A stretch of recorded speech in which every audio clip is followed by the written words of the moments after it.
seen a couple of days this year already with 112, 113 winners, and yet we're up. You know, only 10 companies make up 35% of the total index and 23% of earnings. Does this lack of breadth look worrisome? It is actually very worrisome to our investor base, and it sort of just comes down to the math. So I'll give a simple example. The days where you see small cap do well or you see breadth widen, the overall market is actually down because it's actually more of a function of the weight of the heavy mega caps. And so what we're actually seeing investors be selective about is saying, okay, I'm going to hedge, but I'm just going to use the Mag 7 as my hedge because essentially it's a proxy to the overall market anyway.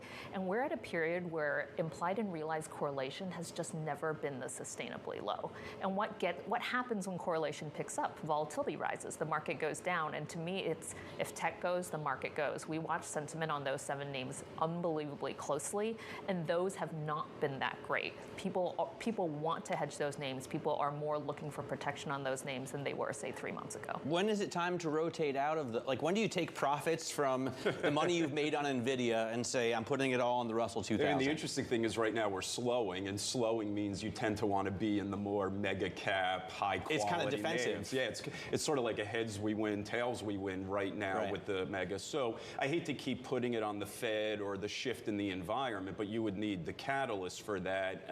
Usually, I mean, we saw it, Matt, right, in November and December of last year. The market priced in 6 rate cuts, and yet a bull market in small caps in a couple of days, not a couple of days, but you know what I mean. And so you see what that can look like, and we've spent this year pricing out the rate cuts. So we've gone back to the mega high quality because the market thought Fed was too tight and we're going to slow down here, which of course is happening. So, you know, you'll need the catalyst, the next shift in policy, hopefully without a recession. But even if it is a recession, the recovery out of that will be more cyclical, more small, more value oriented. So, you know, hopefully we recover from a slowdown. If not a recession, either one of those will likely broaden out the markets. All right, thanks to both of you for joining us. Amy Wu Silverman of RBC Capital Markets, Brian Levitt of Invesco. We're going to take a look right now at some of the individual stocks moving ahead of the opening bell. Just 15 minutes to go. For that, we go over to Abigail Doolittle. Abby, what do you have? Lots of interesting stories and moves for stocks this morning, Matt. Let's start off with the shares of Tesla because they're up more than 4% on that delivery for the second quarter number coming in better than expected. Close to 440,000 EVs were delivered relative to the estimate of closer to 439,000. The sentiment has been so low for Tesla. The shares really outperforming over the last 2 days, up about 10% if this gain holds. Technically, the chart is now setting up for a big move higher toward last year's highs. On the other hand, NVIDIA is doing exactly the opposite, is down more than 1% in the pre-market. That chart setting up for a big breakdown to the downside, potentially to go sub 100 if below about 118, and that simply represents buyers who bought well or below 100 on a split adjusted basis, wanting to take profits over time so as to not adjust their profit base. GameStop down 1.4%. That lawsuit we were talking about yesterday, there was an investor who sued Keith Gill for the fraud, the Roaring Kitty fraud suit, basically saying that he committed securities fraud of some sort in terms of his quote-unquote pump and dump GameStop scheme. That has now been dropped. It's really interesting, Matt, because the spirit of the law maybe was stretched there, but it was clear that no law was broken by posting memes on social media. It almost seems as though there was some sort of desire to create a bad sense around Keith Gill. And then finally, Paramount up 3.5%. Barry Diller perhaps entering into the race to explore a bid for Paramount. Yet another story there. This keeps on giving. All right, so the allegation of frauds rescinded there. Very interesting stuff. Abigail Doolittle with a little technical analysis as well. We got to get those charts, Abby. Coming up, Tesla deliveries beat expectations. We'll take a look at the EV giant next. It's selling all 3s and Ys. No X's and S's. This is Bloomberg.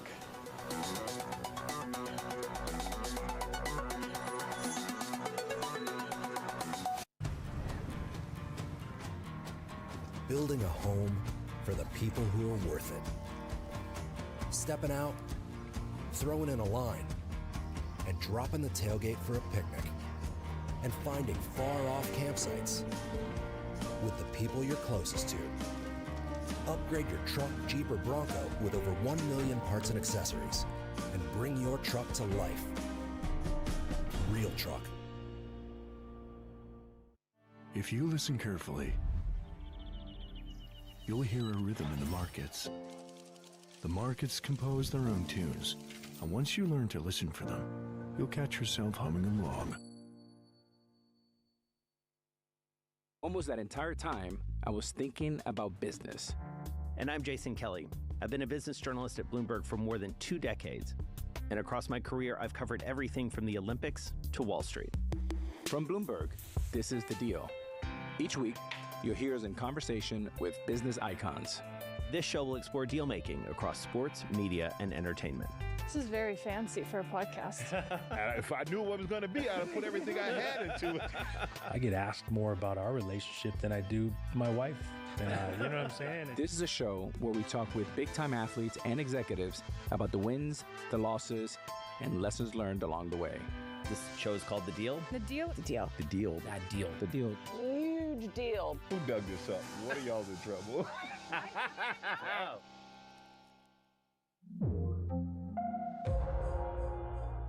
Get your fixed income fix. Watch Bloomberg Real Yield every Friday right here on Bloomberg. Context changes everything. Bloomberg Surveillance covers the latest in global markets and the political events that influence your world. Join Jonathan Farrell, Lisa Abramowitz, and Anne-Marie Hordern only on Bloomberg. Context changes everything.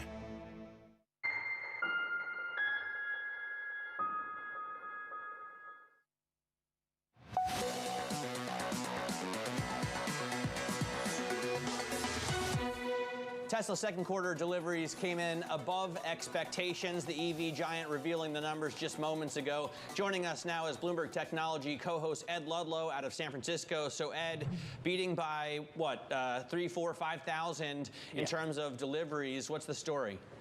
Yeah, it's a beat and some relief in the stock relative to street expectations. It's important to note that even though deliveries beat, it's still a decline year on year of about 5%, I think 4.8%. And you could also look at the production level being markedly lower than in the same quarter a year ago. What I find really interesting, Matt, is that I was in New York City for the first quarter numbers, you might remember, where the release had so much detail about the factors that were impacting Tesla in the first 3 months of the year. But in this release for the second 3-month period, there is no commentary at all. Which is interesting. You know, it's a considered omission.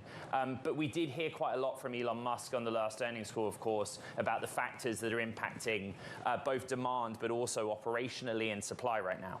I haven't, looked into the detail in a long time, Ed. And of course, you cover this company very closely. But to me, it was surprising that almost all of the vehicles they sold were Model 3 and Model Y. Do they not even sell the S and the X anymore? I mean, it looks like, what, 20,000 of those more expensive models, and the other 420,000 were 3 and Y? Yeah, I mean, Elon Musk and other Tesla executives have been honest that they largely still make the S and X for sentimental reasons. It is not a volume product. You know, the Plaid version, the rethink that they did. In 10 minutes time now at the bottom of the hour. We're expecting comments from Fed Chair Powell, as well as ECB's President Lagarde, who was speaking at the Sintra ECB conference. The live video to watch this is available on their entry in the calendar. They'll be posting it out on the feed as well momentarily. And I look at cars all the time. So is it? I mean, keep in mind as well, at the bottom of the hour, you see the Canadian manufacturing PMI. The prior was 49, spot 3. The Model Y outsells all of those other single models. It does, and those other examples you noted, well, I would say with Model Y is its uniformity across different geographies. It sells well in the United States, China, and in continental Europe as it stands, where, you know, as you know from experience, there's a bias towards smaller form factor vehicles. I'd also say let's look at what's happening in the China market specifically, because we also got data from China's Passenger Car Association, which showed in the month of June, not the full second quarter, but June, a pretty significant drop in output from the Shanghai factory and also deliveries domestically.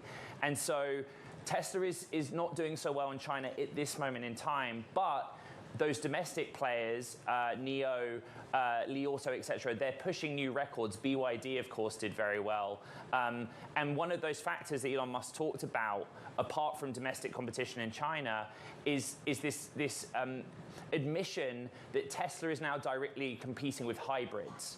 That consumers, when faced with a choice right now in different markets, are opting for hybrids, which I find is really interesting because we've changed our psychology about EV buying in the market completely from, say, a year ago. Well, I've always thought hybrids are the way forward.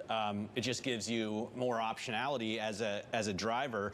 In terms of, product, Ed, the Cybertruck, as exciting as it may be, they're not selling that in volume. As you said, the Model S and the Model X are just kept around for sentimental reasons, also not big sellers. So it's all about the 3 and the Y, and they still have had a decline in sales. I mean, sales are down 5% year over year. That's not great for a company that wants to be a growth story. What else do they have in the pipeline?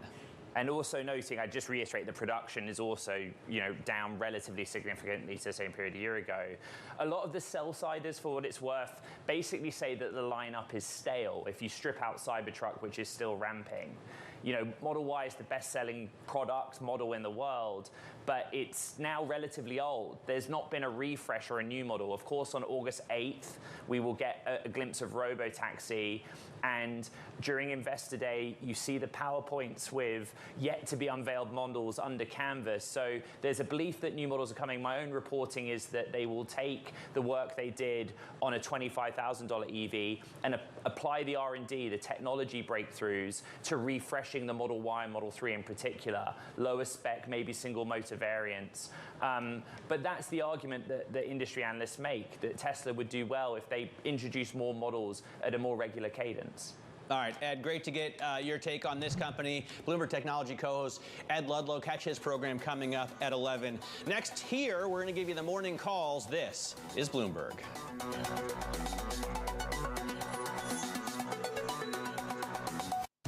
To taking off on your next adventure and taking the toughest trails.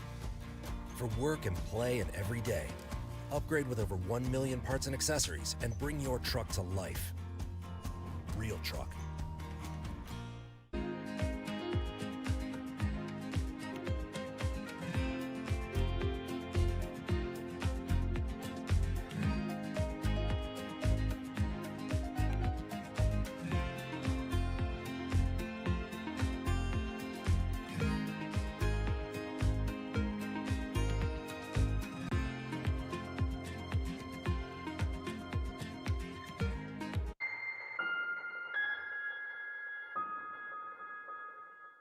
It's been 5 minutes time now at the bottom of the hour.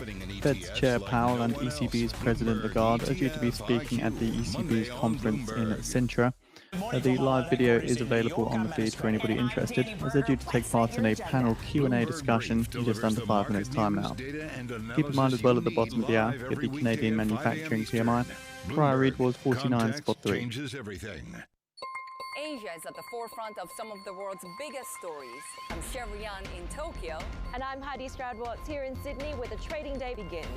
We're here in the center of all the action to get you set up with the numbers, news, and knowledge you need for the day ahead. The demand is indeed recovering. We've been waiting for this moment. The opportunity of a century. Join us on Bloomberg The Asia Trade. Weekdays only on Bloomberg TV. Context changes everything.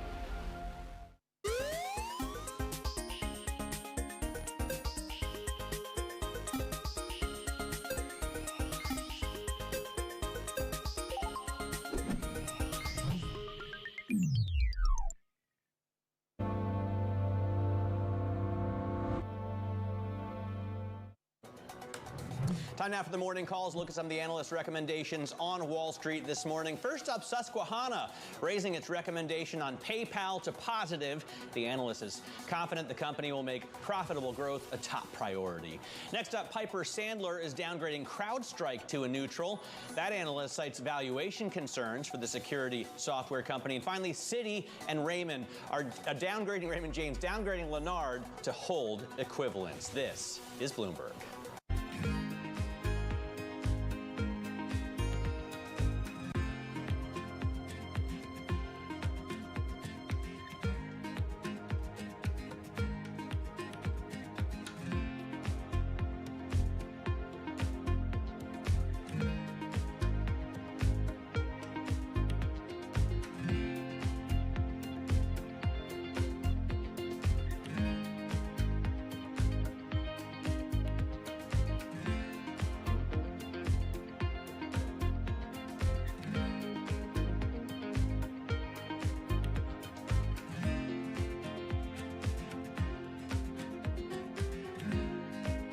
Do you want to stay up to date with the latest and be on the bleeding edge of news for non-farm payrolls?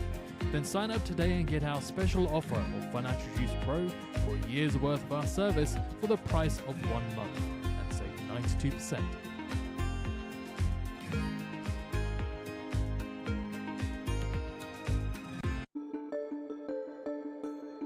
You are also an owner, I should have pointed out, of 3 major sports teams. That's right. Right? And you're the first woman, as I understand it, the first woman to own 3 major, have stake in 3 major sports teams. Is that right? Yes, and we'll say African American. You were approached by the owner then of the, I guess, the Washington Wizards and the Washington Caps about maybe buying the Washington Mystics, which is the women's basketball team. And what did you say? Well, first of all, it was Abe Pollin. He did come to me and Susan O'Malley, and they said, Abe Pollin says, look, I want you to be the face of the Washington Mystics. And I said, what do you mean be the face of? He says, I want you to buy this team. His health was failing. And I have to tell you, and a lot of women can understand this, we never get these opportunities. So that was the first thing that struck me, and I was flattered. Shortly expecting comments from Fed's Powell, ECB's Lagarde, as well as the Canadian manufacturing PMI. Also keep in mind markets on open in under a minute as well. But I was still intrigued about team ownership.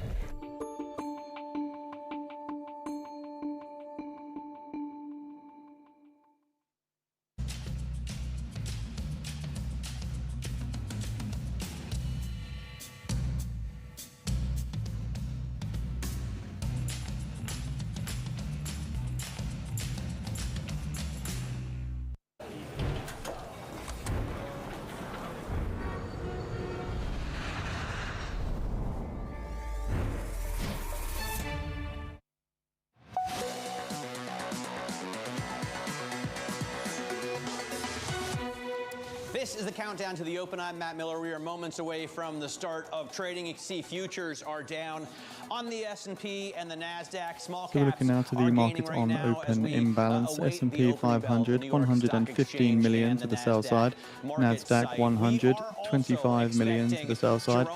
Dow 30, 30 million to the sell side. Mag 7 stocks, 20 million to the sell side. The Canadian manufacturing PMI came out at 49.3, 49.3. That we're watching 107.36. Christine Lagarde is going to be one of the other central bankers on the panel with Powell. We really to keep in mind as well, we're now shortly expecting comments from Fed's Chair Powell and ECB's President Lagarde. To 106 after Macron called a snap election in France, and for a while before that it was up around 108 and change, but it's really been hovering here with very little movement. The 10-year yield as well holding steady at 442 right now, just off about 3 3/4 basis points. And then NYMEX crude actually continuing its upward march. So now 83.89 a barrel for NYMEX. Let's get a look at some of the other stocks moving at the start of trading. For that, we go right over here to Abigail Doolittle. Abby, what do you have? Well, we do have lots of stocks on the move here, Matt. Let's start off with the shares of Tesla, because right now they are up over the last 2 days 11%. So a very, very nice rally. That's the best rally going back to the end of April. And today's rally, with the stock up more than 5%, this has to do with better than feared second quarter EV delivery numbers.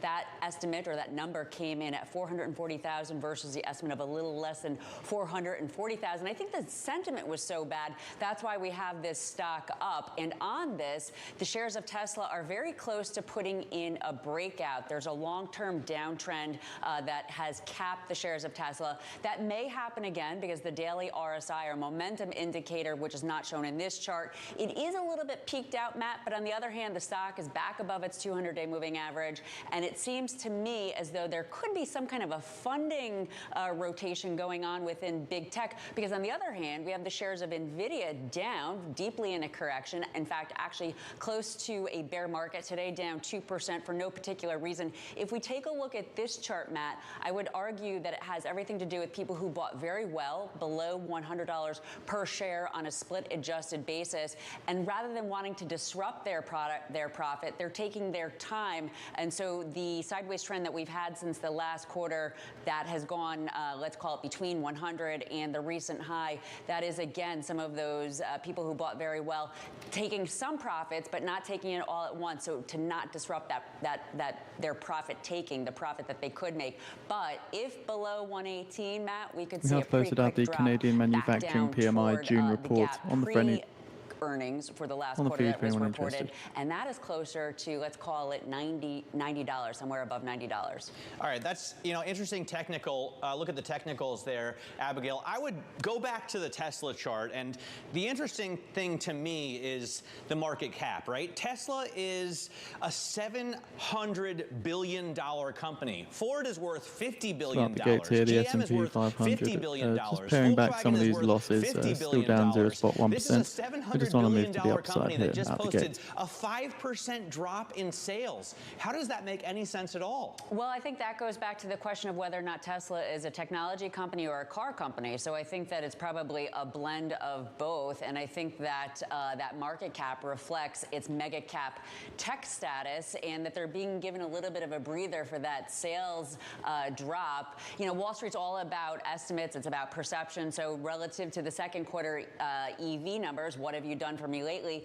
They beat. So I think investors are rewarding the shares for that reason. Plus, it was down so much, as that chart showed, that strong downtrend down this year when the other mega caps are higher. I think that that's another reason that we're seeing a bit of a catch-up trade here. I like to look at, on the Bloomberg GF, graph fundamentals. I was just looking at it for the car makers and noticing that GM sales are up, Ford sales are up, right? Even though they're only worth, a fraction of Tesla. If I look at that for NVIDIA, the sales is just up and to the right. It's difficult to predict where they're going to go. Okay, a great look at a couple of stocks. Abby, thanks very much. I want to get over to Sintra in Portugal right now. Jerome Powell, Fed chair, is speaking with ECB President Christine Lagarde and the governor of the Brazilian Central Bank. Let's listen in. It's coming on the back of a period of hikes, which was unprecedented, facing shocks that I tried to describe yesterday over dinner, and followed by a period during which we held rates untouched, and during which we were restrictive enough to actually see our medium-term target. So just seeing the ECB bond settlements for the week. Holdings under PEPP at 1.66 trillion euros. This settled 2.254 trillion euros in public sector bond purchases and 306.5 billion euros in corporate bond purchases. Target with an oscillation of 0.1 about it at the last quarter of 2025 So it's on that basis and on the basis President Lagarde currently answering questions on this panel discussion. We'll keep you posted with any headlines that come through. And all the underlying data and information that feeds those three legs, that we decided to do a 25 basis points cuts. But in the same breath of air, I also said that it was not a linear process, that it was not a predetermined path that we were embarking upon. ECB's President Lagarde says we are very advanced in the disinflationary path. Followed by further review of data, further understanding of where our three legs reaction function would be. So that's pretty much where we are. And I would simply maybe add that we are very advanced in that disinflationary path, and we are in that sort of slow recovery, which came about during the first quarter and which we hope will persevere. But all of that is flawed with uncertainties and big question mark about the future. Sounds like you're setting up the market for a pause now. Is that right? I'm not setting up anything for anyone. I think that it's for everyone to really look under the skin of the economy and see where it's heading, and appreciating what our reaction function is and how we're likely to decide. Chair Powell, you have also been on a journey and have been on hold since last July, have not cut rates like the ECB in June. Why not? What are you waiting for? So let me say that sitting here last year, Fed's Powell says the labour market is still strong. And we didn't know that we were just about to embark on says we continue to have solid growth and a strong labour market. Inflation readings. We didn't realize that the second half of last year was going to be disinflation trend shows signs of resuming. So again, Fed's power says the disinflation trend shows signs of resuming. In the second half of last year in a we have made quite a bit of progress on inflation, says Powell. This year, we continue to have says prices now show signs of resuming the disinflation trend. And the labor market that's still strong, although we've seen a continued rebalancing in the labor market. And so seeing this upside move in the S&P extending now, Fed's power says we're getting back onto the disinflationary path. Trend. So it's a little bit different journey.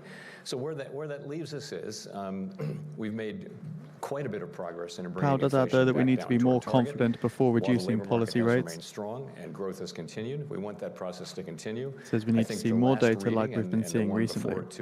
In inflation, the one before it to a lesser extent, do suggest that we are getting back on a disinflationary path. We want to be more confident that inflation is moving sustainably down toward 2% before we start the process of reducing how tight our policy is, of loosening policy. And that's what we've said, and what we'd like to see is more data like what we've been seeing recently. Says the data represents significant progress. The labor market remains strong. We've said that if we saw the labor market unexpectedly weakening, that is also something that could call for a reaction. How much more confident Powell does add that unexpected labor weakness could also prompt a reaction. That wasn't too bad. Again, if the labor market unexpectedly weakens, that could cause us to react. We're actually at 2.6, both headline and core for inflation, and that represents really significant progress. I think we peaked at 5.4%. The Nasdaq 100 hits positive territory now. The S&P 500 almost flat on the session now as well. A lot of progress. Protect your trade. We just want to understand that the levels that we're seeing are a true reading on what is actually happening with underlying inflation. And as we were saying at the last part of last year, people were saying, you need to declare victory, this is over. And then we had a quarter of inflation, Powell says we are well aware of the 3%. risks. So we want to be going more too confident, soon and frankly, too late. because the U.S. economy is strong and the labor market is strong, we have the ability to take our time and get this right. And that's what we're planning to do. So September? Powell adds the risks are becoming much more balanced. Again, aware we have two-sided risks, they're becoming much more balanced. Let me also say that we're well aware that if we go too soon, that we could undo the good work we've done in bringing down inflation. And if we go too late, we could unnecessarily undermine the recession, the recovery and the expansion. And so we're aware that we have two-sided risks now, more so than we did a year ago. That's a big change. I'd say risks are coming much more into balance now. President Campos, you have been on a different journey. The dollar index hitting a session low here as Powell spoke there. Last year and have recently paused. Why? What are you seeing in inflation data, and what are you going to do next?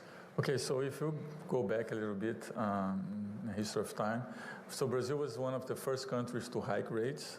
I think in part because we had a different call on the dynamics of inflation, both locally and globally, and I think that turned out to be correct. And then at some point in time, we started the easing cycle. And Treasury yields extending their drops as Powell comments on the economy. We've seen that inflation has converged. We have some of the problems that are common to advanced economies and other Latin American countries, which is labor markets very strong. So there were 2 points of attention. One was labor market being that strong, would that at some point in time mean inflation in the service side? And even though we haven't seen that yet, what we try to do is to try to estimate what would be the components of labor in every service so that we can anticipate if that were to happen. We haven't seen it, but we think it's, there is somewhat of a correlation when you look at the margin. And so most recently we decided to pause. That had to do not only with the current numbers and with this suspicion that we had service inflation that could peak at some point in time, and also because food prices were going back up a little bit, and I also think that's not only happening in Brazil, it's going to happen in some other places too. But also has to do with a lot of noises that we had. So we decided to interrupt the cycle. More recently, we've had a sell-off in some of the emerging market countries. Brazil was more affected. But I think this has to do much more with noises that were created than the fundamentals. And the noises are related to two channels. One is the expectation on the path of fiscal policy, and the other one is expectation on the future of monetary policy. So when you had these two at the same time, I think it created uncertainty enough that for us, we needed to interrupt and see how we can fix that channel and how we can communicate better so that we can eliminate those noises. Because there is a big disconnection with the current data, both fiscal and inflation data, and the expectation. So what happened in Brazil is the expectation started to the anchor, even though the current data is coming as expected. Right. So you're talking about the fall in the stock market and the real recently when you talk about the markets. But for us, what matters is how this gets into our reaction function. So I'm talking about expected inflation, the long end of interest rate curve. So we had somewhat of a steepening of the interest rate curve. We had a devaluation of the currency. But for us, what matters is the expected inflation, both implied inflation from the markets and expected inflation from the surveys. Those have gone up. ECB's President Lagarde says inflation is heading in the right direction. 2% as bumpy. We got an inflation report in the Eurozone this morning, 2.5%, not too bad, but core was high and services are still above 4%. So what is keeping prices so sticky? Well, first of all, we had, as you said, a number that was lower than last month. So we said it was bumpy, and it's heading in the right direction for the indicator that we use, which is HICP, to measure inflation and to set our target. So that's good. But we still believe that it's likely to be a bumpy road until the end of 2024. But we still have target at the end, in the second half of 2025, on the basis of our projections, and the baseline is unequivocal on that front. You are correct that services hasn't budged. So services is at 4.1, if I remember from the numbers that we got this morning. And obviously we are very attentive so the US 10-year Treasury yield dips 2 basis points following Powell at the beginning speaking. And the real They're now down issue around is to 6.1 basis points. This is caused by sort of permanent changes. ECB's Lagarde says we don't need to have services inflation at 2%. So again, Lagarde saying don't need to have services inflation at 2%. Their way more slowly and gradually into services. And the jury is out as to exactly what it is. The truth of the matter is that we do have a service number that has gone slightly up in the recent months, and which is now staying at this 4.1 percentage points. Now, obviously, we don't need to have services at 2% because manufacturing goods are below 2%, and at the end of the day, it's going to be a balance between goods and services, and it depends on the weight of those within the index. But we have to look really what is behind it, and what's behind it is a lot of wages. Services has a very high component of labor. Wages also suffer from the lag impact of the labor system that we have in Europe, where clearly bargaining agreements are negotiated not only on an annual basis in some countries, but sometimes on a triennial basis in other countries. So you have this catch-up effect. You know, for those people whose renegotiation took place early this year, they had not had a negotiation of wages in the last 3 years. In the meantime, of course, inflation went up and their real wages went down. So there is an element of catch-up. So we need to really unpack all that to get to the root causes of inflation behind services. So we'll continue Lagarde to says look we at need that. to see profits absorbing wage increases. It applies to profits because we are seeing profit gradually declining compared to the height where they weren't at the end of 22. But we need to see those profits absorbing the wage cost increases to make sure that the second round effect is out of the window and services are also going to be on a declining path as well. Services is the difficult one. I was just going to pose that Taylor Swift is touring Europe this summer, and there tends to be an inflationary Fed's Powell says services inflation is usually Am I stickier. right, Chair Powell? We saw it last year, didn't we? It's not just Taylor Swift, others have come as well. Larry Spring. I don't know. I saw her at Wembley, and there was a lot of spending going on. No, but how do you look at the services, the stickiness of the services inflation, and how tied it is to wages, which have been rising? Famously, services inflation is stickier, and famously it's tied Fed's to power says wage increases are moving back down towards more sustainable levels. Labor market. We've seen a pretty substantial move toward better balance than we had a couple of years ago when labor was in extreme shortage. So what you see now is an unemployment rate that's moving back up toward a more sustainable level. You see wages Fed's power does add that wage increases are still above where they will wind up in equilibrium. Labor market is cooling off. Inflation and productivity. And you see, vacancies to unemployment ratio coming back to where it was pre-pandemic, and so many other measures I could mention. So that's what we're seeing. And so the labor market, wage increases are still a bit above where they would wind up in equilibrium, but nonetheless, you can see the labor market is cooling off, appropriately so, and we're watching it very carefully. But it doesn't look like it doesn't look like it's heating up or presenting a big problem for inflation going forward. Indeed, it looks like it's doing just what you would want it to do, which is to cool off over time, not quickly, not suddenly, not steeply. It's kind of what we've been hoping to see and have been seeing. So, and services generally they're such a mixed bag, particularly non-housing services are a mixed bag. Some of what you're seeing is catch-up inflation from inflationary pressures. Fed's power says inflation may get back to 2% later next year or the following year.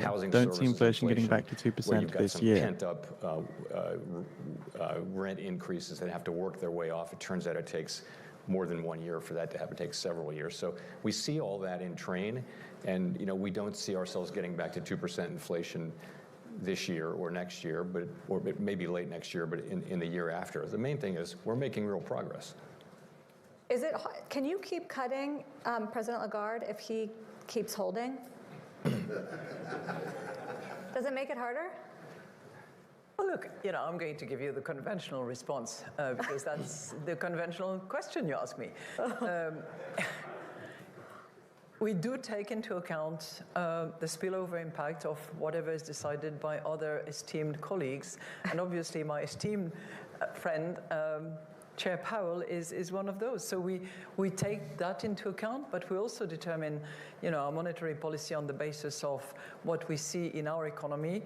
And we look at the data that we get. The impact that multiple factors have on our economies and its numbers. Does it matter for you, President Campos, what the Fed does next? Well, I think it matters to an extent, but I think there is one point that is worth mentioning, which is more recently we've seen a sell-off in some of the EM.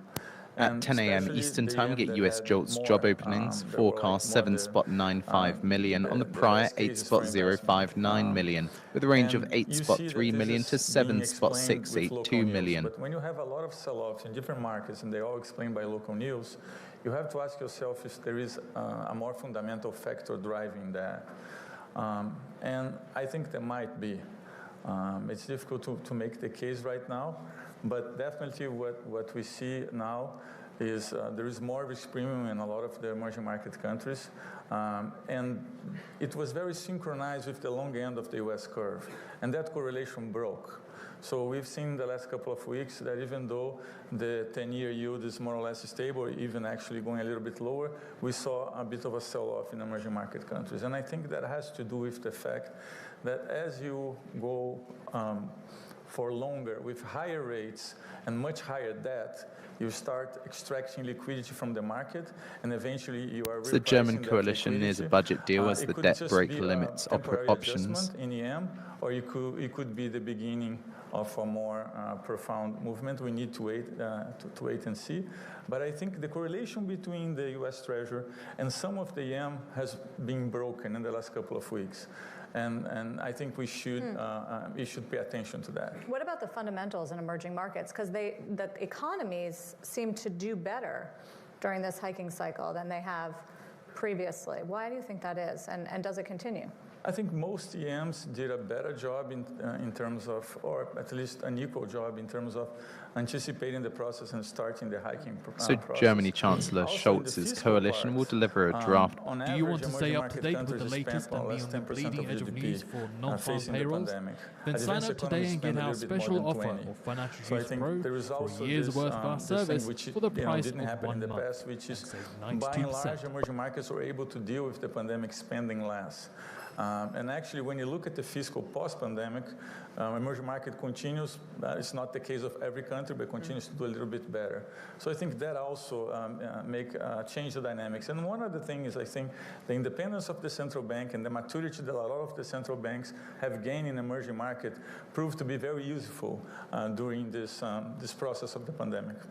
I mean, all of your economies did better than expected with the interest rate hikes. Wouldn't you say, Chair Powell? Fed's Powell says policy is still restrictive and it's appropriate. Yeah, I mean, many forecasters had a recession in 2023, which not only turned out to be wrong in the case of the U.S., we had well in excess of 3% growth.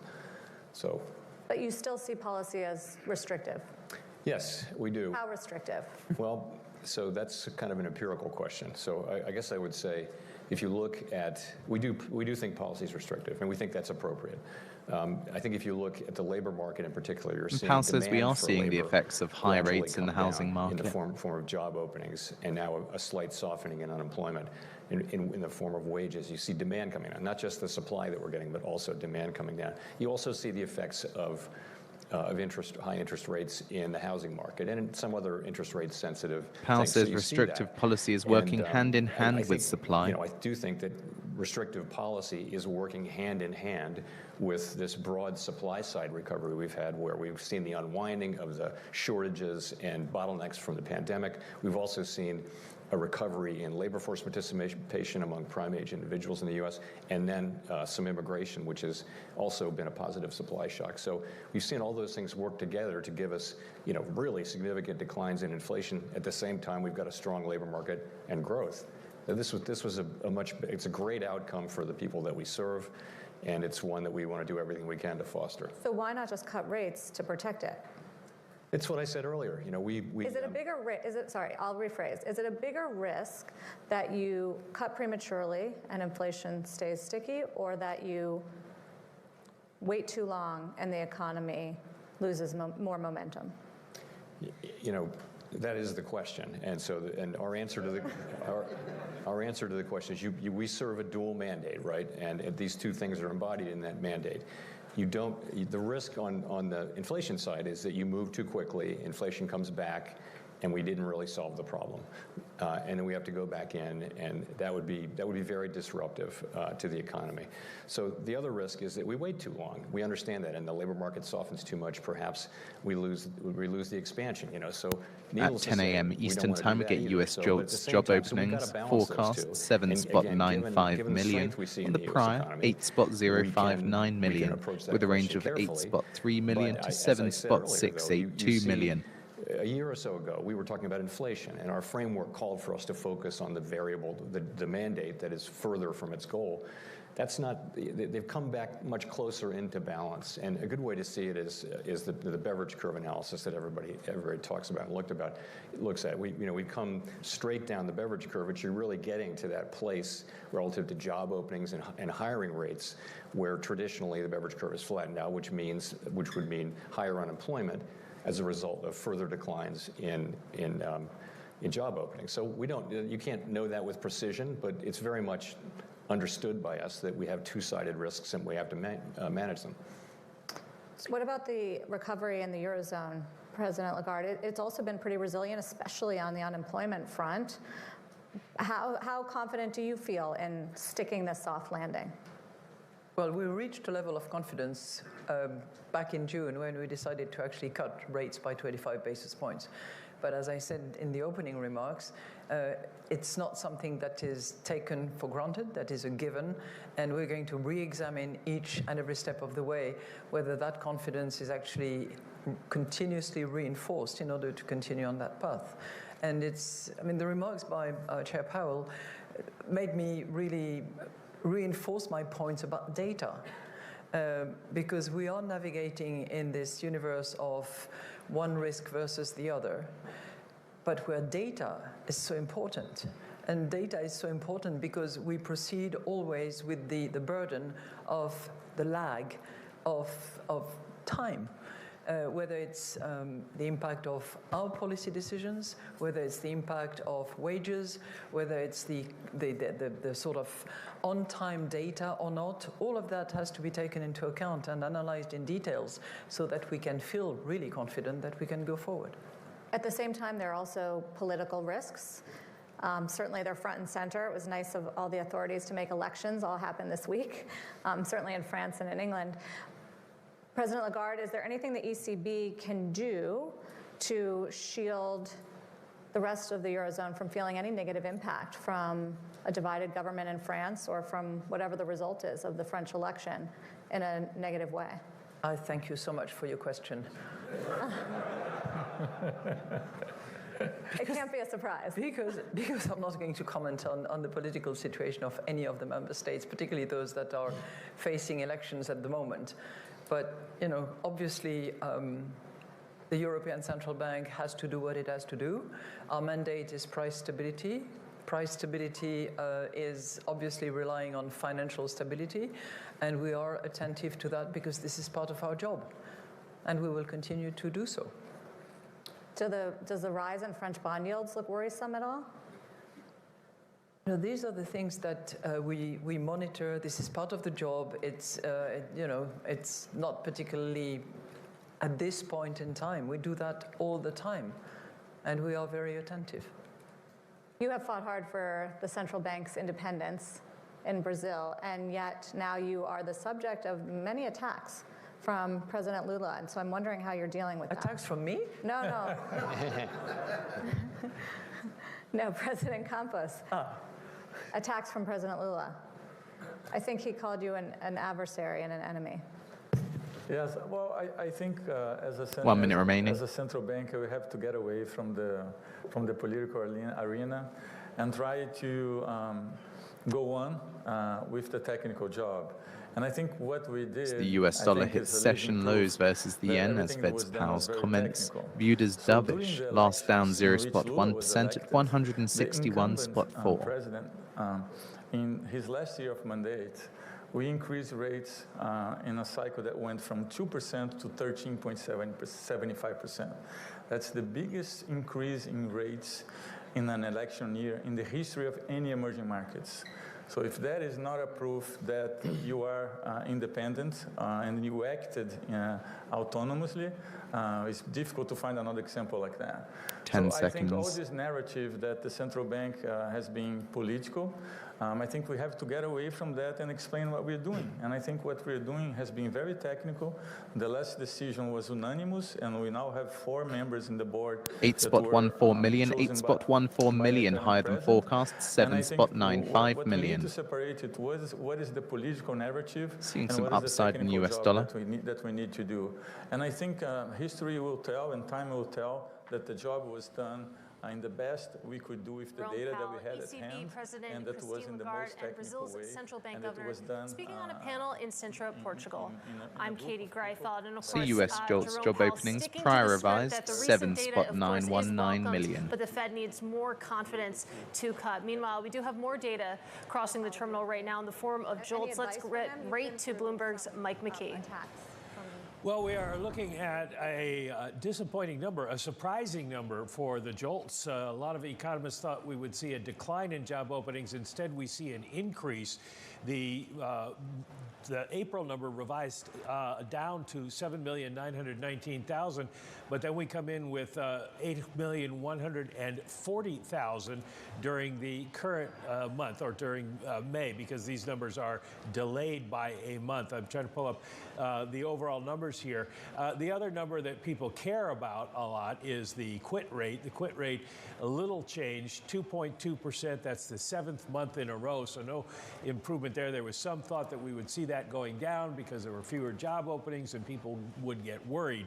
But overall, Katie, this number tells us the labor market still is a bit tight, and I would be curious if Jay Powell gets asked about it to hear what he thinks, because the Fed, of course, has made a big deal out of JOLTs telling them that the labor market was tight.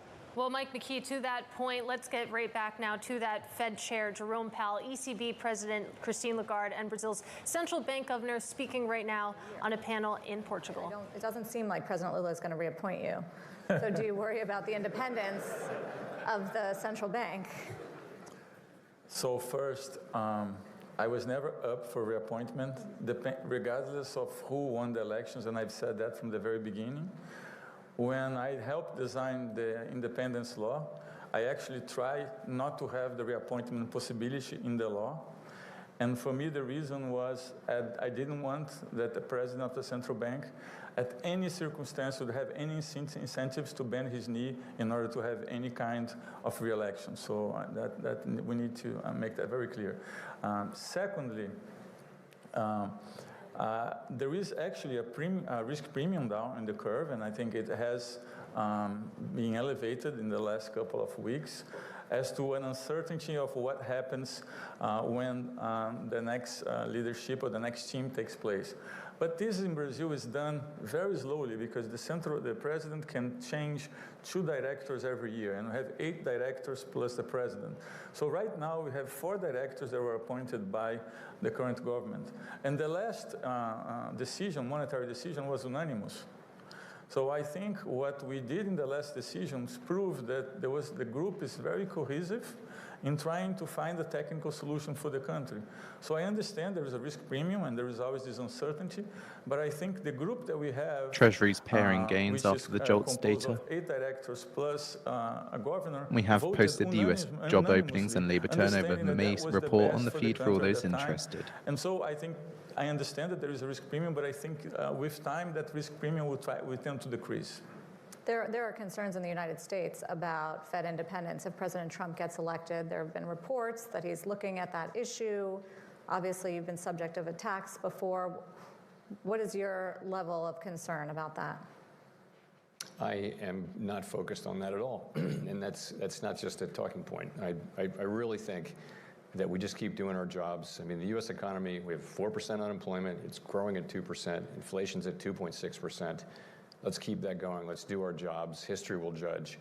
I think if we can keep things on that path, that's what I'm focused on. That's the only thing I'm focused on. And as I mentioned, I do think support for the Fed's independence is very high, where it really matters on Capitol Hill in both political parties, among the leaders and most of the following. And so I worry about getting the job right. That's what I worry about. I know you guys don't want to touch politics, but President Lagarde, it does bring into focus the fiscal policies, right? We heard President Campos say it, and there are concerns about the deficits in France, if the far right should win. There are concerns in the United States about the deficits. So I do wonder if you have something to say or to warn on the fiscal front as it relates to making your inflation fight harder.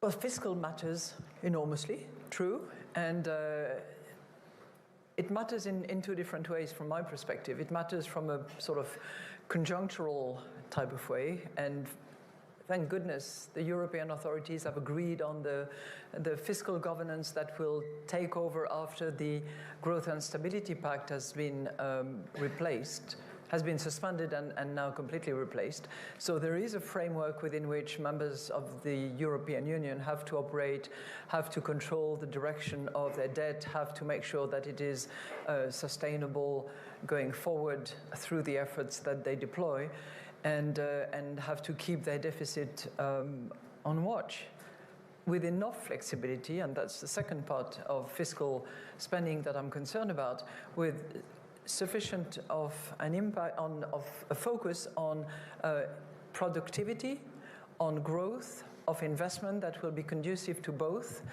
And my hope is that in addition to operating within the European fiscal framework, which has been agreed by all European members. In addition to that, countries will actually look at the structural changes that they have to either continue to have in their arsenal of tools, but also that they will continue to improve going forward, because I regard that as critically important for productivity purposes, which we are lagging behind and have been lagging behind for a long time.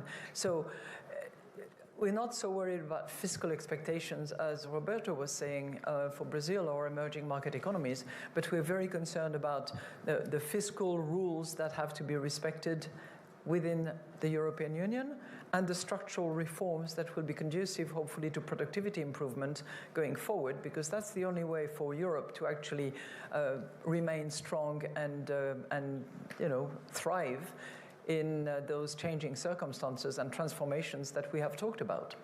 And I know you're allergic to fiscal policy, Chair Powell, but I have heard you talk about the unsustainable debt burden of the United States. And even lately, there's been a sell-off in treasuries after increasing odds that President Trump will be reelected, that there might be a sweep of either party.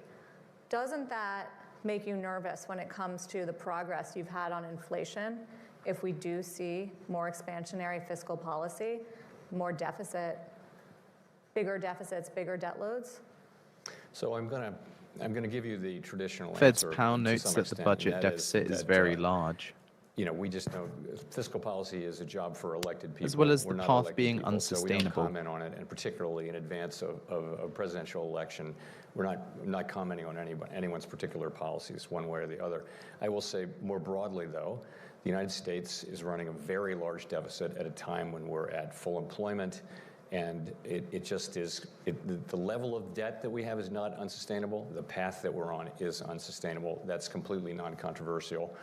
I would have thought that this is something that should be a top-level issue, and you do hear this from a lot of elected officials, but it should be a real focus going forward, is how do we get back to a sustainable path, because you can't run these kinds of deficits in good economic times for very long. I mean, I wouldn't say, I can't really speak to the time, but in the longer run, we'll have to do something sooner or later, and sooner will be better than later. President Campos? Yeah, let's do a basic exercise. If you look at the total debt combined, just sovereign debt of US plus Europe plus Japan, that's 64% of the total global debt. That went, in terms of cost of servicing that debt, it went from 1.1%, 1.2% before the pandemic to around 3.3% right now. But then you added 25% of GDP to that debt, which was the cost of facing the pandemic. So we have a much higher debt and a much, much higher cost of service the debt. So I think there is an aspect globally that is the extraction of liquidity that cumulative will have an effect in the market that sometimes is not pricing correctly. And if you think about what we have to do right now, we have to pay for the cost of the transfer programs that we did. We need to pay for the cost of the green transition, which is somewhat expensive. We need to pay for the cost of the fragmentation, which you look at the surveys and it's very costly for companies and for governments. We need to pay for the cost of the low-income countries that spent very little during the pandemic and now need support. We need to pay for the cost of demographics. And there is a surge in consumption of energy that needs to be paid because of the innovation. So we have a lot of bills to pay. We are at the highest level of debt that we had in a long time. And I think it's sometimes I stop and I think it's time for us globally to think about a way to get to some kind of stable trajectory of the debt in the next couple of years. And it's not one country or the other. It's something that we need to do collectively because the global debt is very high and it's going to start taking a lot of liquidity from the markets. And the ones that will feel the effect are not the advanced economies, are the emerging economies, emerging market economies. And the low-income countries are feeling that effect already. And you think the market is mispricing this risk? I think the market was mispricing a little bit the fact that if you have higher rates for longer, the effect from extracting liquidity, depending on how much longer you're going to have these higher rates, I think the risk is higher than what the market is pricing as. I also wanted to ask you, President Campos, about China, because you have a pretty good view. It's such a big trading partner for you. What's going on there? How much is China's economy slowing? I'm not sure I'm very equipped to tell you what's happening in China. I can tell you that is very important for a lot of emerging market economies. It's very important for Brazil. We are a very big exporter of food items and iron ore. So China is a very big trade partner with Brazil.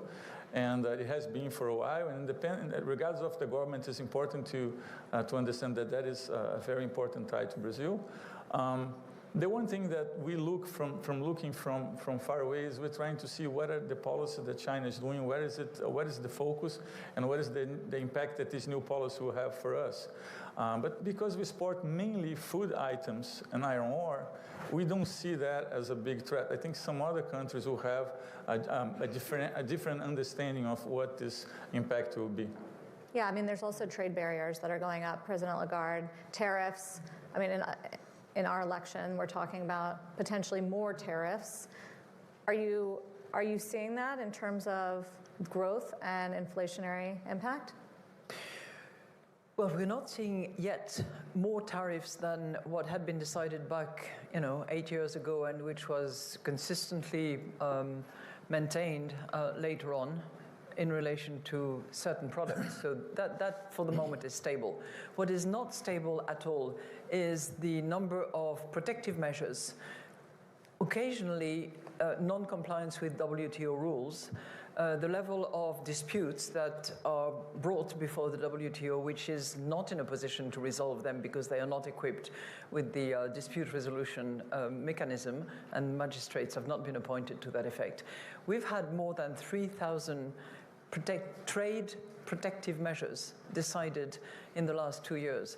And that is like 5 times what is the normal average. ECB's Lagarde says the rising number of trade restrictions is concerning. It's a concern because trade has been fueling growth, and because Europe at large is not a small open economy, it's a large open economy, and trade restrictions are going to affect Europe much more so than other countries that protect your trade from macro headline risk with Financial Juice Pro. Now only $99 a year for our real-time service. The second reason I'm concerned about it is that typically trade is conducive to innovation. Innovation is necessary for productivity. And I think that the combination of reduced trade on growth and the impact of trade on the capacity to innovate and to improve productivity is a vulnerability for Europe, and one that we have to address very forcefully if we want to win this battle of productivity.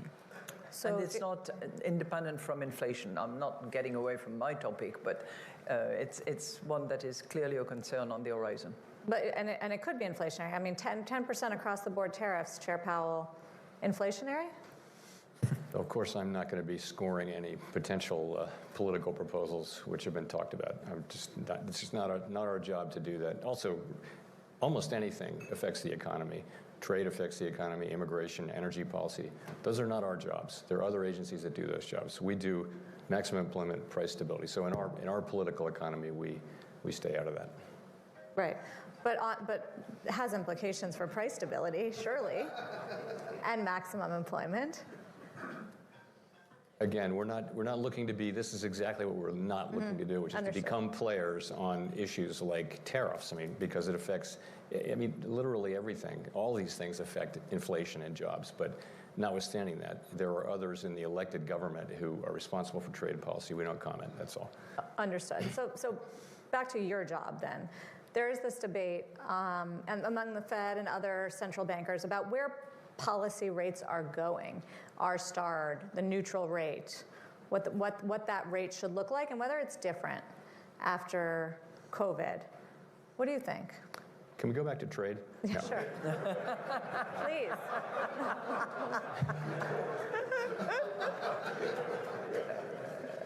So, R-star.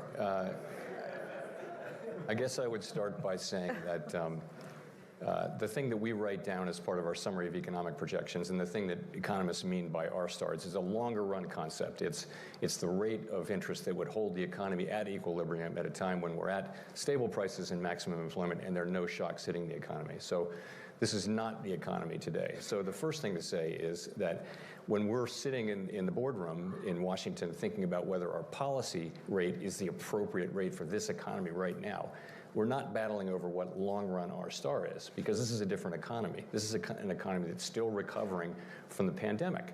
And so many forces are pushing it this way and that way, and there's really not a lot of precedent. So it's a very challenging time. But it's not, the question, the R-star question is a really interesting question, and that is, are we going to go back to the very low levels of neutral rates that we had? As most people think we're not going back to ultra-low rates of the recent past, but nobody really knows. Back from today's high rates to that. And intuitively, most people think that we won't go back to those very, very low rates that we saw during the global financial crisis recovery period. But we don't really know. I mean, the neutral rate is moved around, we think, by slow-moving, longer-run forces, demographics, technology, productivity over time, all of those things move it around. Ultimately, the balance between savings and investment. So it's a great conversation to have. But honestly, when we're looking at policy in the boardroom, it's how is our policy affecting today's economy, and do we think we're getting the results that we want?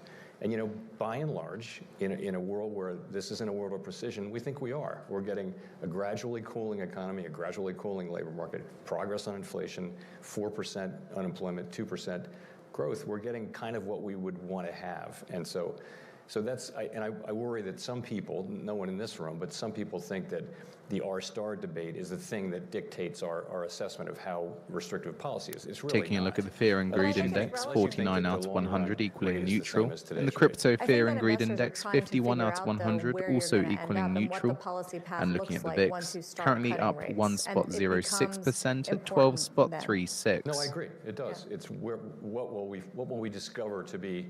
We'll find it empirically. What will we discover it to be? And I think there's a debate going on. There are people who feel very strongly that it hasn't changed and that it has changed, and ultimately it's unknowable.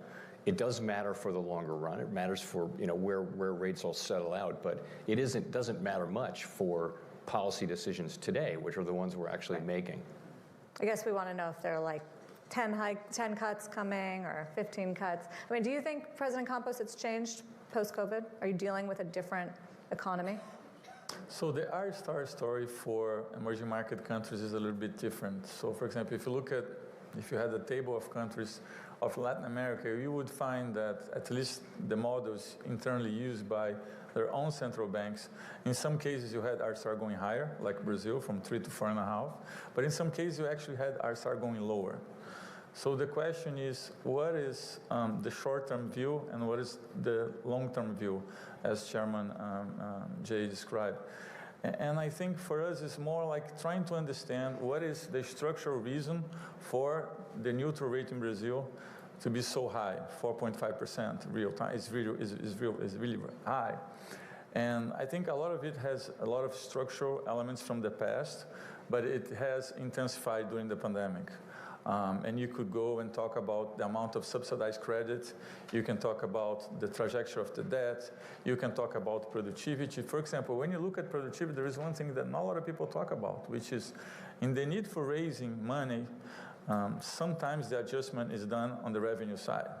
When you do the adjustment on the revenue side, if you look at what's being done in emerging market countries and even in some advanced economies, you tend to go back and tax capital more than labor, because it's very hard to tax labor coming out of a pandemic. If you tax more capital than labor, and this has already been happening for a while now globally, and especially in emerging market, then you introduce another element that will bring productivity lower. So when you look at the causes of the neutral rate to be so high structurally, that's, I think, what we need to work on. And Brazil has done a lot of reforms. We have done reforms, and I think if you compare to other EM countries, Brazil was actually able to do reforms in the middle of the pandemic. We did the social security reform, we are doing a tax reform, we did the labor reform, all in the middle of the pandemic. But still, when you look at the efficiency of what was done, the end result seems to be that our structural rate is still our neutral rate, our star is still too high. Mm-hmm. And I think we need to go on and talk about what are the reforms that are needed in the medium term to make sure that we have and ECB's Lagarde says it's very unlikely we'll go back to ultra-low rates. President Lagarde, do you ever see a world where we get back to near zero interest rates absent a crisis? Do I think we're heading towards that? That's, in my view at this point in time, it's very unlikely, but it's not something that I would want to pass judgment on. What I can tell you is that when we start having that conversation that Chair Powell described perfectly well and that I would completely subscribe to, I would be relieved, because it would mean that we are getting closer to where we need to be. It would mean that we do not have any shock suffered by the economy, nor on the immediate horizon. So that would be good news. But we are certainly not at this stage, and this is not the work that we do when we set our policies going forward. One thing that's been moving fast and has the potential to impact economies is generative AI.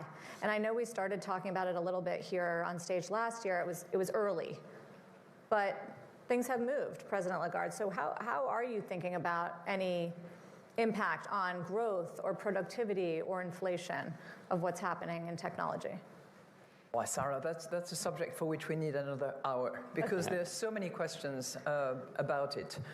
Number one, there has to be some regulatory framework within which AI and generative AI in particular, especially if it's in the hands of a small oligopoly of companies, is actually organized in order to protect a number of rights and protection of citizens.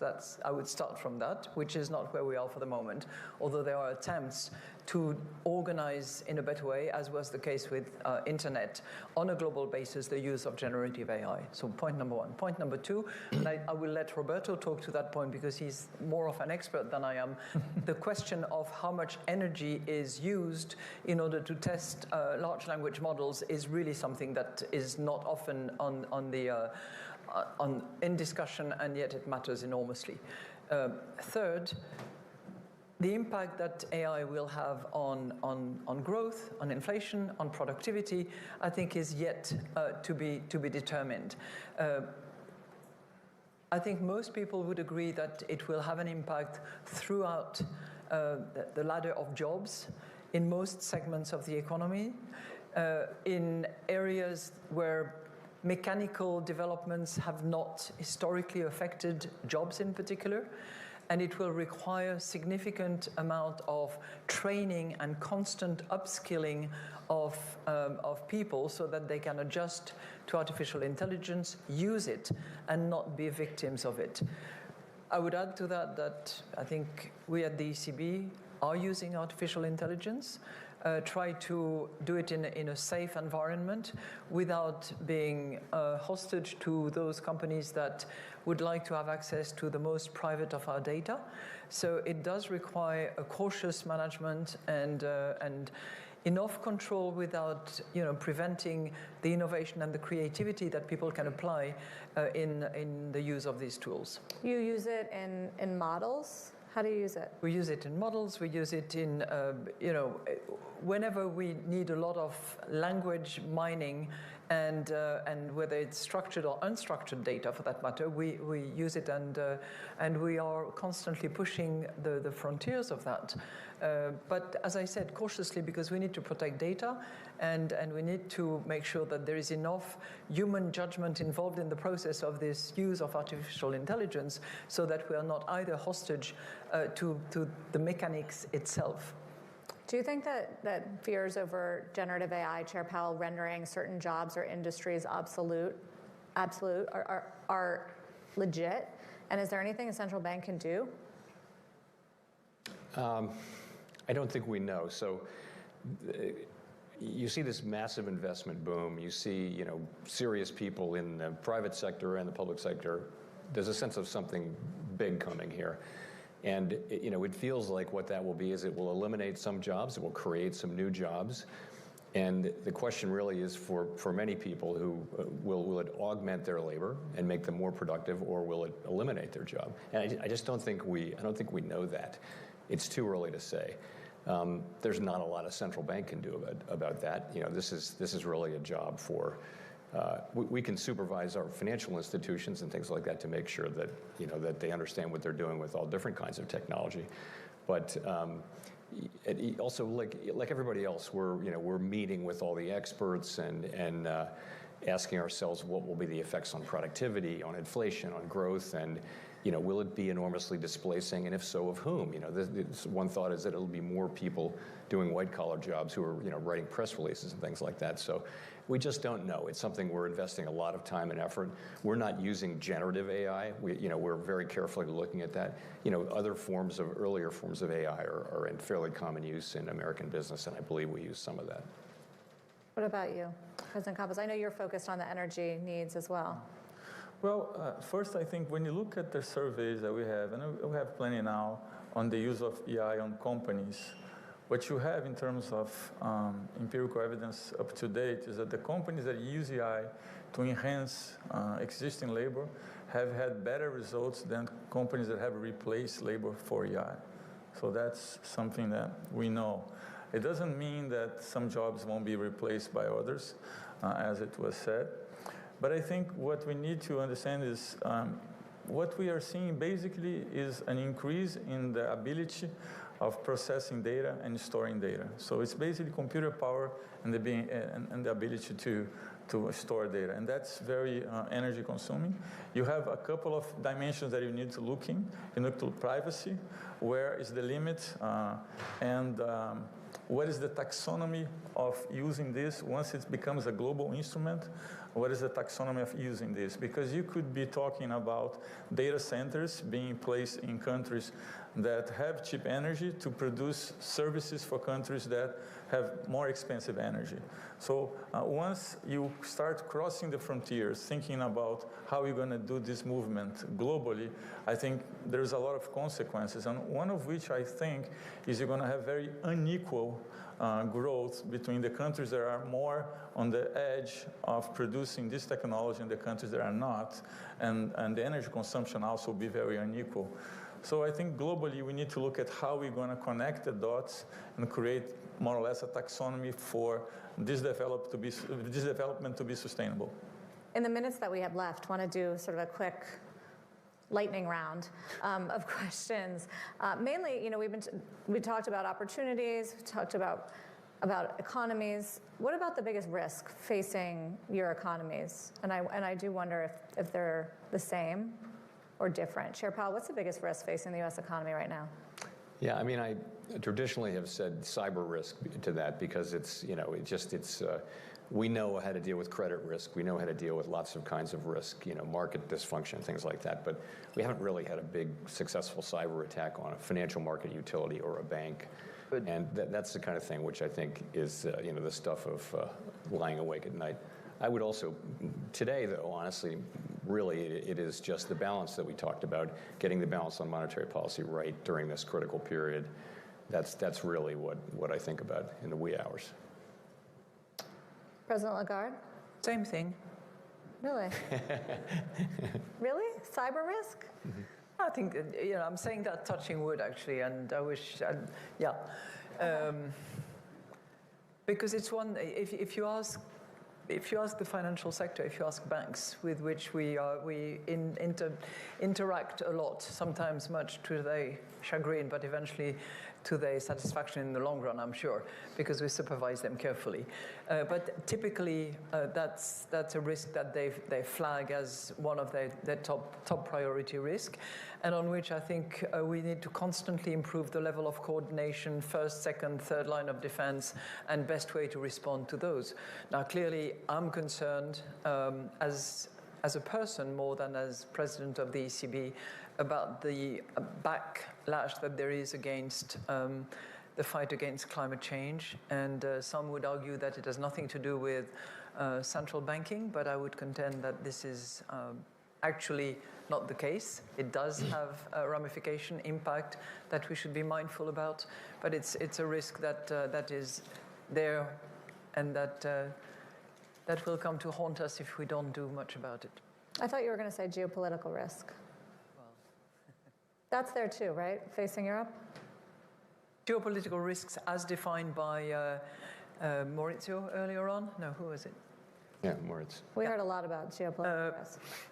It's there, and it's just on the doorstep of Europe. When you look at this horrible war against Ukraine, it's a major risk which is out there and which is hurting those on the ground and the neighboring countries in particular. What's your biggest risk? If you look at what markets price today, they will probably, at least for part of Yemen, especially for Brazil, the conclusion would clearly be that the main risk is fiscal. But I think that comes and goes, and it has to do with growth and productivity and a lot of the things. I think there is one other risk that I see, and it's not very tangible, which is the polarization that we live today.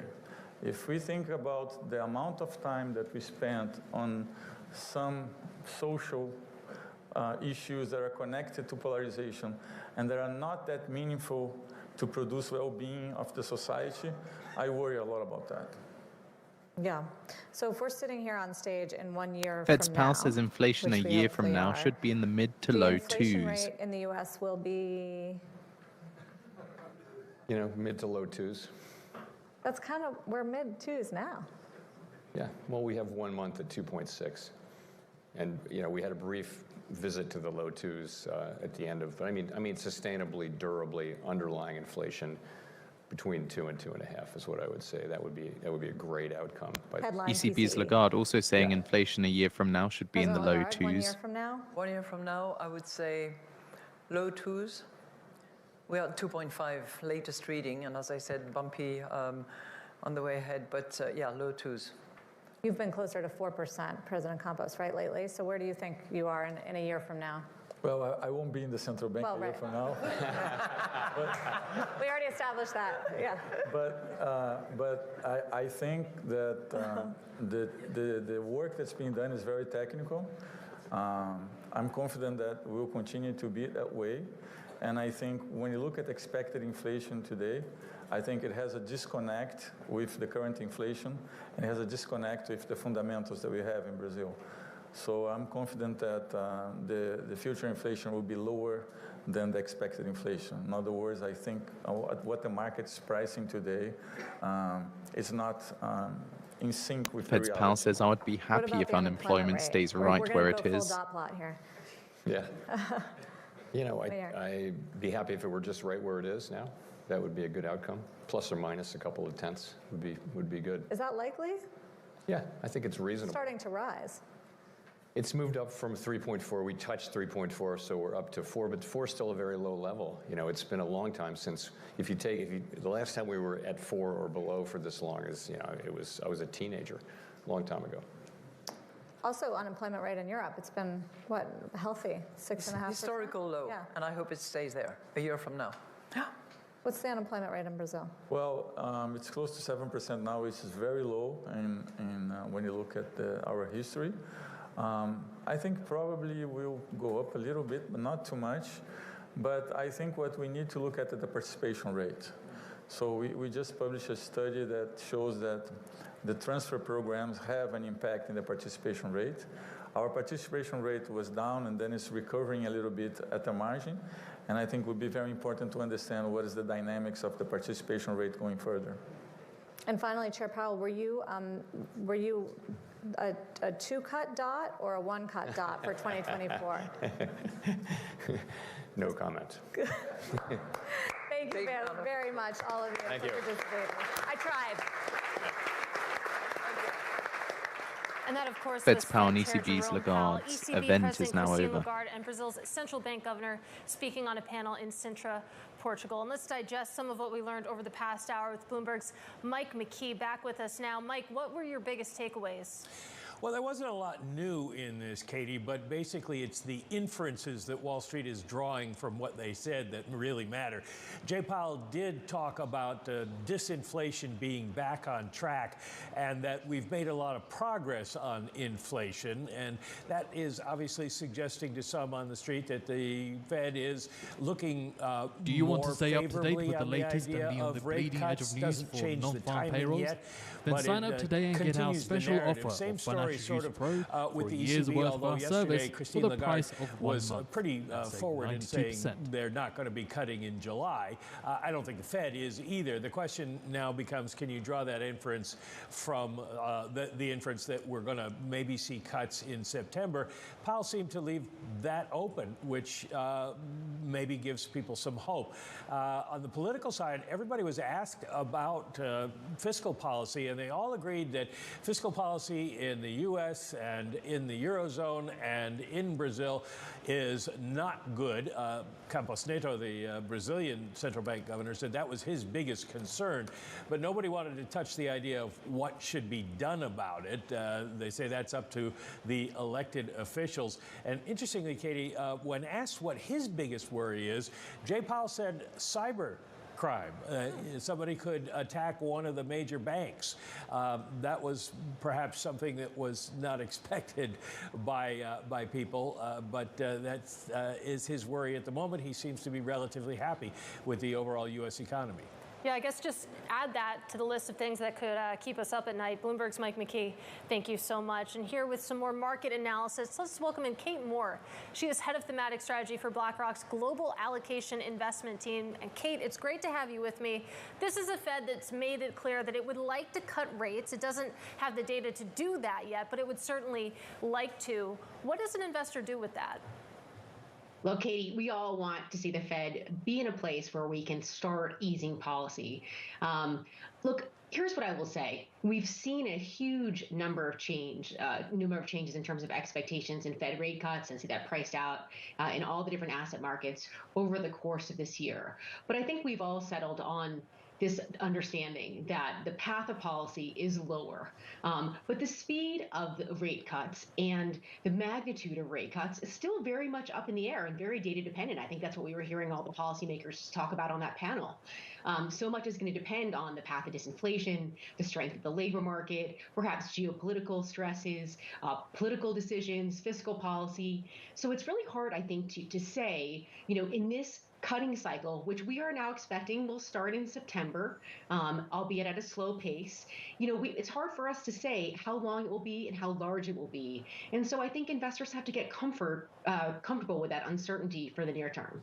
Well, what is your macro agnostic play then? I mean, if we are uncertain, maybe we have a better sense of the timing, maybe September. It seems like everyone's coalescing around that date. But if we aren't sure of the magnitude, I mean, where do you go in the meantime as you await that clarity? Well, I think you have to stay in secular growth stories. And I have to say, as much as cyber threats keep me up at night as well, it has also been a place that we've leaned into in the portfolio, and it's been an enduring theme for us. So I'd say cybersecurity software is one of those places that's macro agnostic. In fact, there are wave after wave after wave of reasons why companies need to continue to invest and reinvest in their security software. So I see that as being very durable across all parts of an economic and business cycle, and we're starting to see some very significant players emerge that are offering platform solutions to companies that are continuing to update their offerings in the new world of AI and increased threats. And so I would say that is one theme that investors should really take another look at if they had let it off their radar in the near term.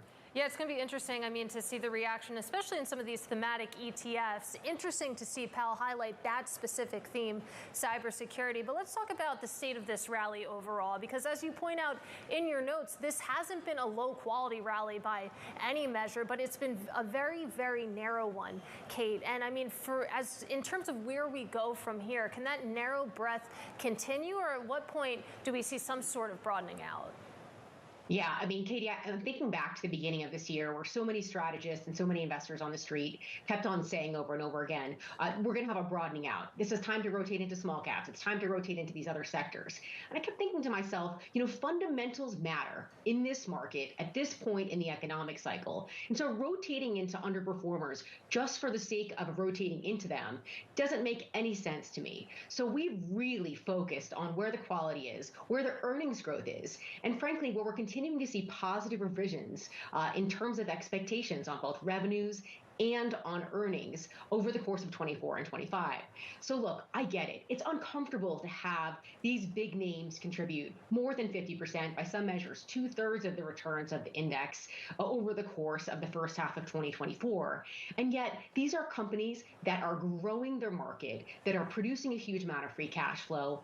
And you don't want to be contrarian just for being a contrarian's sake. You want to be able to invest in these fast rivers and also recognize that there may be broadening out on specific themes in technology that we can capitalize on in the second half of the year, but not to abandon these fundamentally strong leaders. And when it comes to the leadership that tech has provided, and I hear what you're saying, that there's the fundamental heft to back that up. There was a really interesting interview out with JP Morgan's David Kelly, who basically said that only a bear market shock would upend what we're seeing in tech right now, that we'd really have to see some sort of shock to market sentiment in order to disrupt the pattern that we're seeing in terms of how people are deploying their money. And does that hold water with you, that if we were to see some sort of leadership rotation here, the only way for it to turn away from tech would be some sort of shock at this point? I think that's pretty right, but I would also suggest in a recessionary environment, or in an environment where growth slows meaningfully, or people are really worried about overall economic activity, parts of tech spending are likely to be insulated, and other areas of CapEx or other areas of investment and expansion are likely to be cut first. I think at this point, it is a business necessity. It is absolutely essential for companies to be making the investment in technology, whether it's in the cyber software, as we just talked about, whether it's in their AI capabilities, whether it's in their data storage, in order to stay competitive, not just within their industry, but in this evolving economy. So this is a place where I don't want to sound like too Pollyanna or too overly optimistic here, but I don't think that many C-suite executives are going to be cutting their exposure or their spend when it is essential for staying competitive and for keeping businesses profitable. I will tell you, there was a survey that comes out, and you've probably seen this as well. This is the Richmond Fed CFO survey. The second quarter survey was released just over a week ago, and effectively it showed that most companies are continuing to invest in technology and productivity enhancing software that will improve their business operations. This is more skewed towards the large companies that have more capital and more investment dollars. But this is a major focus for most C-suite decision makers at this point. And I have a hard time seeing an environment over the next couple of years where that changes. All right, Kate, have to have you back soon for a fuller conversation. Really appreciate your time today. Our thanks to Kate Moore of BlackRock.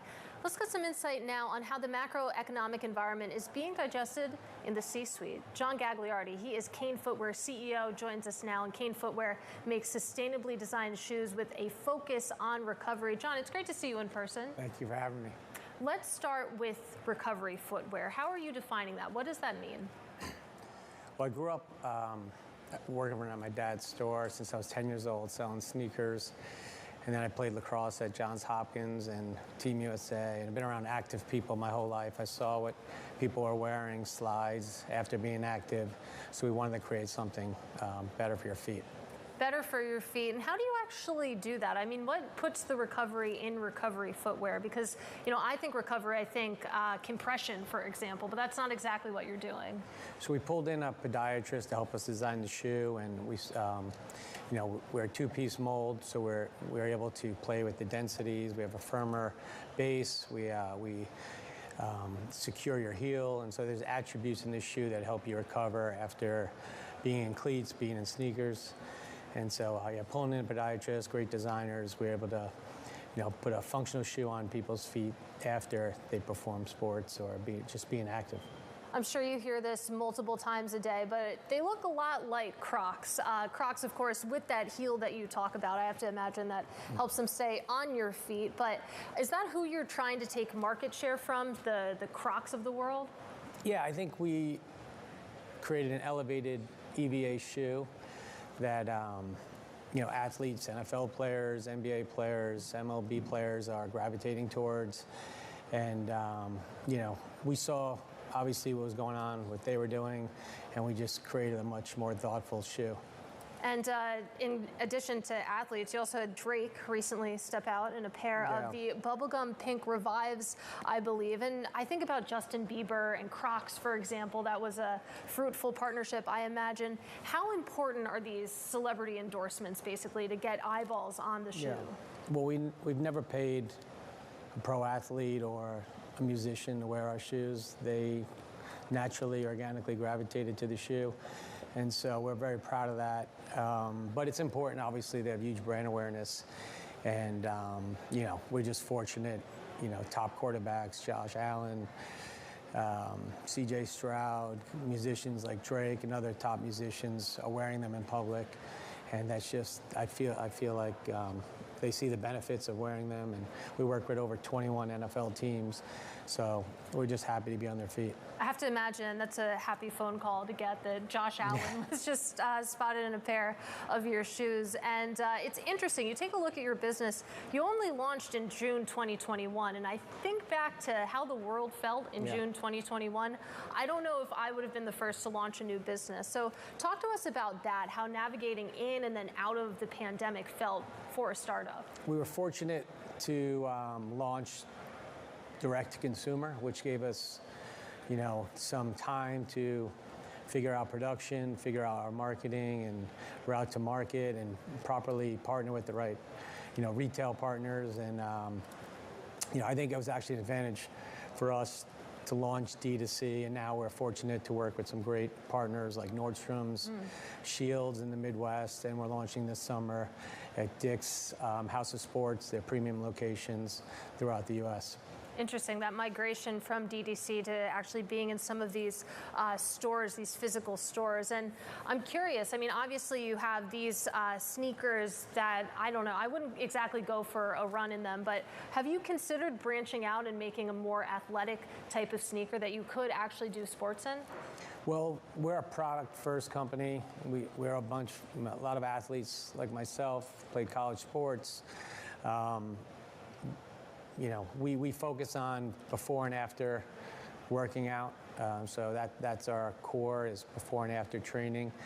We're working on some other products, but we're an active recovery brand that focuses on before and after training. Would you ever be open to the possibility of a sale to a larger peer? I think, you know, we're athletes, we're product focused, we love what we're doing. Maybe one day the time is to, you know, bring it to a different level internationally.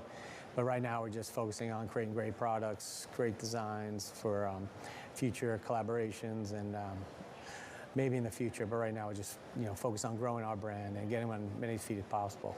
Well, John, looking forward to following the journey, and really appreciate you taking the time today. Thank you for having me. That is John Gagliardi of Kane Footwear.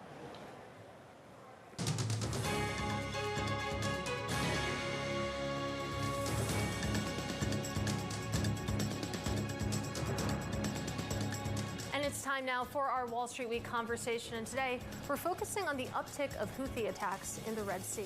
Here to talk about the implications for the shipping industry is Brandon Daniels. He is the CEO of Exeger, along with Wall Street Week's David Weston. David, take it away. Thank you so much, Katie. So, Brandon, welcome back. Good to have you. We check in on you about the supply chain from time to time. We did see some reports that things are heating up again in the Red Sea, maybe with some worse weaponry with the Houthi rebels. What's going on over there? Absolutely. Well, it's good to see you again, David. Thank you for having me on. Things are heating up, and they've been heating up for the last couple of months. The attacks have become more persistent.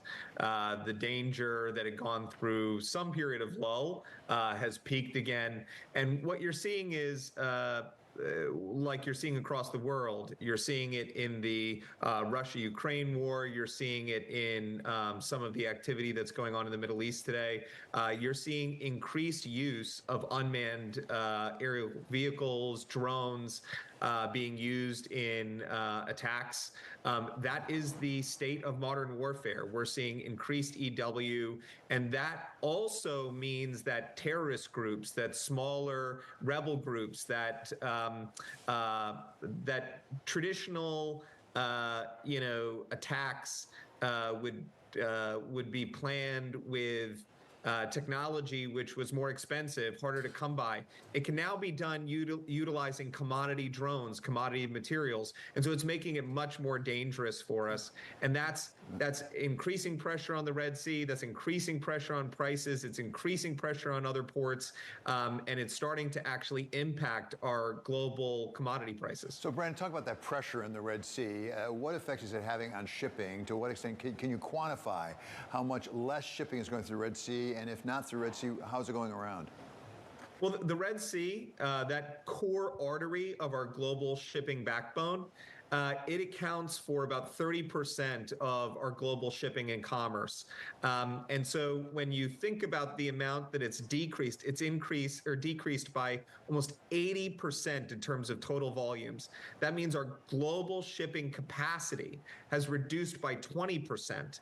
And that means that more of the ships have to go around Africa. And that means more port of calls in other parts of the world are getting more and more strained. You're seeing upticks, significant upticks in Singapore in terms of port congestion. You're seeing rates as high as 60% of, peaks of 60% higher levels of port congestion in Singapore. You're seeing ports like the port of Shanghai and other Chinese ports also dealing with constraint. And you're seeing this also in the prices of shipping. So when you look at the rates of global shipping, you're seeing a 2.5 to 3 times spike in global pricing for shipping. But if you look at specifically from Asia to Europe, you're seeing a 5x spike in global shipping prices and global freight prices. Right. So you're seeing this compound and actually impact core inflation. There are some estimates that it's impacting core inflation as much as 0.5% today. So, Brandon, Asia is exactly where I wanted to go, in the South China Sea. There are a lot of reports pretty much every day now about some altercation over the South China Sea. What effect is that having on shipping over there? Because South China Sea, if I'm not mistaken, is actually even more shipping than Red Sea. Yeah, absolutely. So the Red Sea is obviously a core artery, but the South China Sea has 2 key aspects that are important. One, it's a core area for shipping some of our most technologically advanced goods and some of our most in-demand goods. So consumer electronics, which especially as we start to get into the holidays will start to ramp in terms of demand. Consumer electronics are largely coming out of the South China Sea. Major systems that are necessary for the automotive industry to function, like chips and EVs, those are coming out of the South China Sea. And as you see the tensions start to heat up and potential issues start to heat up around Taiwan and around,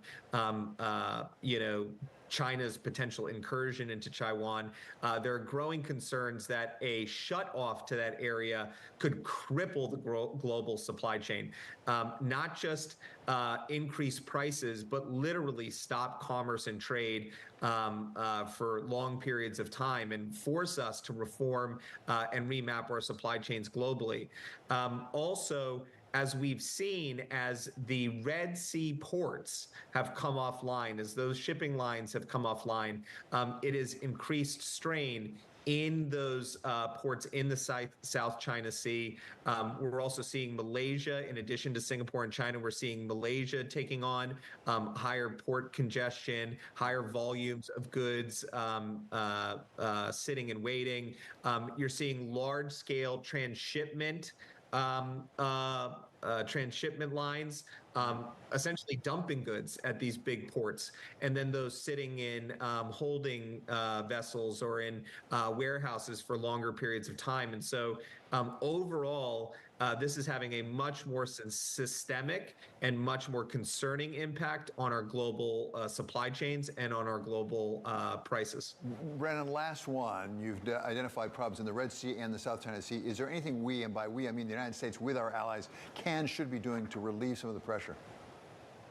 The biggest thing that we're doing right now is we are redesigning our supply chains and we're localizing some of our goods manufacturing. I mean, you've seen a huge shift to Mexico. I mean, you've seen a 5x increase in commerce between the United States and Mexico. And that's because we are essentially de-risking our global supply chain and the modes and methods in which we get goods from these global logistics issues. And so that is one big area, is the reform or the redesign, remapping of our supply chain. The second thing is innovation in our supply chain, rethinking the way that we actually create, manufacture, or even source raw materials for goods. That's another area that the United States is focused on in terms of de-risking the supply chain. Brandon, it's always really helpful to have you on these supply chain issues. That's Brandon Daniels of Exeter. He's the CEO there. Tomorrow, we're going to hear from Ethan Klingsberg. He's Freshfield's head of U.S. corporate M&A. Ask him why there isn't more M&A going on. Katie? All right, David Weston, thank you so much for that. Looking forward to that interview tomorrow. And before we let you go, let's take a quick check of the markets right now. The S&P 500 shaking off earlier losses, pretty much unchanged, but a little bit higher on the day. Once again, the asset class to watch is really the bond market. You can see that 10-year yields down about 3 basis points. We saw a big backup yesterday, but taking back some of that today. The 10-year yield still above 440, though. Now, coming up, we have Matt Garman. He is the CEO of AWS. He joins Bloomberg Technology with Caroline Hyde and Ed Ludlow next. That does it for Bloomberg Markets. I'm Katie Greifeld, and this is Bloomberg.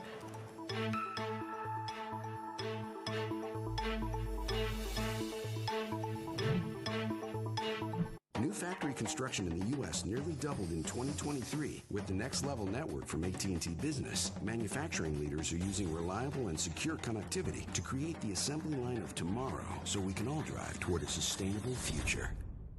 If you want to survive as a species, it is necessary to rebuild the biodiversity. And here, what we are doing together with Zurich is exactly this. Boom, internet. That's why I'm Chief Technology Officer. But all you did was plug it in. You didn't do anything. Neither did you. Exactly. Exactly. Exactly. Exactly. Want Ethereum exposure right in your brokerage account? Get it with symbol ETHE. Grayscale Ethereum Trust, the world's largest Ethereum fund. ETHE. Crypto investing begins here. Wonder what Jerry's doing now. Probably something awesome. Congrats, Jer. Wait, how do I plan for retirement? Spend, save, and plan smarter with Erica from Bank of America.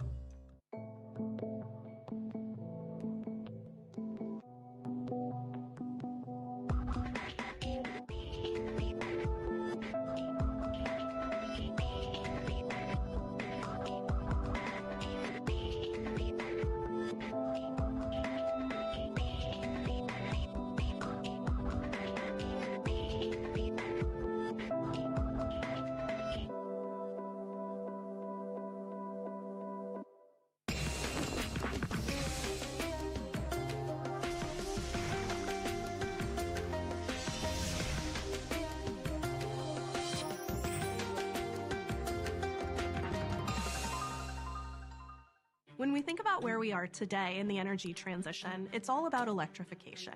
A big part of our thesis is the fact that it's active investment that's required, not avoidance. We're working to figure out what technologies are going to be more important than others. Our goal is to better understand the pace and the timing of this transition so we can make investments along the way. The opportunity comes in figuring out the path. Every day, thousands of loans are made to U.S. consumers. Those loans are converted into a bond. And so we have this market that's grown into a $12 trillion opportunity set, and it's a great way for investors to get exposure to U.S. housing. Bloomberg Surveillance covers the latest in global markets and the political events that influence your world. Join Jonathan Farrell, Lisa Abramowitz, and Anne-Marie Hordern only on Bloomberg. Context changes everything. From the heart of where innovation, money, and power collide in Silicon Valley and beyond, this is Bloomberg Technology with Caroline Hyde and Ed Ludlow. the US to sell $85 billion in 4-week bills on July 3rd to settle on July 9th. I'm Caroline Hyde at Bloomberg's World Headquarters in New York. And I'm Ed Ludlow in San Francisco. This is Bloomberg Technology. Coming up, Tesla, it beats delivery estimates, but it's still a second consecutive drop in quarterly deliveries. We break down those numbers. And Microsoft's AI deal with the UAE's G42 Protect your faces trade risks from macro over headline national risk security with Financial concerns. Juice We Pro. have the details. Now Plus, we only sit down with the $99 new a year for our CEO real-time of Amazon service. Web Services, Matt Garman, for a live interview as he wraps up his first month on the job. But first, let's check in on these markets. The Nasdaq trying to shake off what is perhaps some slightly more hawkish signs from the data today. The JOLTs data once again showing the labour market is strong here in the United States. Meanwhile, though, we have more dovish tones coming from the Federal Reserve and indeed a CPI print coming in Europe that shows inflation is cooling. So a lot of macro to be digesting. We're up about 0.2% when you're looking at the big tech benchmark. Looking at the Stock 600, though, underwater by 0.5%. Maybe that's off the back of some of the rally that we saw yesterday, but of profit taking as we still digest a lot of political risk happening in Europe, and the ECB still saying, look, we're going to be cutting into the rest of the year. Looking at 10-year yield, actually managing to push down 3 basis points. We're off of our lows, but still money moving into the bond market, probably on the back of Fed Chair Powell. Move on, have a look at what's happening in the world of crypto, because as bonds rally, interestingly, we got the dollar going higher, and that isn't always good news for Bitcoin. We're currently off by 2%, 61,938. Although, interestingly, Ed, we did see signs of a turnaround in terms of inflows into those Bitcoin ETFs in the previous week. What have you got? Let's take a look at the electric vehicle sector and Tesla's second quarter deliveries. The stock's on track for its biggest jump since April and trading at its highest level since January. Let's get right to the data and the second quarter. So, deliveries do beat estimates, just below 444,000 deliveries. Production, 411,000. But as we spoke about, it's the second sequential quarter where deliveries have dropped year on year. So you beat the street expectations, but that's not a chart that you want to see, right? Deliveries going in that direction. There was a really big bright spot, which is energy installation basically doubled quarter on quarter. We'll bring you that chart in just a moment. One point I just make really quick, Caro. When we got those delivery numbers for the first quarter, which was very bad, Tesla included a paragraph explaining some of the factors at play. In the release for the second quarter, there was no paragraph, no explanation, no commentary, though we did get a lot on the last earnings call from Elon, right? Competition with hybrids, difficulty of interest rates, all the stuff that the market's been talking about for a fair few weeks now. But the excuses do seem to be drying up, certainly when it comes to Middle East supply issues, when it comes to arson that was, of course, seemingly to blame for the first quarter. Let's dig in with Steve Wesley, Ed. Great setup, but we want to get a take from the managing partner at Wesley Group. Of course, your view on Tesla, having been a board member, a very, very, very early investor from the pre-IPO days in Tesla. And I'm really interested as to what you make of the sudden slowdown in sales and why. Well, look, I think Ed's exactly right. Numbers better than expected, delivered 444,000 cars, up from 387,000 last quarter, but still down 5% year over year. Here's the big picture. Tesla's growth has slowed from an extraordinary 71% in 2021, 51% in 2022, down to 19% in 2023. This year could be the first negative year Tesla's ever had. That's why the stock's down 30% for the year. They've lost $700 billion in value since November 2021. This all creates huge pressure and some high drama for this big August 8th unveil of the full self-driving robo-taxi. So the big question is, can Tesla pull a rabbit out of the hat? We're going to see in about 5 weeks. Well, what rabbit would you need? A lower, cheaper price model, rejuvenation there, or still waiting on the robo-taxi? Well, I think what you're likely to see is an all-new vehicle built on a new, smaller chassis. And I think that could be the chassis of the future for the new $25,000 car. And I think he's also going to show that full self-driving is almost ready to go. The big question is it going to be ready for the regulators to allow it to go on the streets throughout the U.S., or will they do something a little different, like launch in China first? A lot of speculation. But if they can get these two things right, Tesla may be back on top for the next decade. The stock up almost 9% in the session, but down 8% so far in 2024, down 13% over the last 12 months as I punch that into my Bloomberg. Remind us a little bit of your history of Tesla. You're a former board member, but at the time you were a board member, energy was not as big a component of the business. We've got a brilliant chart that I hope we can bring up showing the big jump in energy installation in the second quarter of this year. What did you make of that, Steve? So Elon's got the big picture. It's not just a car company. It is an energy company, and frankly, it is an AI company. The energy division is the biggest, fastest growing division of Tesla. It may become one of the most profitable divisions. And that's something we've been tracking for some time. But the big picture here is by 2027, they're going to be selling 30 million EVs a year. Every automaker in the world is going all electric. And if Tesla can get this $25,000 car into the market along with full self-driving, they and BYD are going to be the kings of EVs for a long time to come. Steve, I think we need to take a bigger picture look at electric vehicle sales all around the world. You have many more players in China who are reporting really good numbers. A lot of folks, actually, I've been getting hammered on social media, I'll be honest with you. I've been getting absolutely hammered from all sides. Those that are very pro-Tesla, Tesla shareholders, owners, those that are anti-Tesla, anti-Elon, you can't win. But loads of them are pointing out that Tesla delivered more pure battery electric vehicles than BYD. At the same time, I mentioned at the top, you know, Elon Musk has talked about the challenge from hybrids. That's the market right now. The legacy OEMs bringing more hybrid models online. Fed Scoresby says, I think we are restrictive. The health of the market at large, please, with that context. Look, the whole world is going electric. That's why we invested in Tesla in 2008. So Fed Scoresby is currently speaking in their CNBC interview. Curve and the price. And Goolsby says as inflation comes down, policy gets more tight. The whole world, every automaker going all electric. Now, you're going to see slowdowns. Tesla's in the middle of they call it the valley of death between the wildly successful Model 3 and the Model Y and the next generation of AI-driven full self-driving vehicles. As you move into that, I think they're going to do well. In the meantime, Tesla is becoming one of the largest sellers of energy in the world. They have applied and been approved to be. Goolsby says, I see some warning signs the real economy is weakening. To utilities all over the planet at an astonishing rate. When I was in the old days, you mentioned utilities. That was a boring industry. Now utilities are reshaping the world. That's part of why we've raised our new seed fund. Talking in the old days, Steve, and before we get into your new fund, your old days, you've known Elon for a very long time. In your old days, you were on Capitol Hill. In your old days, I mean, you were serving as California co-chair for the Obama for America campaign. Do people come to you and say, Elon's the problem here when it comes to buying a Tesla?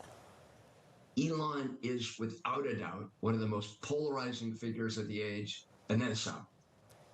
Having said that, he has transformed the global transportation industry. He's transformed. And Goolsby says, I still think a soft landing is possible. Program. He appears to be on his way to co-leading a revolution in artificial intelligence. It's hard to cast too many doubts, but is he polarizing? Absolutely. Has he made his share of mistakes? Look at the Cybertruck numbers, form your own conclusion. But I still think he is likely the best person to lead Tesla into the new future. Steve, you're looking for the next Tesla. Your firm, the Wesley Group, $100 million new fund. The focus is at the seed stage. Sounds tough. How do you find the next Tesla, be it the energy component, something to do with autonomy? Goolsby says the arc of inflation is clearly down. At the very nascent stage of a startup's life. Look, investors all over the world are waking up and they want to invest in this new future of sustainability, EVs, green energy. We've raised a $100 million seed fund to help transform the world's largest industrial companies. And we're building on a 17-year track record of having raised 4 funds to invest in game-changing companies. So we're already had 9 Fed Scoresby says, I don't buy that the last mile on inflation could take longer. Exits. And I think our real secret sauce is the expertise we gained from having 32 of the world's largest energy, mobility, insurance, building companies as investors. They help give us unparalleled deal flow. We review about 4,000 companies a year, keeps us on our toes. I mean, you've got money from Duke Energy, Origin Energy, Alaska Air, everyone's here, many of them wanting sort of strategic investments here, Steve. Is electric vehicle the strategic Goolsby place to says deploy market-based capital right now? rents Is are it down, but not automation yet that reflected you in need to be data. more focused on? Is it energy? Where are you going to get the real bang for your buck, do you think? Yeah, well, that's exactly the right question to ask. Let's jump right into that. There are unbelievable changes going on in the utility sector. EVs, autonomous vehicles, AI is causing the electricity demand globally to double by 2050. Utilities used to be boring. Now they've become the linchpin of the global economy. And energy, it's renewable energy, long duration power storage, virtual power plants. In the mobility sector, again, every company going electric, and that's because EVs this year will start costing less than comparable internal combustion engine vehicles. AVs are coming quickly.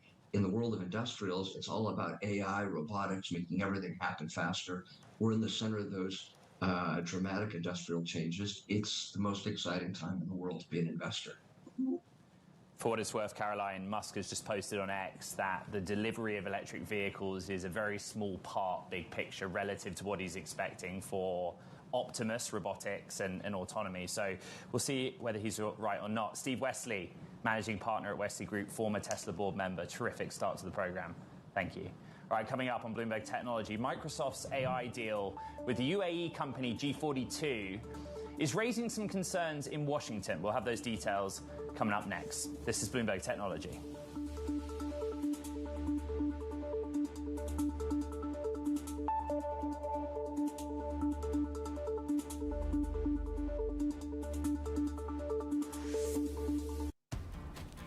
Stepping out, throwing in a line, and dropping the tailgate for a picnic. For work and play and every day, upgrade with over 1 million parts and accessories and bring your truck to life. Real truck.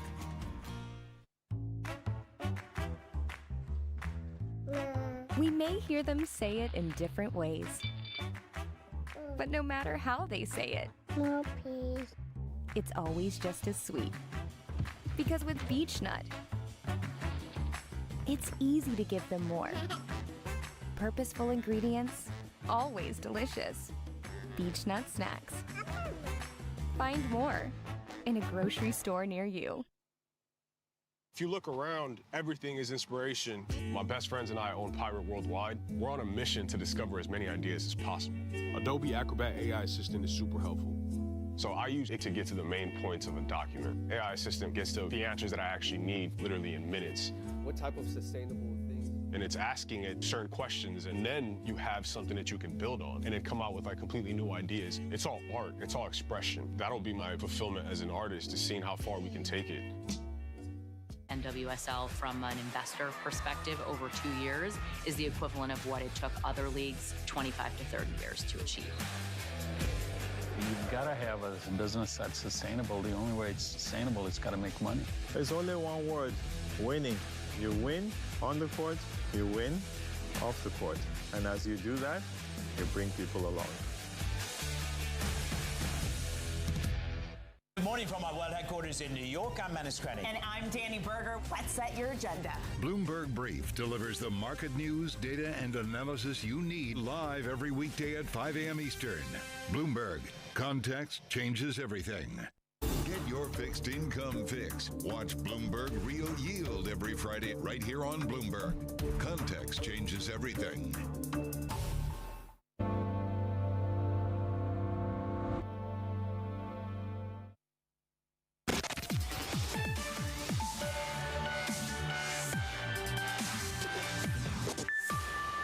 Remember back in May, Microsoft, G42, the United Arab Emirates, the UAE's AI firm, well, it announced plans to spend $1 billion on projects together in Kenya. It was a deal which was negotiated with input from the US and the UAE governments. But while some see this partnership as a way to help the US combat Chinese influence in the global south, others, well, look, they're concerned about potential national security threats.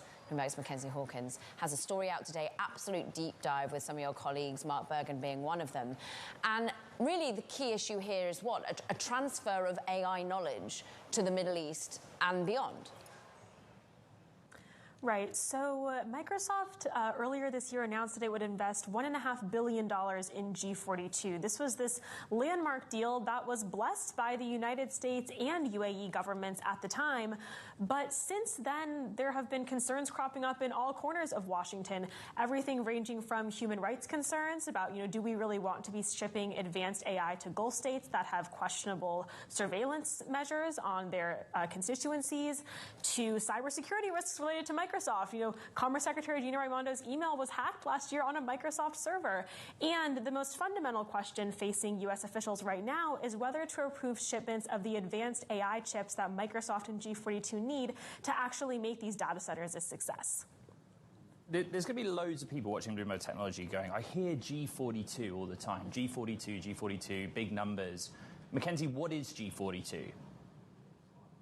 The G42 is the preeminent AI company in the United Arab Emirates and really in the Middle East writ large. There's Gulf states, including not just the UAE, but also Saudi Arabia, Kuwait, and Qatar that are pouring massive amounts of money into AI development. And G42 is sort of the crown jewel of the UAE's AI empire. And particularly, the UAE is jockeying with Saudi Arabia over AI and data center leadership. But the U.S. has concerns about the entire region. They had added the Middle East, much of the Middle East, including all 4 of those Gulf states, to an export controls framework that originally focused on China and restricts U.S. companies from shipping advanced chips or advanced chip-making equipment to countries on that list without a license from the U.S. government. And since implementing that rule in October, they've pretty much slow-walked licenses to that region while officials jockey over whether or not to allow companies like the UAE's G42 to access American technology over concerns that it could also be a backdoor way for China to get access to those tools and chips. But if they don't build the ties with the Middle East, then is China going to win out in the global south? Are we going to see this ongoing narrative of a battle just escalate? So that's exactly the concern and the consideration.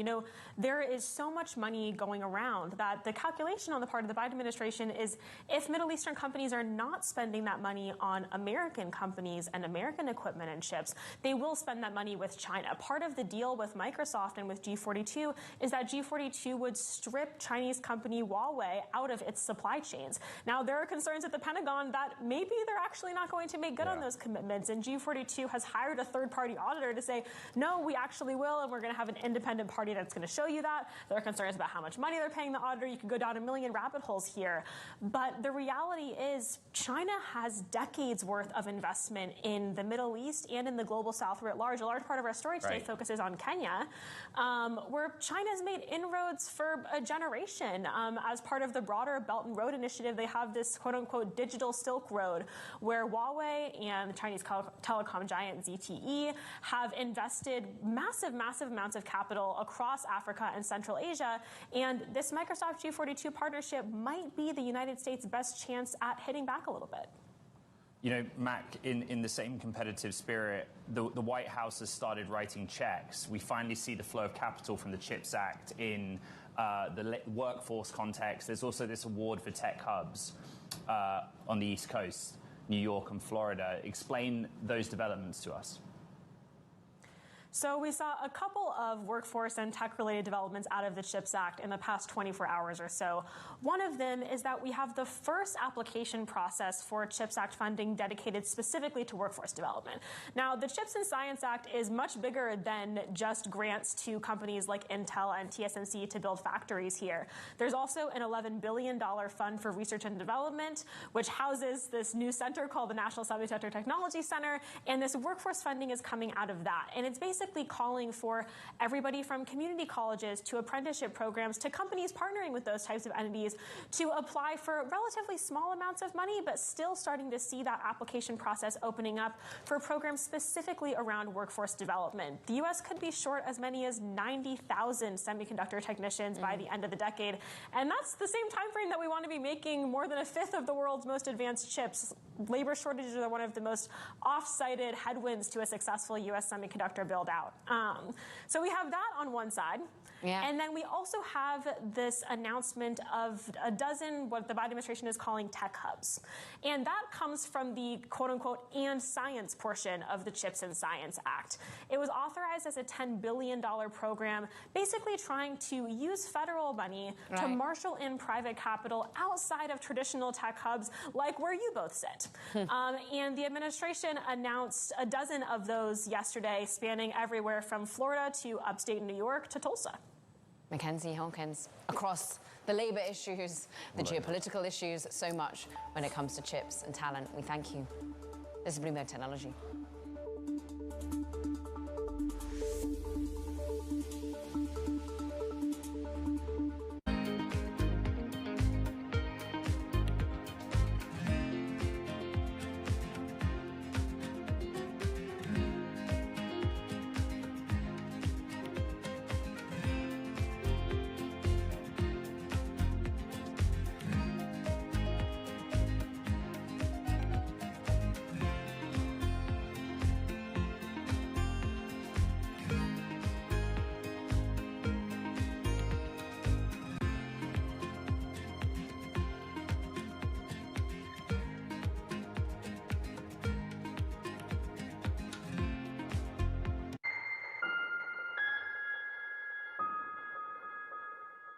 It's a multi-trillion-dollar industry.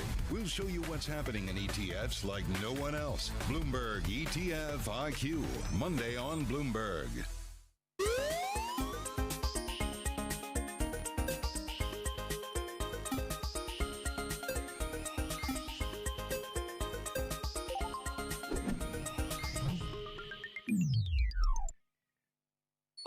Asia is at the forefront of some of the world's biggest stories. I'm Sherrian in Tokyo. And I'm Heidi Stroud-Watts here in Sydney, where the trading day begins. We're here in the center of all the action to get you set up with the numbers, news, and knowledge you need for the day ahead. The demand is indeed recovering. We've been waiting for this moment. The opportunity of a century. Join us on Bloomberg The Asia Trade. Weekdays only on Bloomberg TV. Context changes everything.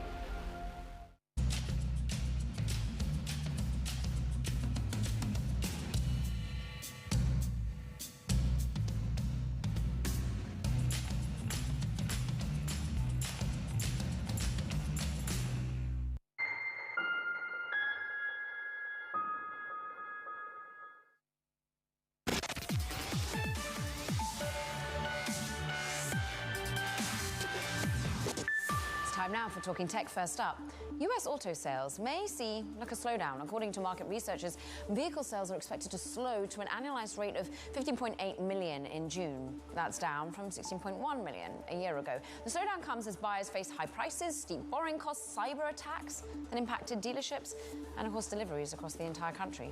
Plus, according to sources, Northern Data is weighing an IPO of its combined AI, cloud computing and data center businesses. Banks who were asked to pitch for the role have put valuations between $10 to $16 billion. Now, the company would potentially list on the NASDAQ and could come as early as the first half of next year. And Samsung employees have planned a walkout. Union workers over at South Korea's largest company say that they are planning a 3-day walkout beginning July 8th. Now, the union has announced the decision yesterday evening after its latest wage negotiations failed to yield any breakthroughs. Ed, what are you looking at? Okay, someone new has entered the Paramount party. According to the New York Times, Barry Diller is exploring a possible Paramount bid. Now, remember, Diller led Paramount Pictures decades ago, but lost a bidding war for the company. Bloomberg's Hannah Miller, fresh on a new beat, joins us out of New York City. This is an interesting one. What are the details in the New York Times report? Yeah, so we know that this came together after Sherry Redstone walked away from a proposal for a merger with David Ellison's Skydance Media, and that NDAs have been signed between NAI, National Amusements, that's the holding company for Sherry Redstone's Paramount shares, and IAC, which is Barry Diller's firm. Isn't it interesting that Barry Diller lost out to Sherry Redstone's father when wanting to get some of these assets previously? What assets would you think he'd actually be after if this is all realistic? Because there's talk about Paramount Plus being weaved into another streaming company too. Yeah, so there's something very poetic, very nostalgic about this, I think, for Diller. You know, he did head Paramount Pictures, so I'm sure that's of great interest to him. Yes, we've heard a lot of talk about Paramount Plus, you know, doing a joint venture on streaming. Max has come up as a potential candidate for that. So it'll be interesting to see what he's gravitating towards. But yeah, I mean, it's film and television. What's not to love? So I feel like we've been talking about this for a very long time. And I'll be honest with you and with our audience, I've lost track of who is and who is not trying to buy Paramount. Diller aside, who are the other players still in the race? Yeah, so, you know, we know media mogul Byron Allen has made a bid, been very vocal about that. We also have Edgar Bronfman Jr. and Bain Capital that have also put in an offer. And Sony and Apollo, that was way back. They've kind of had to rethink their strategy. But yeah, there are still a lot of bids coming together. I've been talking to people and have been told that Sun Valley next week, that conference is going to be really pivotal on this, and that we could see deal talks percolating there. Of course it is. And Hannah, I mean, you sort of rather poetically yourself said, TV, movies, what's not to love?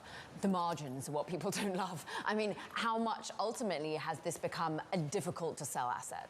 Yeah, there are serious liabilities here with that $14 billion in debt being a leading one.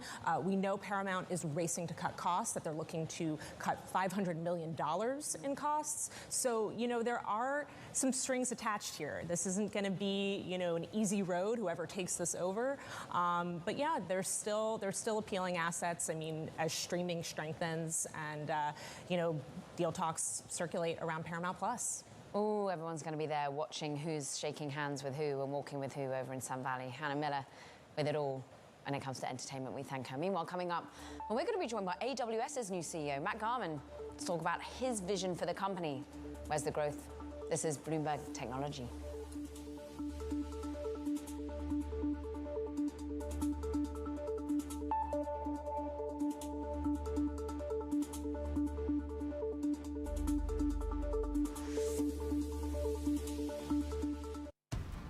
Building a home for the people who are worth it. For work and play and every day. Upgrade with over 1 million parts and accessories and bring your truck to life. Real truck.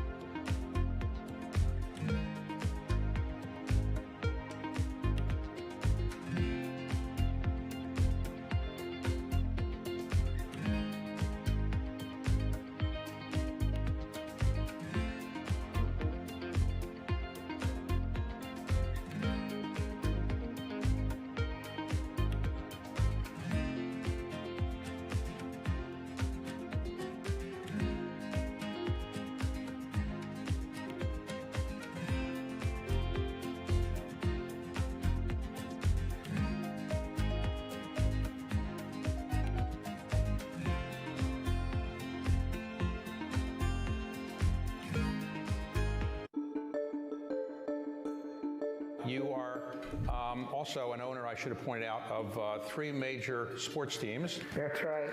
Right? And you're the first woman, as I understand it, the first woman to own 3 major, have a stake in 3 major sports teams. Is that right? Yes, and we'll say African American. You were approached by the owner then of the, I guess, the Washington Wizards and the Washington Caps about maybe buying the Washington Mystics, which is the women's basketball team. And what did you say? Well, first of all, it was Abe Pollin. He did come to me and Susan O'Malley, and they said, Abe Pollin says, look, I want you to be the face of the Washington Mystics. And I said, what do you mean be the face of? He says, I want you to buy this team. His health was failing. And I have to tell you, and a lot of women can understand this, we never get these opportunities. So that was the first thing that struck me. And I was flattered. I was really flattered. I said, well, Abe, what are the financials on this? And he handed them to me. He says, well, they're not making money. But I was still intrigued about team ownership.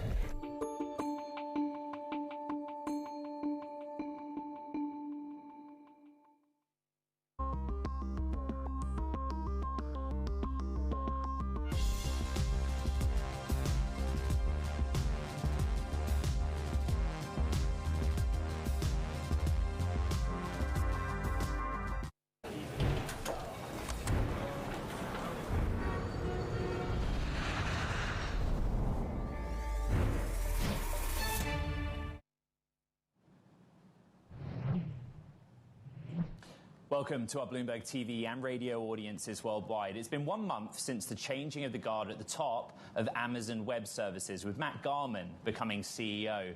And he joins us now for an update on how things are going and to lay out his vision for AWS, the leader in the cloud market. Mr. Garman, good morning to you. Let's start with the basics. What have you spent the last 30 days or so doing, and how quickly have you tried to implement changes that you think were helpful or important at AWS? Well, thank you, and thanks for having me this morning.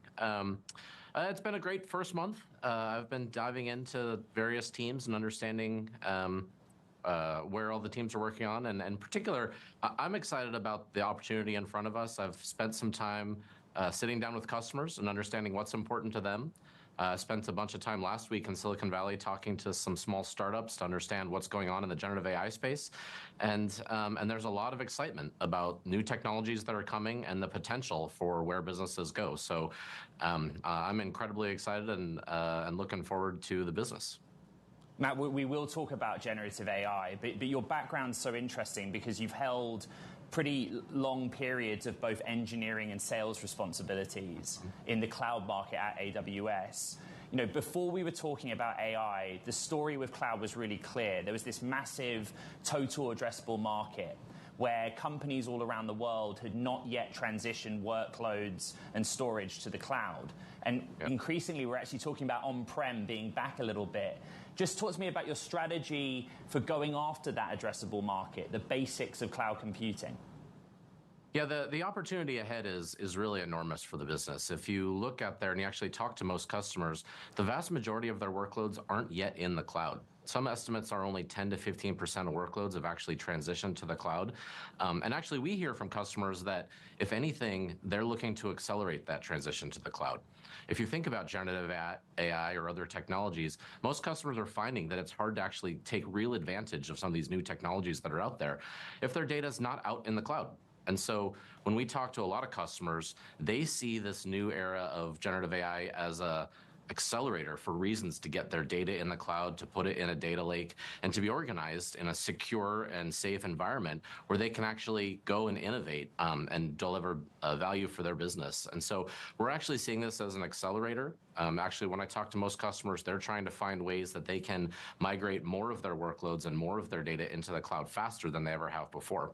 And so we think that that's a huge opportunity for AWS business, but we also think that's a big opportunity for our customers as they can gain agility and can innovate faster for their own customers once all those workloads are in the cloud and they can focus on delivering value to their end customers.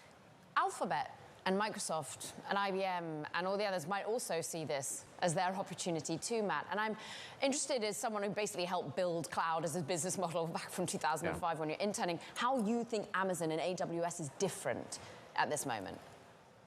Yeah, you're right. So, and as you mentioned, I've been working in AWS since 2005, 2006, since we started AWS. And so if you look about where we're different, there's a couple of things that I would focus on. Number one is we have a lot of experience going and helping customers in the cloud world. And from the very beginning, when we very first started AWS, we said priority zero for us is security. Customers are trusting us with their business. They're trusting us with these critical workloads. And so security is first and foremost. Second is operational excellence. And so we know that for our customers, if we have to be secure and we have to perform in an outstanding way. So performance, security, those are the two things that we focus on. And then we think about how do we help customers innovate? And we really like to partner with our customers. We want to lean in.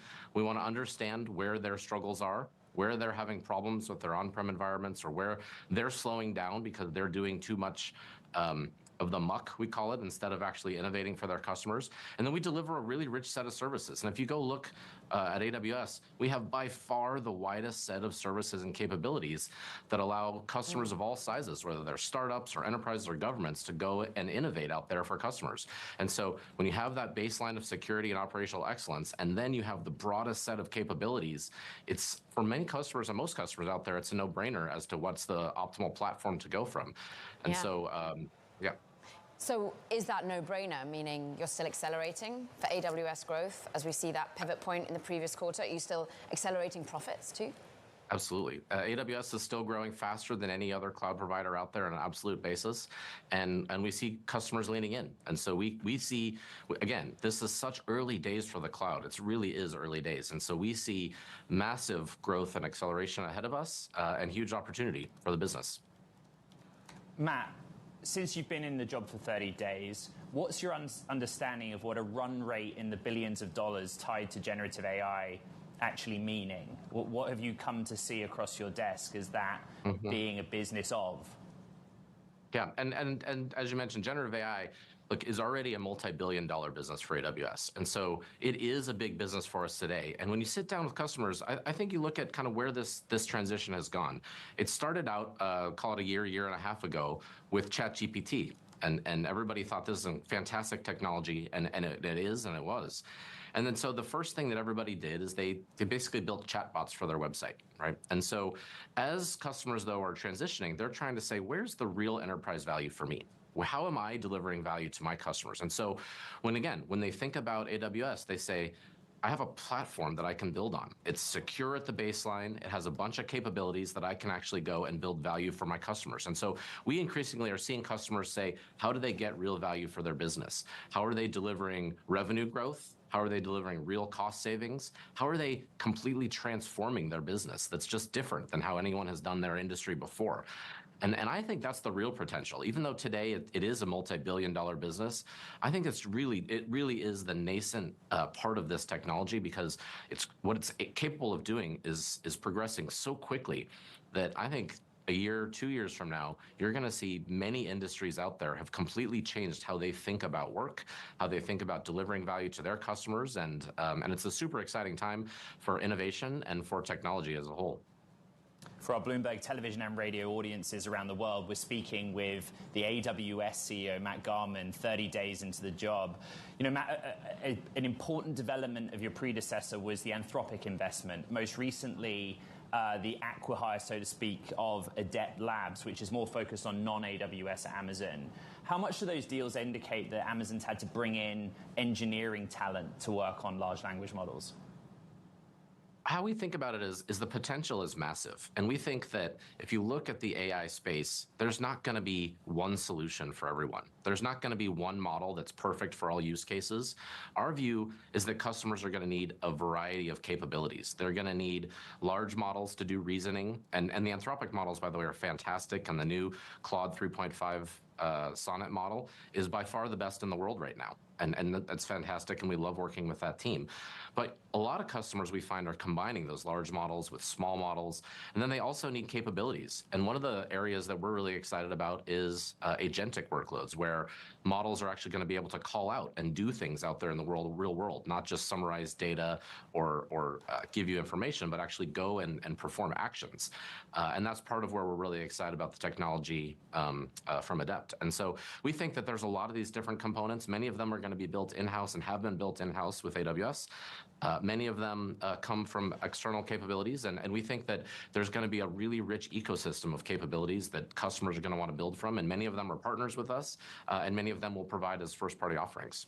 A rich ecosystem needs rich infrastructure and energy at that, Matt. How are you seeing the need for energy growing at AWS? How are you satisfying it? There's much talk about nuclear, for example. Mm-hmm. Yeah, it's a great point, and it does need a lot of energy, and that's why if you rewind even several years ago, we're the single largest purchaser of renewable energy in the world for many years in a row now. And part of that is we saw this coming, and we've been thinking about how do we build up enough power in a sustainable way that's carbon neutral, that we can support the energy needs for technology. And so we think that growth is going to be significant, and there's a lot of work that's going to go forward in continuing to make sure that we have enough power to power the workloads that our customers need. But that's part of what I think we bring to the table. We've spent a lot of time getting good in this space. We've spent a lot of time thinking about how do we make sure that we have enough sustainable power? How do we make sure that we have enough components in our supply chain? And how do we manage that spend? As you mentioned, it's a pretty significant infrastructure investment. How do we make sure that we manage that in a reasonable sustainable way so that it's good for the AWS business and that we're being responsible with how much capital we spend, but we can also grow the power footprint that the world needs in a sustainable way. I think that's an important thing of what AWS brings for people. Can I ask about, therefore, that profitability? Because there has been marked improvement in profitability. But the question is, at the time of investment, are you managing this by cutting costs, by ultimately having let go of people? Are you managing to equate it more by just more higher pricing for these AI-related services? No, we think about this business, like this business will have ebbs and flows over time, particularly as we make large financial investments in the future, whether it be large investments in power or data centers or components and things like that. So the profitability of the business will go up and down over time. But long term, we think that AWS will continue to be a very profitable business for Amazon.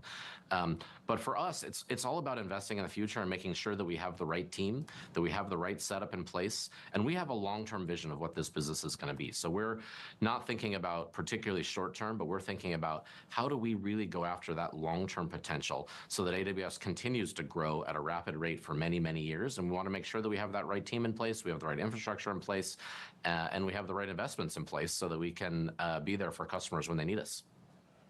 Matt, we've dedicated a lot of time on this program covering your proprietary silicon efforts, Trainium, for example. So we've done that. Could we focus on NVIDIA and discuss with me your relationship with that company, how supply of their AI accelerators is, and whether you actually will give us a forecast of how many accelerators you think you'll take from NVIDIA in the next 12 months or calendar 24?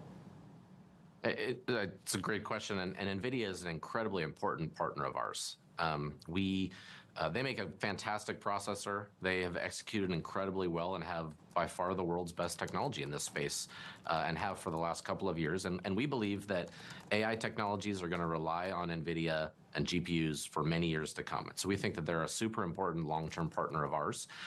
In fact, we are getting deeper and deeper with them. Jensen has said on stage that AWS is their technology partner that they're building their own models on top of. They believe that, and they've seen that AWS has by far the best performing technology, whether it's on the network side or the availability of the GPUs, which actually is a super important part of building models.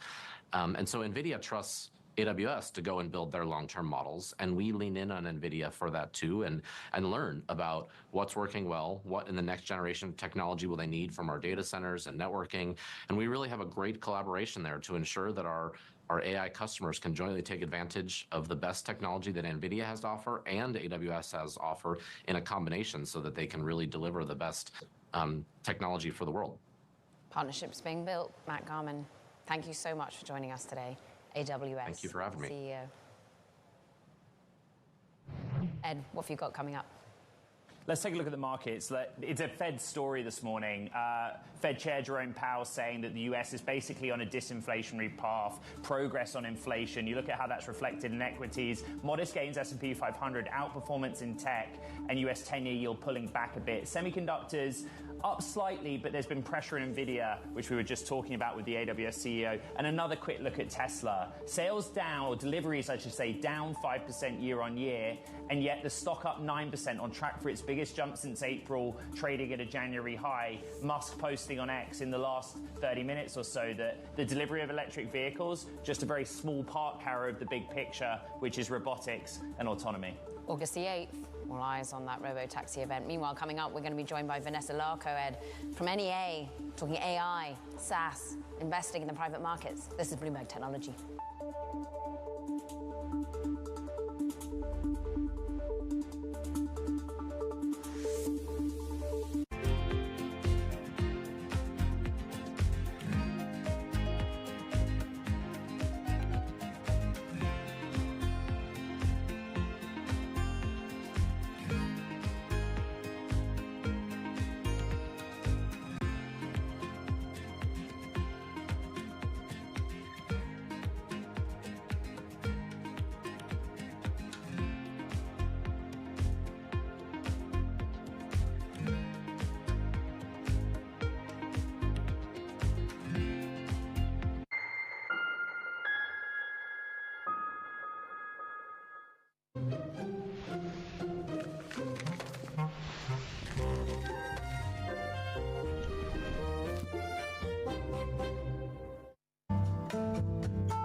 authorities. Could face bigger challenges. Britain's next. It was going to keep reading World Cup. This is a three. As the economic picture. Covering the intersections of Hollywood, Silicon Valley, and beyond. Lots happening on Wall Street. I couldn't have been more wrong. It's going to stay volatile for a while longer. It's a bifurcated market. Need to catch up? This is Bloomberg Wall Street Week. I'm David Weston. We've got the information and insight. Year over year, you could start to see some cracks. It might be overhyped short term, but it's underhyped long term. From businesses most influential and instrumental. A lot of the doom and gloom has been somewhat overblown. If you're not living near the edge, you're taking up too much space. Bloomberg Wall Street Week, live Friday with replays all weekend on Bloomberg Television and Radio. I'm Alex Rodriguez. I'm a former New York Yankee and played professional baseball for over 20 years. Almost that entire time, I was thinking about business. And I'm Jason Kelly. I've been a business journalist at Bloomberg for more than 2 decades. And across my career, I've covered everything from the Olympics to Wall Street. From Bloomberg, this is The Deal. Each week, you'll hear us in conversation with business icons. This show will explore deal-making across sports, media, and entertainment. This is very fancy for a podcast. If I knew what it was going to be, I'd put everything I had into it. I get asked more about our relationship than I do my wife and I. You know what I'm saying? This is a show where we talk with big-time athletes and executives about the wins, the losses, and lessons learned along the way. This show is called The Deal. The Deal? The Deal. The Deal. That deal. The Deal. Huge deal. Who dug this up? One of y'all's in trouble.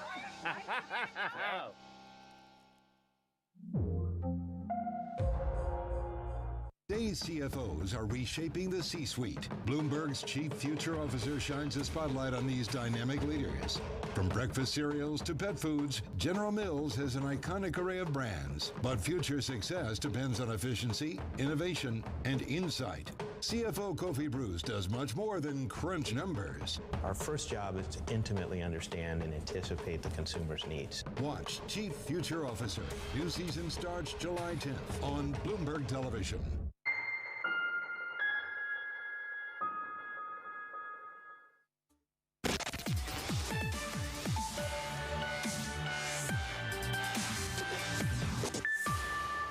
Time now for VC Roundup. First up, London fintech company Revolut. Well, it's recorded its revenue for 2023 and nearly doubled to $2.2 billion. Now, interest income climbed to more than $600 million, but look, it's worth saying that it was offset by credit losses, which more than tripled. That impacted the company profits. Revolut's 2023 accounts were filed ahead of a deadline as this company tries to secure a UK banking license. Auditor BDO also signaled ambitions, of course, to take the company public. Meanwhile, over in the UK, Erin Platts, former CEO of the British arm of Silicon Valley Bank, is leaving HSBC to join venture capital firm Octopus Ventures. Platts joined HSBC in March 2023, remember that date, when the company was acquired by SVB UK, and now she will be joining Octopus Ventures in January as their CEO. Platts will remain as a special advisor to HSBC. And AI startup Sentient Labs raised $85 million in a seed funding round led by VC funds Pantera Capital and Framework Ventures, with investors including Peter Thiel's Founders Fund. Sentient Labs pays developers for their contributions to emergent AI tools, and the funding round ranks among the top 10 largest seed rounds for AI startups so far. Ed, what have you got? Well, it's time for our VC Spotlight, where today we're joined by Vanessa Larco from NEA, and there have been so many themes we've been passing over. Guess what the main one is? It's generative AI, spoiler.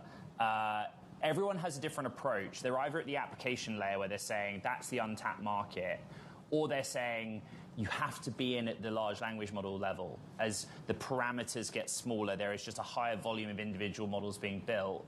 Where do you sit in that divide, Vanessa? Well, thanks for having me. I'm very biased because I am an application layer investor. So at NEA, I have a colleague who does infrastructure investing while I focus more on the app layer.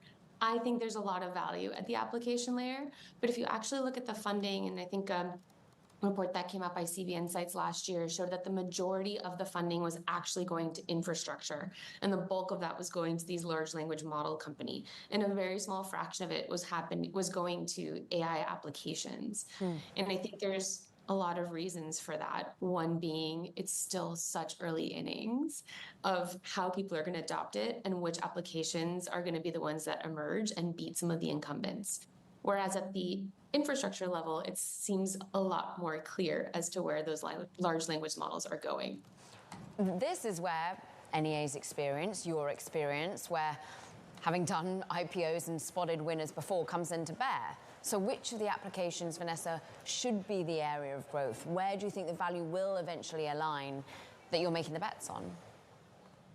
Well, I think for me, I like to take a step back and think about what are the behaviors that are going to change because of this technology. And I think about it as three core behaviors in the workplace. There's search and synthesize, and I think Matt alluded to this in your previous segment around chatbots and everybody using it to find information. Then I think there's the creation. Once you find information, you want to create, add to it, change it, create an asset. And then the third is take an action or make a decision.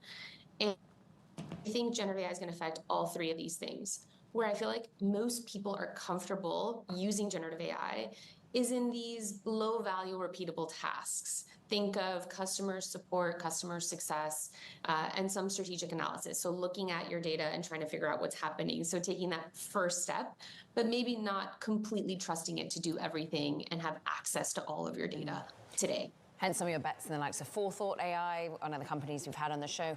But look, you have bets in companies that tangentially might use AI, but aren't AI first. I think of Greenlight, FinTech, making sure that our children are investing and understanding saving, but maybe not first and foremost an artificial intelligence company. You're also betting on the consumer. Is there money outside AI? Can you put checks to work right now?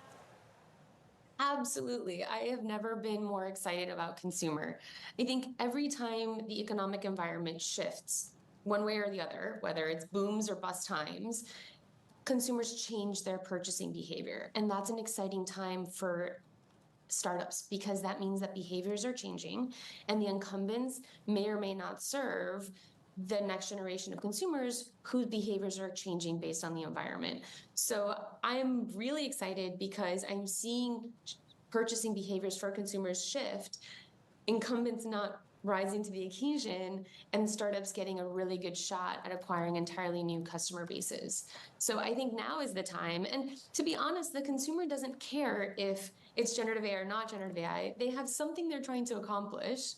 And if you're serving them and accomplishing it in a great way, that's all that matters.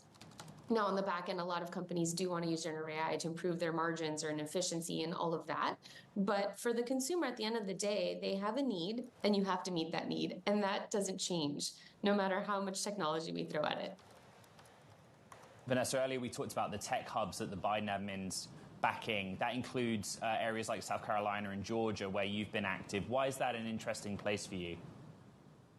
Well, I think for me, Atlanta is a really interesting ecosystem because you have great technical talent. I'm biased, I went to Georgia Tech, but it's a top 10 computer science program. You also have Emory and a bunch of other schools in the area that are phenomenal schools and great producers of talent. The other unique thing about Atlanta is that you also have a lot of Fortune 500 companies. And these aren't your stodgy old Fortune 500 companies. They're very committed to adopting new technology. So they have a lot of programs to purchase and procure technology from startups. So startups can sell into their neighbors, which are big Fortune 500 companies, and get these big deals right out of the gates. The other thing I like about Atlanta is that they've had exits. So this is, typically when you think of big tech hubs, San Francisco, New York, they have exits, they have IPOs, they've had giant acquisitions, and those companies then create a bunch of other entrepreneurs who have huge aspirations. And Vanessa Larco, NEA partner. We're out of time, I'm afraid. Vanessa Larco, NEA partner, thank you so much. This is Bloomberg Technology.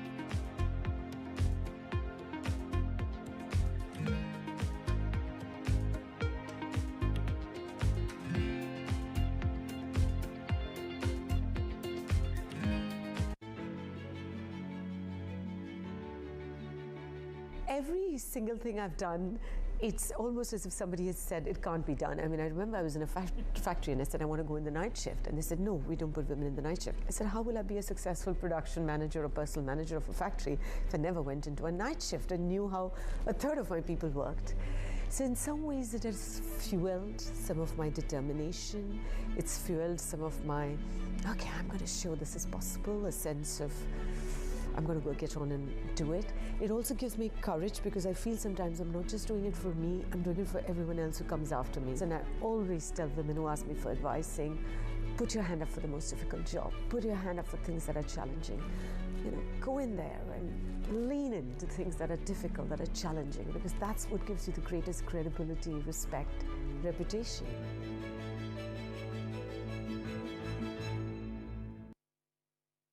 The top names in business are on Bloomberg. You need to have an AI game plan. We used to say that every company needs to think about becoming a software company. Now we say that every company needs to become an intelligent software company.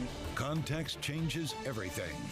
It's Jobs Day, and Bloomberg has the report under surveillance. The job market is quite strong. There's no major job losses. The economy is still chugging along. This Friday, Bloomberg will bring you crucial data and expert analysis at terminal speed. We have a labor market that is not inflationary. Perhaps some cooling is in front of us. We're now starting to move into the more normal stage. There's a lot of things under the hood here. The June Jobs Report, Friday on Bloomberg.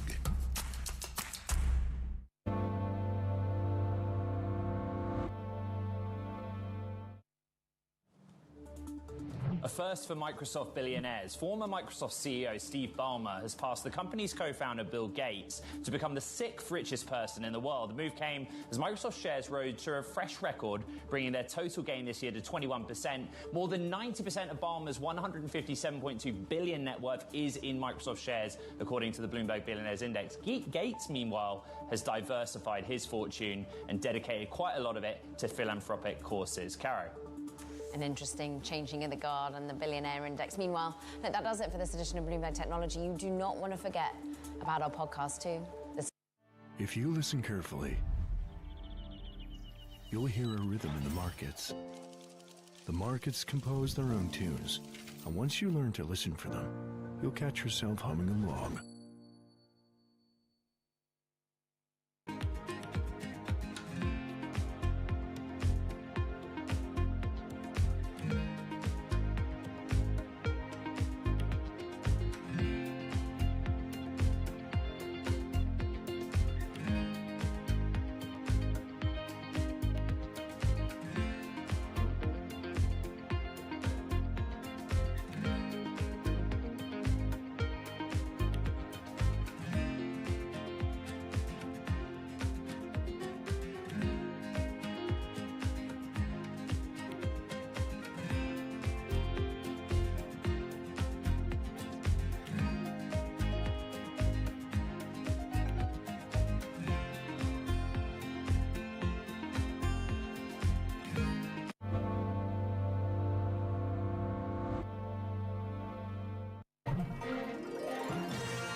Bloomberg covers the world with unmatched reach and resources. From more than 120 countries, the moment news breaks, 24 hours a day. Bloomberg, context changes everything. People ask me all the time, what is the key to being a really good investor? And I tell them it's to surround yourself with and work with the best investors you can find. On Bloomberg Wealth, I'm going to take you to meet the greatest investors in the world, the people that I would like to have managing my money. The private markets in general have exploded at the expense of the public markets. Part of that's regulatory, part of that's just structural in the market. Private credit particularly exploded when the banks took a step back. Bloomberg Surveillance covers the latest in global markets and the political events that influence your world. Join Jonathan Farrell, Lisa Abramowitz, and Anne-Marie Hordern only on Bloomberg. Context changes everything. Power, money, culture. Haslinda Aman tells the story of Asia's rise through the people who are helping to shape it. This week, with the drive of winning over a new generation of fans and players, Live Golf CEO Greg Norman is shaking up the game.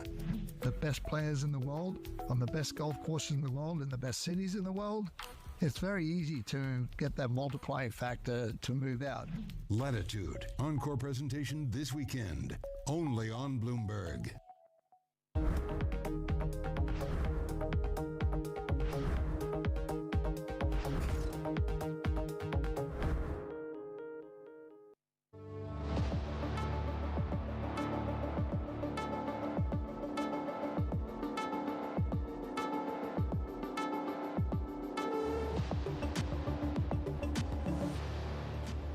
Live from Bloomberg's world headquarters in New York, I'm Shonali Basak. And I'm Tim Stenovac. Welcome to Bloomberg Crypto, a look at the people, transactions, and technology shaping the world of decentralized finance. Solana is the next target for a possible crypto ETF. We're going to discuss it with Matthew Siegel, whose firm just applied for approval. Plus, we're seeing a slowdown in trading volume for Bitcoin as the ETF boom appears to subside.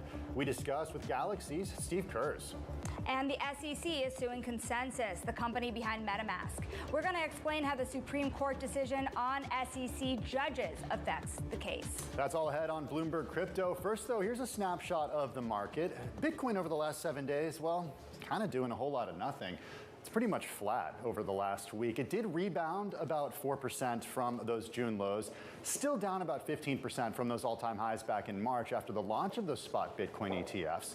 Look, we're going to talk a lot more about this a little bit later, but something interesting is starting to happen when it comes to Bitcoin trading volumes, at least on weekends. Unlike stocks, Bitcoin trades 24/7, so it can be traded on the weekends. But now the proportion of Bitcoin traded over that time period has declined to an all-time low of 16% this year. That's according to the cryptocurrency research firm Keiko.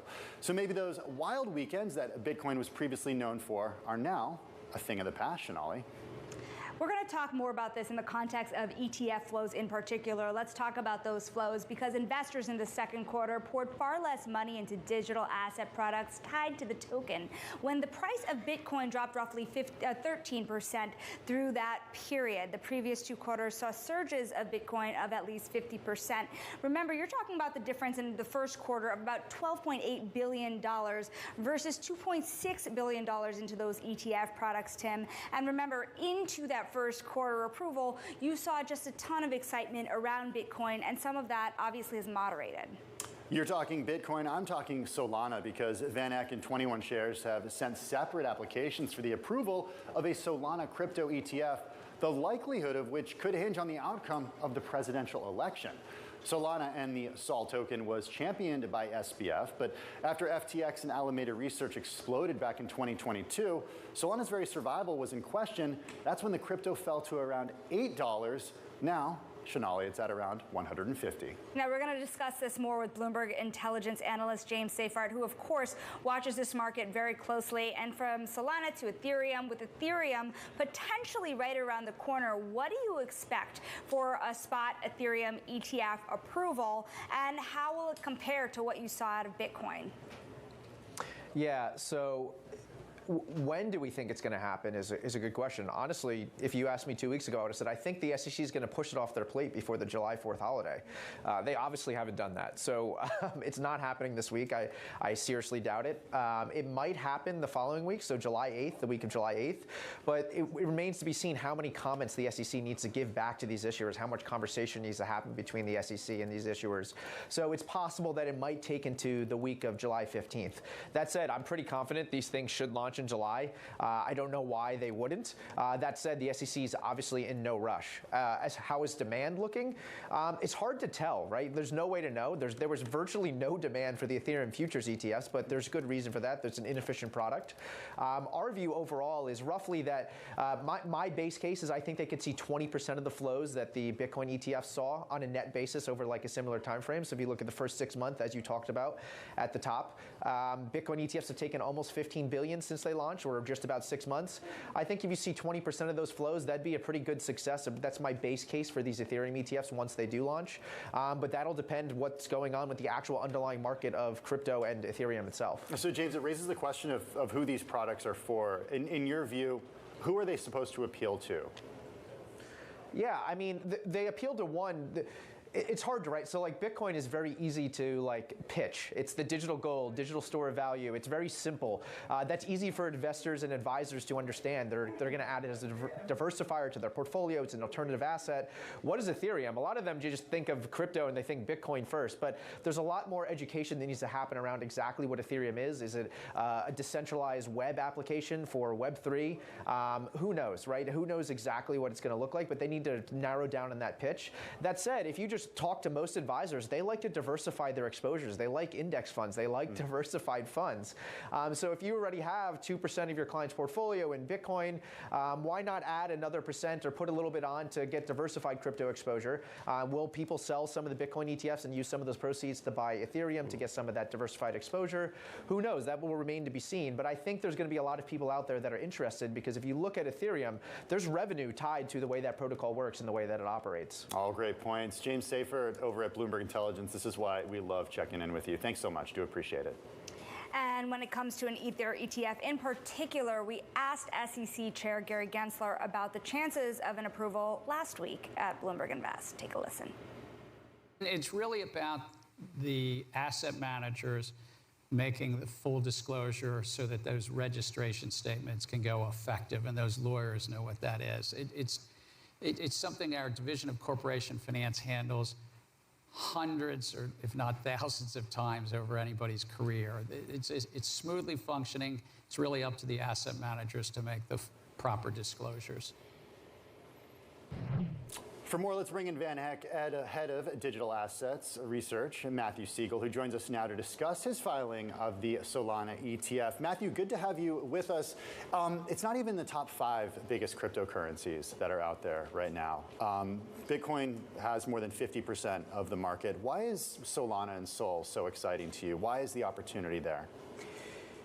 So I think there's just a very small handful of crypto assets that have the potential to be an open source app store, a real competitor to Google and Apple that allows entrepreneurs and developers to build open source applications that operate globally, 365, 24/7, with no intermediary that can censor transactions. And ETH is the gasoline that powers that open source app store, and it's the largest one.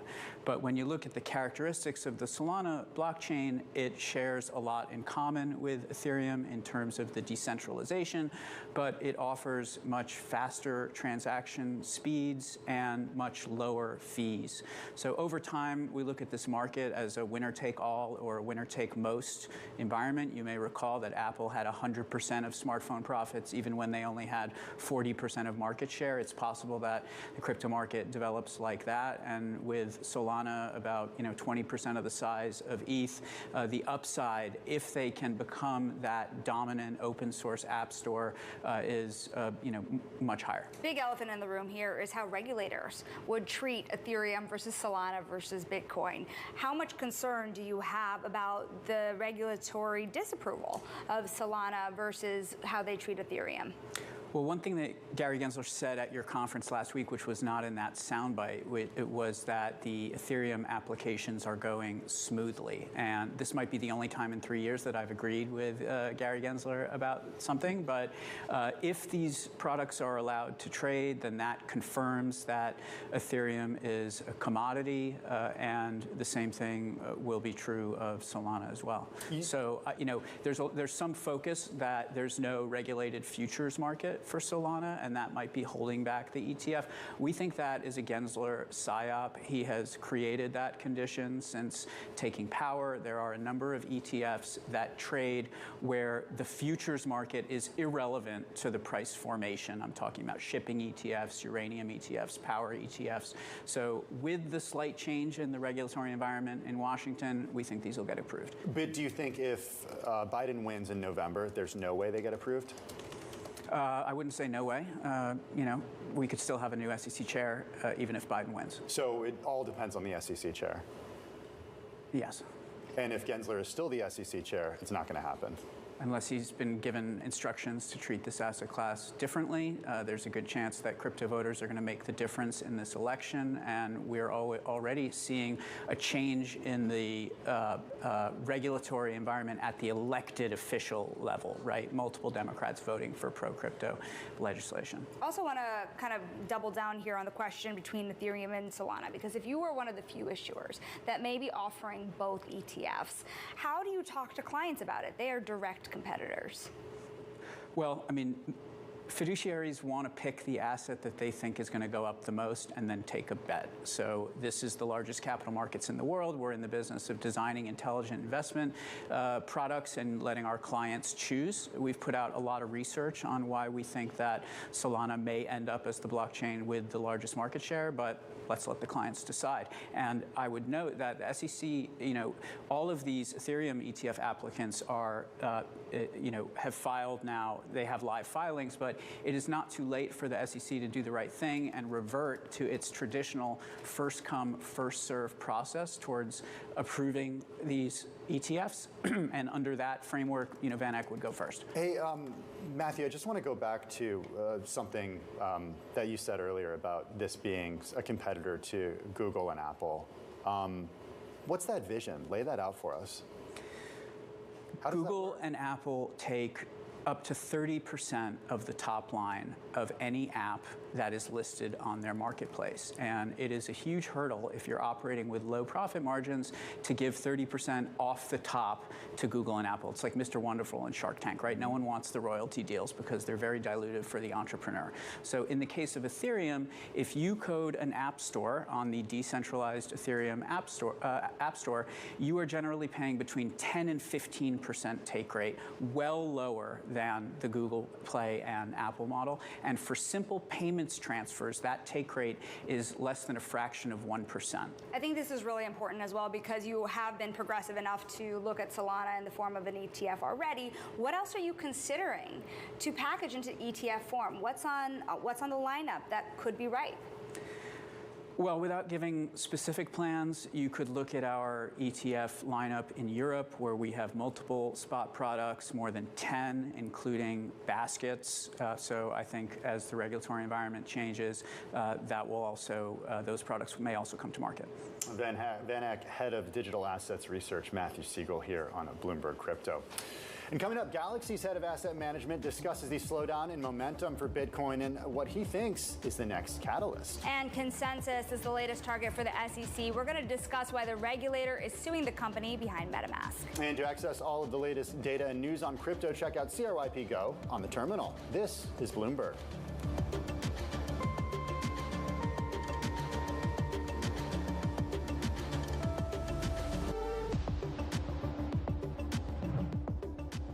It's not the critic who counts, and you know that. Some still call it luck. Let them, because you know what it's always been. Inevitable. To explore if they don't find themselves in management position. I mean, what's the thinking? Yeah. I mean, like, what's that about? We're not forcing everybody to, be kicked out, right? But you encourage people to explore. Exactly. We encourage people to think about their, because sometimes it's easier, even for me, if I don't need to change everything, it's easier, right? Mm-hmm. Change is really tough thing for everybody. Should I do this job for next 5 years, 10 years, or should I try a new thing? If I had to think, that is a great, opportunity to think about it. We need to think about what kind of talents I can have for the next 5 years, 10 years. What's the best way to contribute to the world?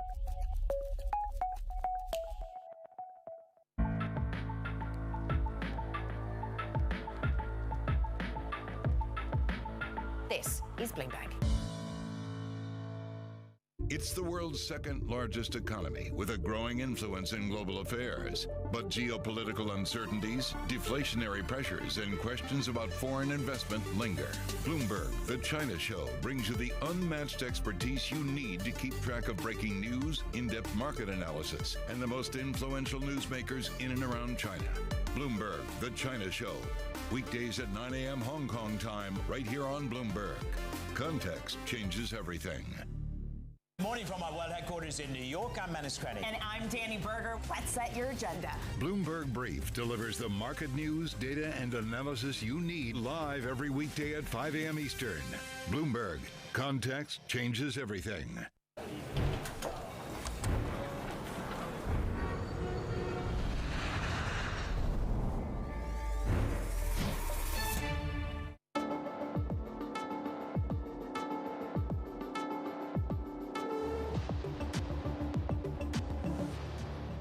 The proportion of Bitcoin traded over weekends has declined to an all-time low of 16% this year, according to cryptocurrency research firm Kaiko. We're going to discuss this with Galaxy's global head of asset management, Steve Kurz, because you've been in the market, from what I understand, since almost the beginning, Steve. And if you look at the way the trading of Bitcoin has changed before and after the ETF launch, the spot ETF in the United States, what has surprised you most recently about how people have engaged, especially as that initial ETF wave has calmed down? Yeah, look, I'm not worried about Bitcoin. Obviously, there's been selling pressure. We have governments that are selling. We've got the Mt. Gox technical. It's the summer.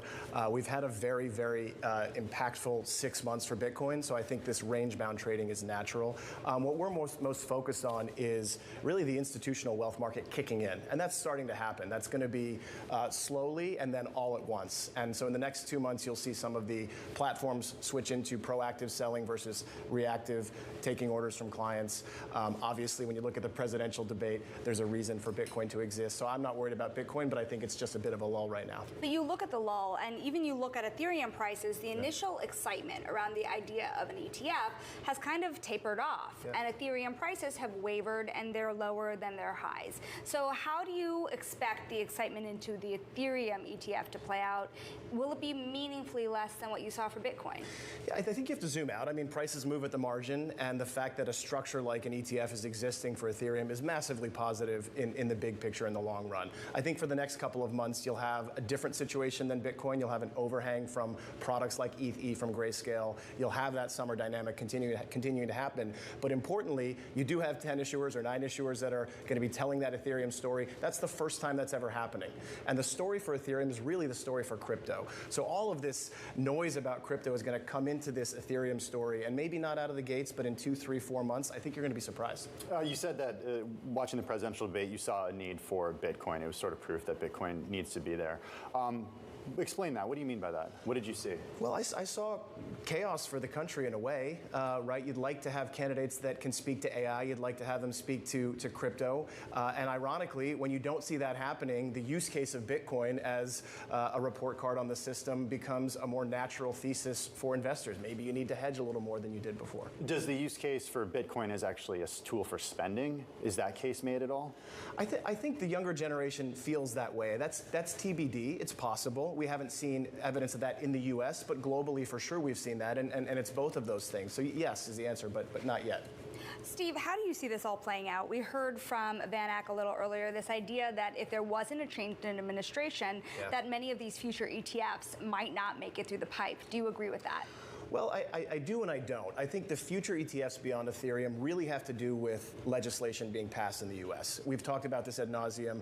I personally think whether it's the Dems or the Republicans, we're on the right track. Whether we get market structure legislation before the end of the year or whether we get it in a year, it's happening. The D.C. shift has happened. You can't unsee, tens of millions of voters, many of whom are single-issue voters. And we're far enough from FTX, but close enough to an election for that shift to actually take hold. That will drive legislation, which will drive other ETFs beyond Bitcoin and Ethereum. But does the DC shift still happen if President Biden is reelected? I think so. Yeah, I think so. I don't think you can unsee. I mean, really, investors have spoken. The Bitcoin ETF moment, the 15 billion of net flows, the 60 billion of AUM, there's no putting the genie back in the bottle. People want this. Retail wants this. Investors want this. So let's talk about the future. We're looking to see if an Ethereum ETF finally gets approved. And we were asking about Solana as well. That seems to be the next next big play. Do you agree that you'll see a Solana ETF from Galaxy or many others soon? Look, we'll meet the market where it is. We'll be there if there's a Solana ETF. We have obviously a lot of exposure at Galaxy to Solana. We're the largest node validator in the entire Solana ecosystem. We know Solana well. I think less important than any single coin is the legislation, which really sets up rules that allow more than just Solana to become an ETF. Obviously, you need futures markets for Solana to be able to become an ETF. You have those for ETH. You don't yet have those for Solana. If you could write that legislation, what would it say? Well, there's different pieces of legislation. The first thing we need is just real clarity on what is a security and what is not a security. And we still don't have that. We're 7 years into Galaxy. We've wanted it for many of those years.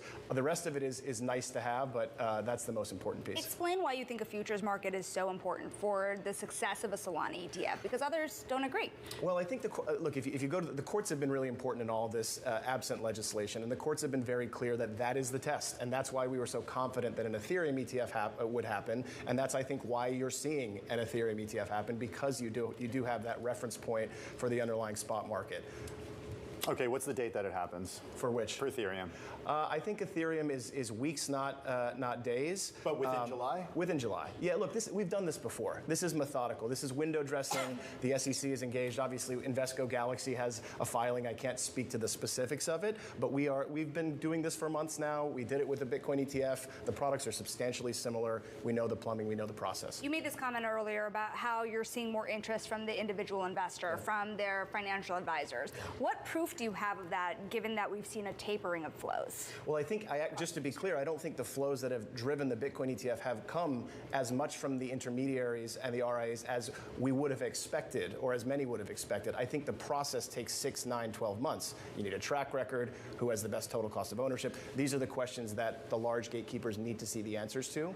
So I'm not surprised that it hasn't happened. I just think that we're moving through those processes, and that will actually drive the next wave higher. Steve, good to see you. Thanks for joining us. Thanks so much for having me. Appreciate it. That's Galaxy Global Head of Asset Management, Steve Kurz, here in New York. And coming up, why the SEC is suing Consensus and what the Supreme Court ruling means for the defendants' odds in court. This is Bloomberg.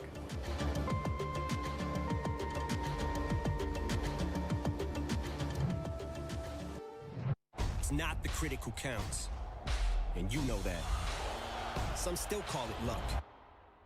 Let them, because you know what it's always been. Inevitable. Is this top 10 zoo in San Diego? No. Was Chicago named one of 2024's best beer cities? No. Is America's #1 pro soccer team in Miami? Mm-mm. Is this top 10 culinary destination in the world in LA? Nope. Wait, is all of this in one city? Yes, Columbus.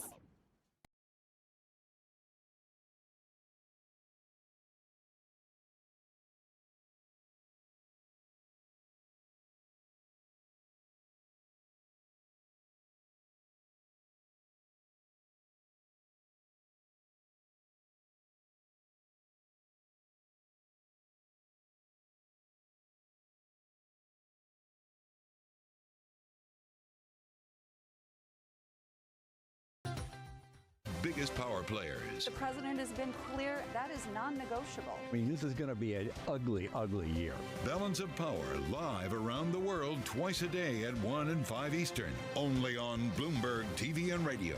Context changes everything.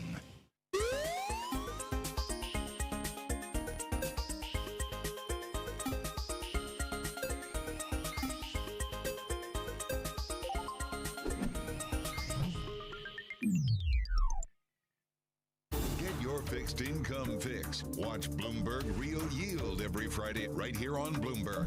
Context changes everything.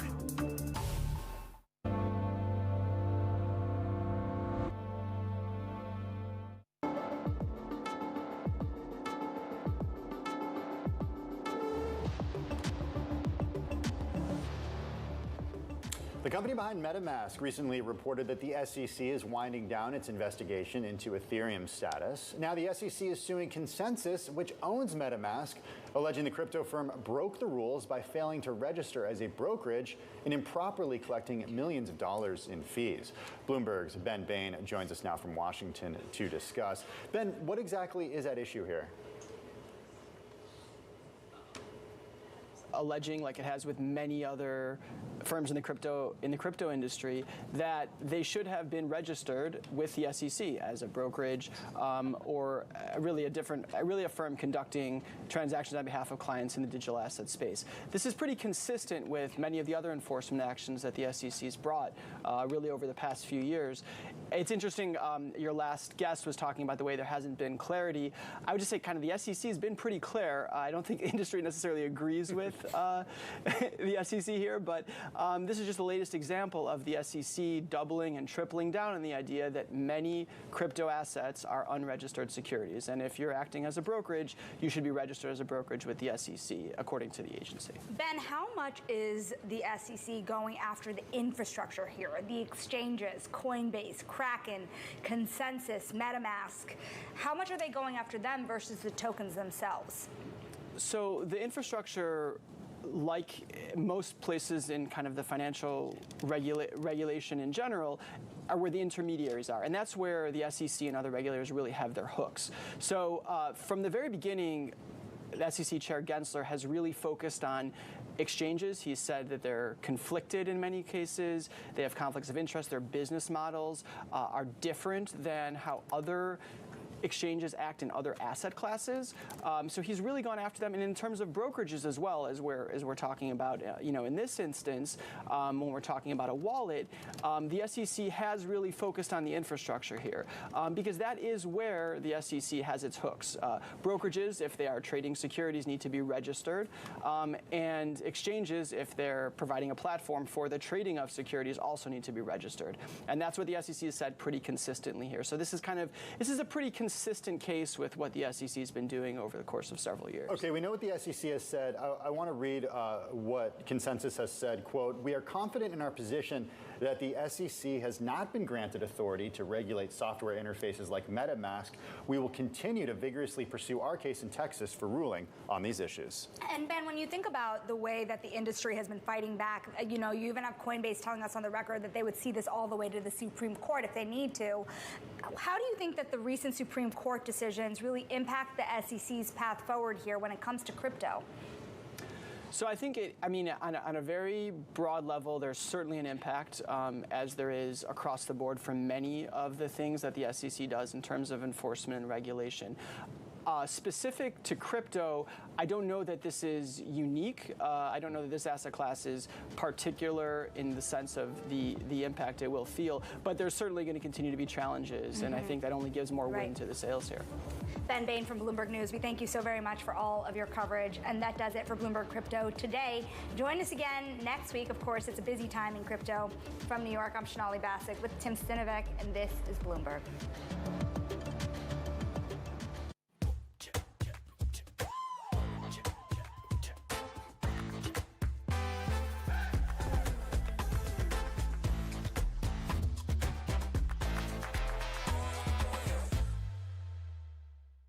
Going off-grid with the friends who turn off-roading on.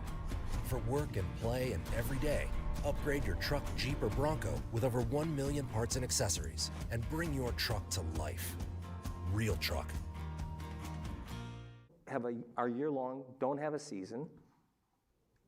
I don't believe prices are going down. You're going to figure out the bifurcation of the rights and give things up, not give things up. How long do you think it is before Netflix actually jumps into sports?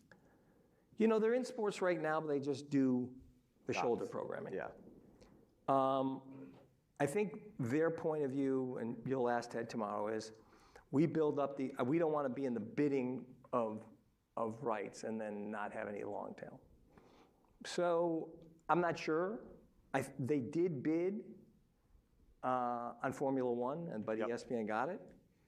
So I think that was a smaller package, meaning smaller economics. So we'll see.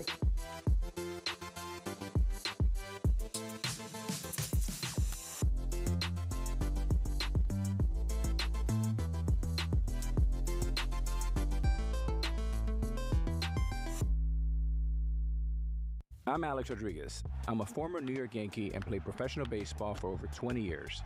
Almost that entire time, I was thinking about business. And I'm Jason Kelly. I've been a business journalist at Bloomberg for more than 2 decades. And across my career, I've covered everything from the Olympics to Wall Street. From Bloomberg, this is The Deal. Each week, you'll hear us in conversation with business icons. This show will explore deal-making across sports, media, and entertainment. This is very fancy for a podcast. If I knew what it was going to be, I'd have put everything I had into it. I get asked more about our relationship than I do my wife. You know what I'm saying? This is a show where we talk with big-time athletes and executives about the wins, the losses, and lessons learned along the way. This show is called The Deal. The Deal? The Deal. The Deal. That deal. The Deal. Huge deal. Who dug this up? What are y'all in trouble?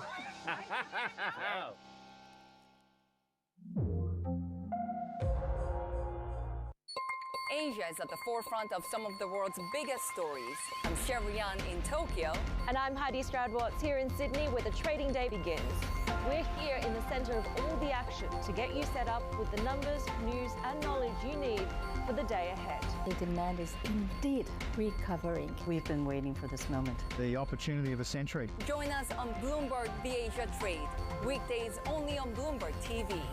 Context changes everything.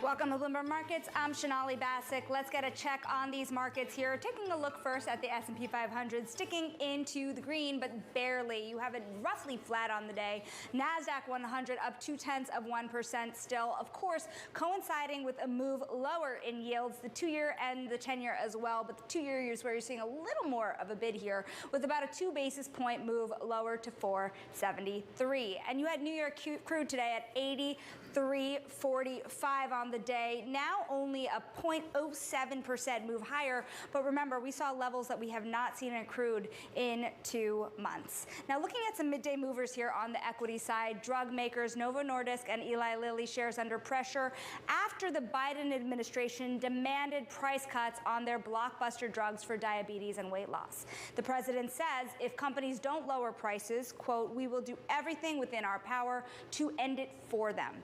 Of course, we're looking at both shares down about 2% now on the day. We're also watching Paramount shares moving on a report that Barry Diller, who led Paramount decades ago, is considering a bid for the entertainment giant. Diller, remember now, is chairman of the digital media company IAC. And according to the report, Diller has already signed NDAs with Paramount's controlling shareholder, National Amusements. Paramount now up almost 2% over the 2-day span. And the big news of the day, remember earlier today, Jay Powell spoke at the Euro Central Bank Forum in Portugal, where he said the latest economic data suggests inflation is getting back on a downward path, but he remains patient. Take a listen. We want to be more confident that inflation is moving sustainably down toward 2% before we start the process of reducing how tight our policy is, of loosening policy. Frankly, because the U.S. economy is strong and the labor market is strong, we have the ability to take our time and get this right, and that's what we're planning to do.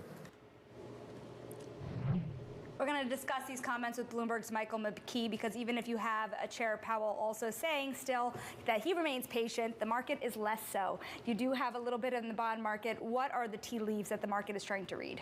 Well, the market today was looking at the idea that we had maybe the economy slowing down a little bit because we were going into the JOLTs report thinking it was going to be bad, but it didn't turn out that way. We saw JOLTs come in higher than anticipated, revised down last month, but then back over 8 million for the month of April and May. So what we're looking at basically is status quo. The market is still kind of loose, or now, tight rather.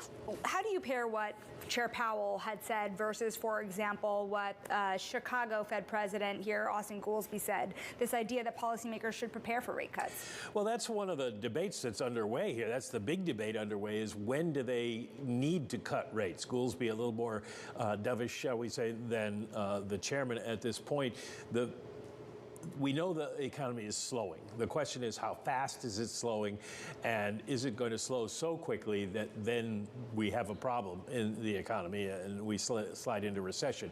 Goolsby's more worried about that happening now, but at the moment, Chairman Powell doesn't seem to be all that concerned, and most of the Fed is with the chair at the moment. There's a lot of question, too, about what a Biden administration versus a Trump administration would mean for the bond market. And my question to you is, what's more important for the bond market at this point in time, the election season or how the Fed moves? How the Fed moves is going to be more important until the September meeting. And if we get a rate move, that'll make the markets happy. If we don't, it still becomes the election, because the next Fed meeting isn't until 2 days after the election. According to a White House official, Biden will meet with Democratic governors on Wednesday in the wake of his shaky debate performance last week. Going to win before the votes actually taken, it'll switch back to the Fed, because the markets care about what the cost of money is. Down the road, who is president and their economic policies will make a difference to the markets. But for right now, it's all about the Fed. Like every trade, it's when you get in. Mike McKee, we thank you so much for your analysis. We're going to now turn from the macro to the markets. We're going to turn to the world of hedge funds. Citadel and Millennium both extended their year-to-date gains in June, continuing to deliver a steady stream of returns. Multi-strategy funds rose just shy of 6% last year on average and are up this year by 5.2% through May, according to Pivotal Path.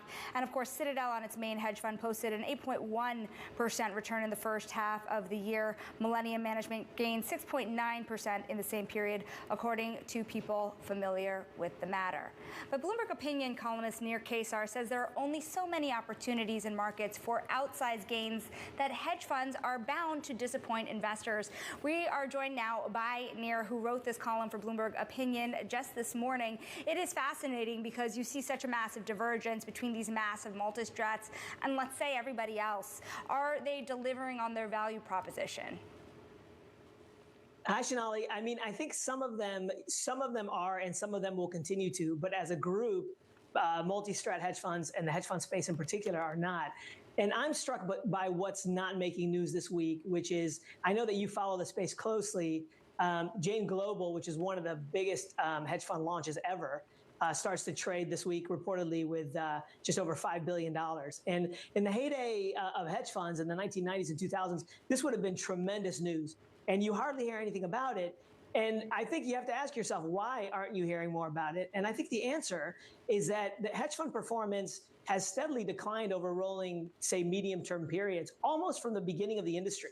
And I think the reason is that so much money poured into hedge funds so fast, and there's only so many opportunities that you're just going to on average, you're going to see average results. And I think that's what you're seeing. And it doesn't help that you've had runaway equity markets in the U.S. in the meantime. Obviously, that doesn't help. But even on an absolute basis, when you look, as you mentioned, when you look at multi-strat, when you look at the Credit Suisse multi-strat index, you know, it's up 5.2% a year over the last 10 years. I mean, that's just not going to cut it if you're in the business of making money. It's an absolutely amazing point, because you're right. Jane Global is trading this week for the first time. It was one of the largest hedge fund launches in years. They brought in more than $5 billion. What does this say about the weight of large hedge funds, particularly new ones that are perhaps smaller than the Bridgewater, Citadel, Millenniums of the world? How much power do they have in the stock market these days? Well, they certainly have more power than the smaller players. The question is whether they're constrained by the market, and I would argue that they are. And I would say, I would even go further, and I would say what you're looking at is, in North America anyway, you're looking at a $4 trillion zombie industry. And the reason I say that is because the money that's in there, and that has the appreciation in the assets over the last 9 years, let's say 10 years, has really come from market appreciation. The inflows on a net basis since 2015 have been about $5 billion. So a rounding error on the trillions that they manage. And so what you're looking at is an industry that's really not attracting a lot of interest, not attracting new capital, and lives and dies by ultimately what it can pull out of the markets. That's fine. Obviously, there's huge fees on that money. No one's crying for the hedge funds. But if investors continue to put new money, fresh capital elsewhere, then their market share is going to decline. And the only way to do that, as far as I can tell, is to improve performance. And I don't see how they do it without slimming down and taking advantage of whatever few opportunities they can find in the market. You know, as I mentioned in the column, Citadel Bloomberg News reported that Citadel gave back about $25 billion to investors since 2017. So that might give you some idea of what they're up against in terms of capacity problems. Nir, I'm also curious about what it means for these hedge funds. You think about Bobby Jane, for example, diversifying. It's not just about equities. He's in commodities on day one, essentially. He's in these bank risk transfer trades. What does this say about investing writ large? How much alpha really is there left to be found in the stock market as opposed to other markets? Well, there's always less than I think portfolio managers would like you to believe. And I think there is generally less in the most public, most liquid markets because they're the easiest to trade. So, as you go down the line to more esoteric places, presumably you're going to find more alpha. The problem is, in the 1990s when hedge funds started, there was a lot of esoteric stuff to do. I mean, in those days, merger arbitrage, risk parity, the carry trade. I mean, there were a lot of things that you could do that weren't particularly popular. Most people had never heard of them. There was room in markets to be able to maneuver. And also they managed tens of billions. Maybe they got into the few hundreds of billions at the time. But now, a lot of these strategies are available in low-cost ETF wrappers. And so there are a lot more players trying to mine these alphas. And I think the natural result is going to be that those alphas are going to decline. And some of them are even going to disappear. And it's not surprising to me that hedge funds are trying to maneuver that by going to a multi-strat approach. In other words, let's try different things and see what hits, because it's just too risky to try any one thing. That's a crowded space. Nir, I want to get your non-hedge fund, pure, just Nir Kesar view on the market here and how you think the second half plays out. Where are you most concerned about hiccups, and where do you see the most opportunity? Fundamentals are always important, I think, but I think they're more important now than they usually are. And the reason I say that is most people are tracking the broad market, let's call it the S&P 500. And the concentration in the top names of the S&P 500 is going on a third, maybe even more. And that makes their fortunes in particular super important to where this market is going. And I don't think it's lost on anyone at this point that the reason they've gotten so big and so dominant McClube says is because 2 their cuts financial is performance over the probably last 10 going years a has little been bit too far, extraordinary. but I wouldn't rule it out. I think I've mentioned So that I'm before comfortable with that, expectations of when we another talked interest rate previously cut, though. that, they've grown earnings by more than 40% a year over the last 10 years, which is huge when you consider that the historical earnings growth for the S&P writ large has been about 4% a year over the last 150 years. Do you want to stay up to date with the latest and be on the bleeding edge of news for non-farm payrolls? Then sign up today and get our special offer of Financial Juice Pro for a year's worth of our service for the price of 1 month. I think it's going to be a hard slog for the market. And so I would watch those fundamentals of the biggest companies very carefully. And of course, earnings season just around the corner. Bloomberg opinion columnist Nir Kesar, thank you for your latest column and your latest insights on the markets. Now, coming up next, we're going to talk about Tesla delivering more cars than analysts expect, but sales are still down from a year ago. Details on that next. Stick with us. This is Bloomberg.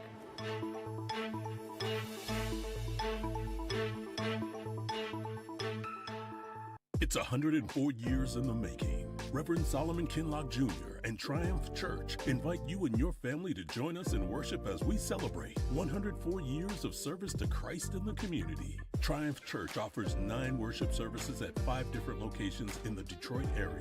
Each service kicks off with praise and worship, followed by a life-changing message.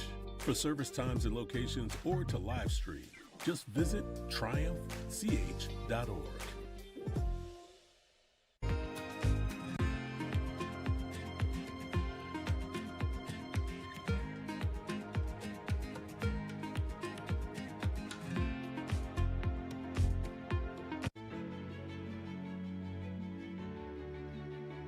Every single thing I've done, it's almost as if somebody has said it can't be done. I mean, I remember I was in a factory and I said, I want to go in the night shift. And they said, no, we don't put women in the night shift. I said, how will I be a successful production manager or personal manager of a factory if I never went into a night shift and knew how a third of my people worked? So in some ways it has fueled some of my determination. It's fueled some of my, okay, I'm going to show this is possible, a sense of I'm going to go get on and do it.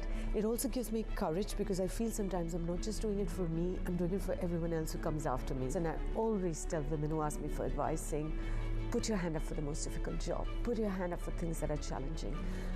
Go in there and lean into things that are difficult, that are challenging, because that's what gives you the greatest credibility, respect, reputation.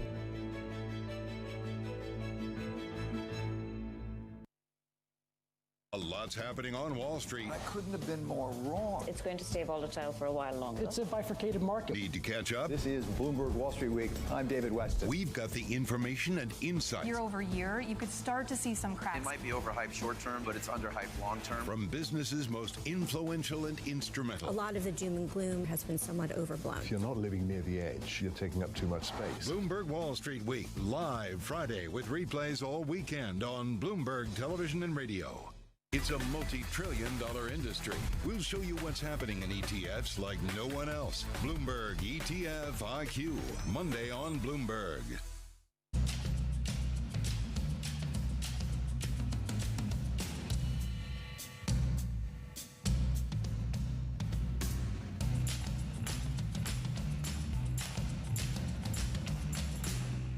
Today's CFOs are reshaping the C-suite. Bloomberg's chief future officer shines a spotlight on these dynamic leaders.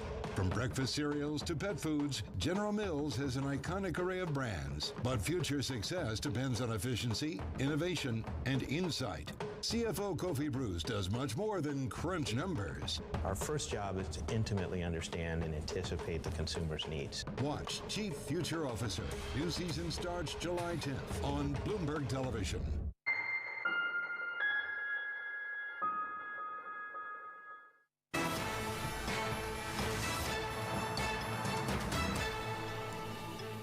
This is Bloomberg Markets, and I'm Shonali Bassick. It's time now for the stock of the hour. Tesla reported its second consecutive drop in quarterly deliveries, but it was better than the average analyst estimate by about 4,000 cars.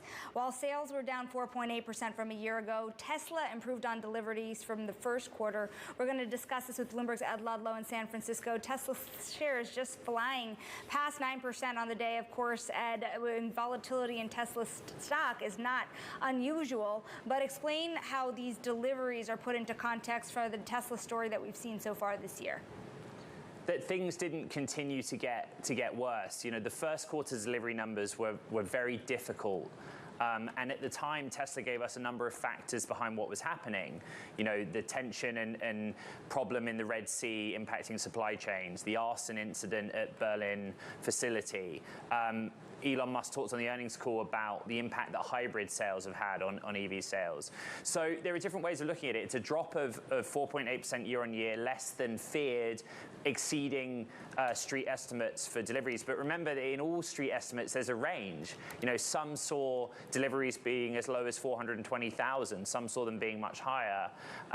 We just didn't get a lot more information than that. So for many, it's being interpreted as, you know, it's a good sign for overall EV demand that things haven't continued to get worse. It's interesting because the first quarter of this year, you saw a nearly 30% drop in Tesla stock. The second quarter, you saw a 12% rise. So we didn't really gain back all the losses yet, but the momentum in the second quarter has been better. What is the next catalyst, the big moment for Tesla for investors to be on look for? Probably Robo-Taxi Day on August 8th. We do have an earnings report in between that on July 23rd after market. But Musk has posted on X in the last couple of hours in response to another user that the business of delivering electric vehicles to customers is only going to be a very small part long term of the business relative to what he sees as the potential for Optimus, which is the humanoid robot, and the rest of the autonomous driving program. So that's always been the kind of debate in the stock, at least in the last few years. There are those that price it based on it being a company whose business model is energy, the selling of electric vehicles and installation of energy storage, which was excellent in the quarter just gone. And others say, no, the future is a software company based on autonomous driving. And that hasn't really changed, and we haven't learned any more to guide us in either direction. How do you take stock of what you expect out of earnings season? It's interesting, Ed, you see how mixed the analyst reaction has been to this stock, and the 12-month price target is still lower than when you see the stock trading now. So what can Tesla be saying during earnings that could turn that momentum around? Yeah, you know, in the first quarter earnings call, Elon Musk gave quite a lot of detail about the factors that were impacting the global market for electric vehicles, whether or not that's the mainstay of Tesla's business going forward. You know, higher interest rates, more hybrid models coming online, the domestic competition in the Chinese marketplace, many Chinese EV players. So, you know, the earnings call will have the similar themes. What actually happened in the quarter gone? and how quickly are they moving towards this robo-taxi future. You know, if we're going to have a robo-taxi day on August 8th, it's unlikely we're going to hear much about it on July 23rd. But we'll have a great time playing Tesla earnings call bingo, and you'd think that those similar themes will come up this quarter as they have for the last two. Bloomberg's Ed Ludlow, we thank you so much for your time and your reporting. Of course, a busy month ahead for you. Now, coming up, we're going to talk about a newly released video that shows more of what had happened in the incident following former Moelis & Company senior banker Jonathan Kay and how it escalated on a Brooklyn street. That's up next. This is Bloomberg.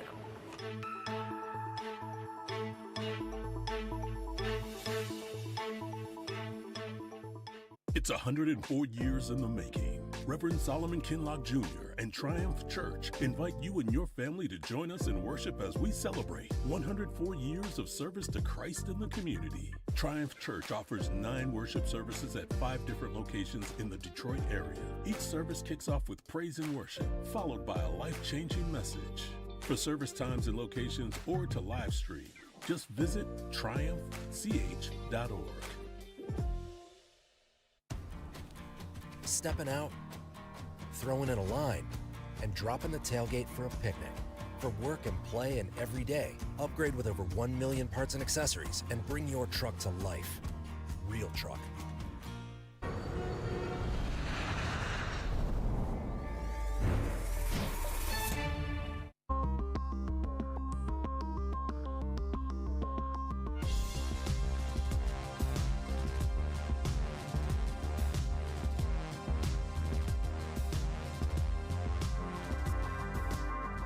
Jobs Day, and Bloomberg has the report under surveillance. The job market is quite strong. There's no major job losses. The economy is still chugging along. This Friday, Bloomberg will bring you crucial data and expert analysis at terminal speed. We have a labor market that is not inflationary. Perhaps some cooling is in front of us. We're now starting to move into the more normal stage. There's a lot of things under the hood here.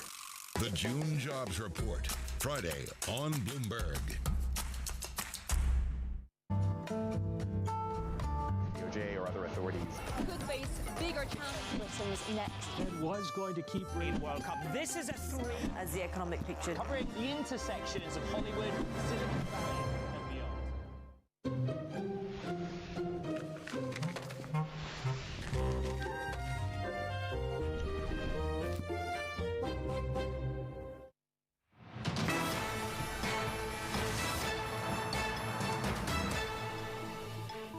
This is Bloomberg Markets, and I'm Shanali Bassick. A lengthier video of former Moelis & Company senior banker Jonathan Kay's fight with a crowd in Brooklyn has been released, obtained by Bloomberg from the alleged victim's lawyer. It shows how the incident escalated into a punch that went viral on social media, and we have to warn you, that video shows graphic images.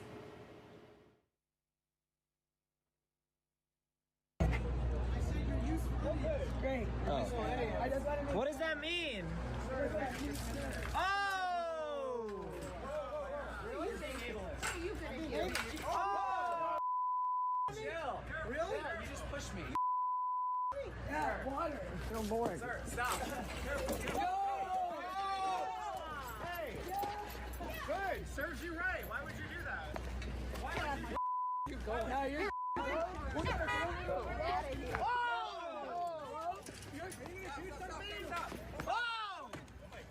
That's right. Stop. Go yourself. You're a terrible person. Go die.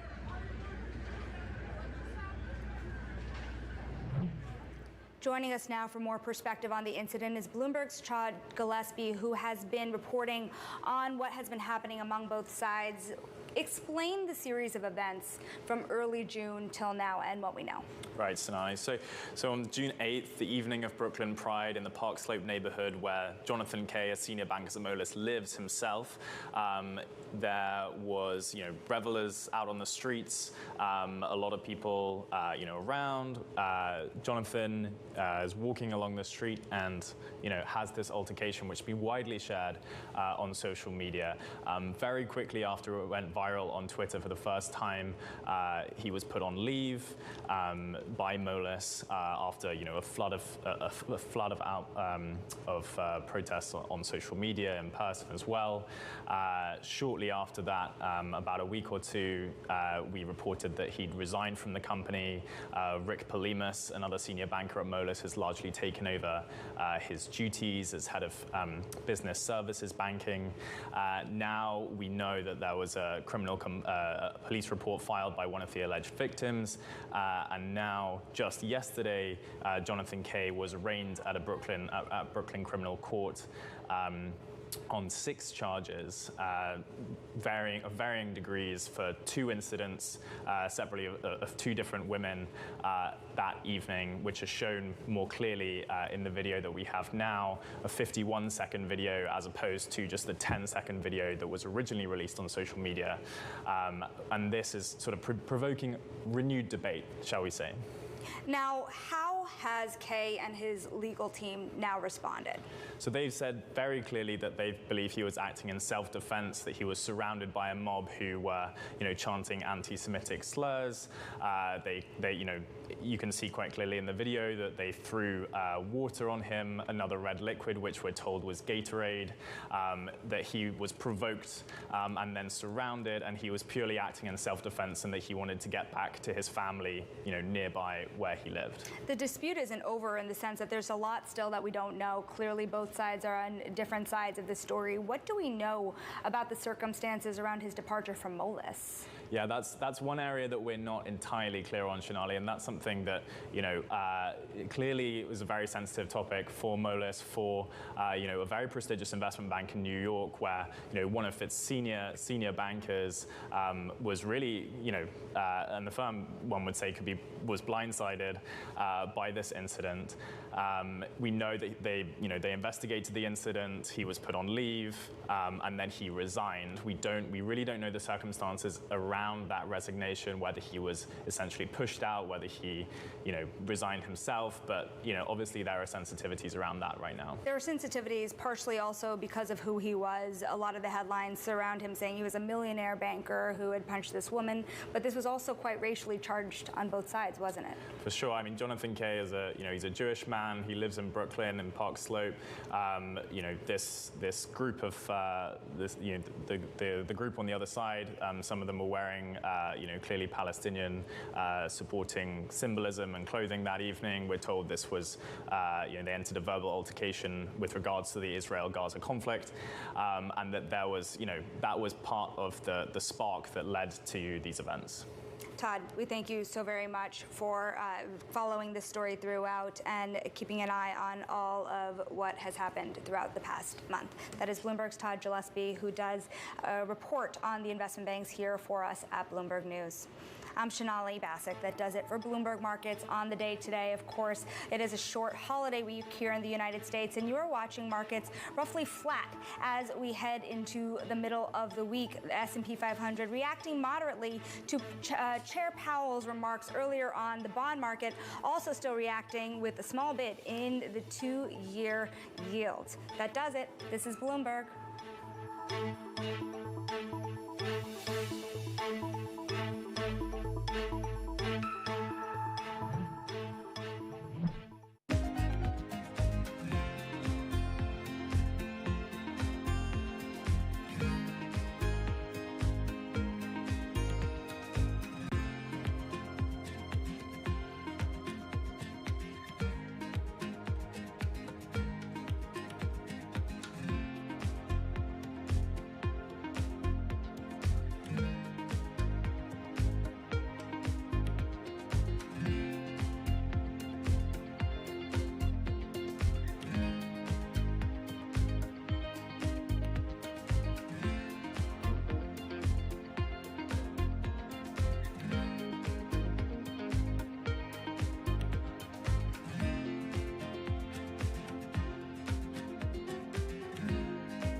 People ask me all the time, what is the key to being a really good investor? And I tell them it's to surround yourself with and work with the best investors you can find.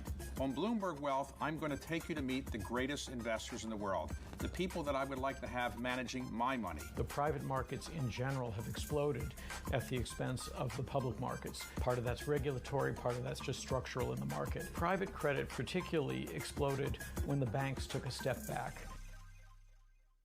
The top names in business are on Bloomberg. You need to have an AI game plan. We used to say that every company needs to think about becoming a software company. Now we say that every company needs to become an intelligent software company. Context changes everything.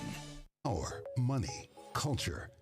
As Linda Amon tells the story of Asia's rise through the people who are helping to shape it. This week, with the drive of winning over a new generation of fans and players, Live Golf CEO Greg Norman is shaking up the game.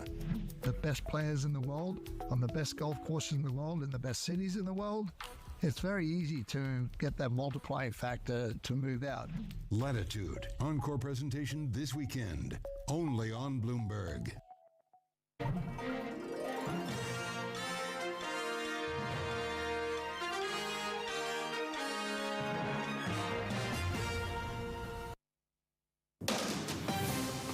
From the world of politics to the world of business, this is Balance of Power.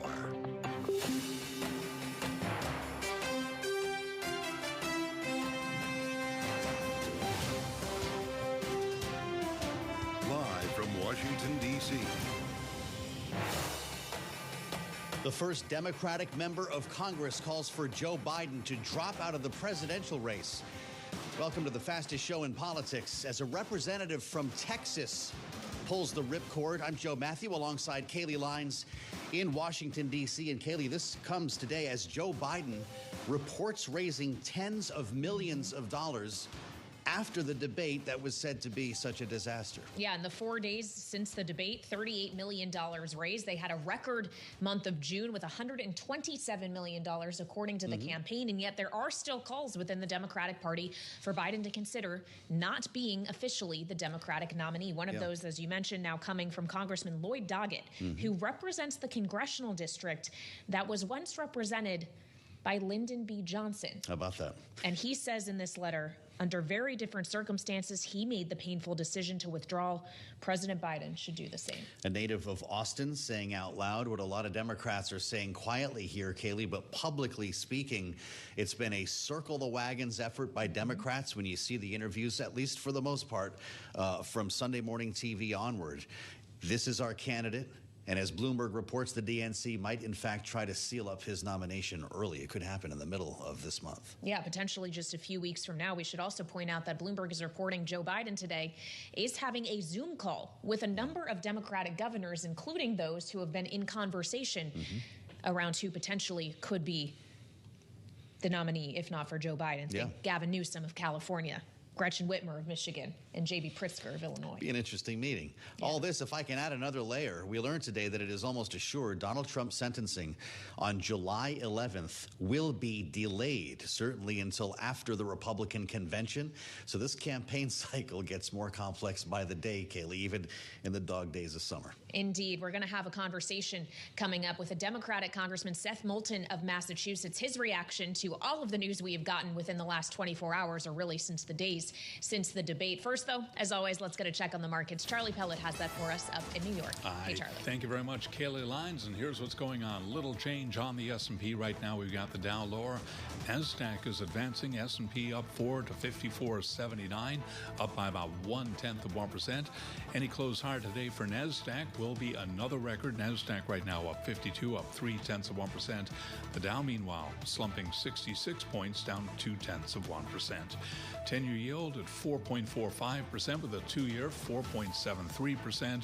Gold down 0.4%, 23.22 the ounce. And West Texas Intermediate crude up 0.1%, 83.48 for a barrel of WTI. The bond market halted a recent sell-off. Traders looking at prospects for Fed rate cuts after Jay Powell cited signals that the U.S. is back on a disinflationary path. Tesla is reporting its second consecutive drop in quarterly deliveries, though CEO Elon Musk did take measures to stem the decline. Tesla shares today, they're rallying, up now by 9.1%. Rival Rivian Automotive up now by 3.5%. So again, recapping, we've got the Dow higher, a little change now, up 5 points, up by 0.1%. Balance of power continues now. Back we go to Washington. Once again, your hosts, Joe Matthew and Kaylee Lyons. All right, Charlie Pellet with a look at the trading on this Tuesday. And it is Tuesday, even though it's kind of our Friday, Joe, because of the 4th of July holiday. We're not going to have balance of power for a few days, so I'm confusing my days here. It is Wednesday, tomorrow, that Joe Biden is having that meeting. Understood. With those Thank you for clearing that up. It gets a little bit weird this week with some days on and some days off. Joe Biden, of course, will be hosting veterans and their families on the South Lawn of the White House on the 4th of July, which is a really wonderful event that takes place every year that now is typically geared toward veterans and Gold Star families, and it's a really wonderful thing. If you've ever been in Washington, D.C. on the 4th, we will hopefully transcend politics for a couple of hours, Kaylee, on what has been a divisive week. Think of everything that we just added up here that we've learned in only the past couple of days, from the Supreme Court ruling on immunity, the sentencing in New York being delayed, the great concern coming off last week's debate among Democrats for Joe Biden, only to be followed up with a chaser of $127 million in a fundraising haul. These are noisy times on the trail. Indeed, it's a lot to parse through. And of course, parsing it through in a holiday week, and a holiday specifically that is marking the United States declaring its independence from a tyrannical king. How true. And yet the Supreme Court this week, some might argue, gave king-like powers to a democratically elected president, at least presumptive immunity from anything prosecuting official acts. Well, to the point now where this sentencing in New York is being delayed because that might bump up against official duties while Donald Trump was in the White House. But a lot of questions about what Joe Biden should be doing right now as well. Coast is clear on a lot of things that we wouldn't have thought about before. We talked to Tim O'Brien from Bloomberg Opinion a little bit earlier on in the broadcast. Trump ruling invites presidents to commit crime, which is really how a lot of people are looking at this today. And this is going to play itself out on the campaign trail. It's something that we're going to talk about, Kaylee, with Congressman Seth Moulton, the Democrat from Massachusetts, not only supporting Joe Biden, but has actually made a run for president himself. If you think back, he's taken a stab at this as well. Well, it's so much to consider as who has run for president in the past and didn't get the nomination as Joe Biden did in 2020, and those who were instrumental in getting Joe Biden elected in the first go-around, like, say, Congressman Jim Clyburn of South Carolina, who arguably is what ultimately put Joe Biden over the finish line with that victory in that state. If you start to see those people turn, or at least more publicly start to doubt him, I wonder if that's really the tell when we consider whether the pressure is going to go all the way there, so much so that Joe Biden has no choice but to decide not to be the nominee. The congressman is with us now, Seth Moulton from the North Shore of Boston in Massachusetts. It's great to see you, Congressman. Happy 4th in advance. Thanks. I wonder what's going through your mind here and what's going through your phone. I bet it's been blowing up all weekend like a lot of Democratic lawmakers. We now have one of your colleagues from Texas, Congressman Doggett, calling for Joe Biden to drop out of this race. Is that a call, based on what you're hearing, that's about to get louder for the rest of us? Well, I don't know if it's going to get louder or not, but look, I'm not going to sugarcoat anything. I think the debate was a disaster. And right now, a lot of people have concerns about President Biden's age and his ability to go toe-to-toe with Donald Trump. That's the reality that we face. And of course, I deeply respect President Biden's love for our country. He's done amazing things for America, and he has a deeply abiding desire to continue serving. I have a lot of respect for that, but I've also never been one to shy away from speaking the truth. And I think we ultimately have to do what's best for our country and our democracy here. I don't know what the right answer is. I don't have all the right answers, but I'm not going to sugarcoat this. The debate was bad.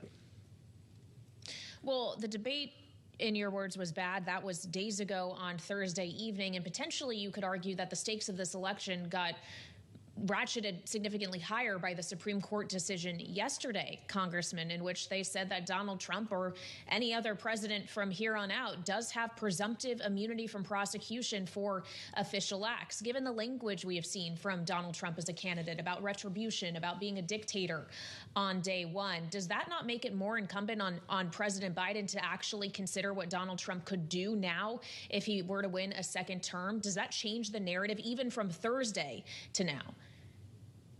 Well, the stakes for this election are incredibly high. And you haven't even mentioned what I think is the greatest threat, which is the national security threats to our country if Trump is elected. There are threats to our democracy. There are threats to our very existence if we get into World War III. There are enormous threats to just individual rights. All the women around the country who are wondering what rights are Trump and the Republicans going to take away next. These stakes are enormous. Every American should have those stakes in mind. But I don't think there's an American who has them more in mind than President Biden. And that's why this conversation that Democrats are having right now, a tough conversation, the same conversation that President Biden is having with his family and his advisors is so important. It's an important conversation. And some people will criticize Democrats for having this conversation, or for even maybe they'll criticize me for talking about having this conversation. But that's fundamentally what democracies are about, right? Republicans just cave and do whatever Donald Trump says. You know, look at how quickly the party caved to just making him a convicted criminal, their nominee. We're not doing that because we take democracy more seriously. We take the stakes of this election more seriously. And that's why we're having tough conversations right now about the best path forward. Well, it's not lost on me, Congressman, that we were talking back in 2019 about a new generation of leadership when you raised your hand to run for president. You've had this conversation inside the Democratic family here for quite a few years. Isn't that call for a new generation of leadership getting louder? I certainly haven't diminished my call for it. Since I first ran for Congress back in 2014, I've said we need a new generation of leaders in this country. We need a new generation to step up. And I think that's especially true in our party. If you look at our party, we have an enormously talented new generation of leaders, but they're not many of them not really empowered right now. And I think that's something that we need to do. I mean, Joe, let me just acknowledge it's always an honor to find one of this small group of Americans who even remembers that I ran for president. So I'm flattered that you'd bring that up. I remember seeing you at Politics noting the S&P 500 currently on the leg up 0.26% on the session. Absolutely. I mean, I've been in Congress for almost 10 years, and I'm still one of the youngest members of Congress. And so there are a lot of young Americans who don't feel like they're even represented by our representative democracy. Their views are not being represented in Congress, White House, and whatnot. This is work that we all have to engage in. And by the way, it's not just a Democratic Party issue. Donald Trump's only 2 years younger than Joe Biden, if I have it right.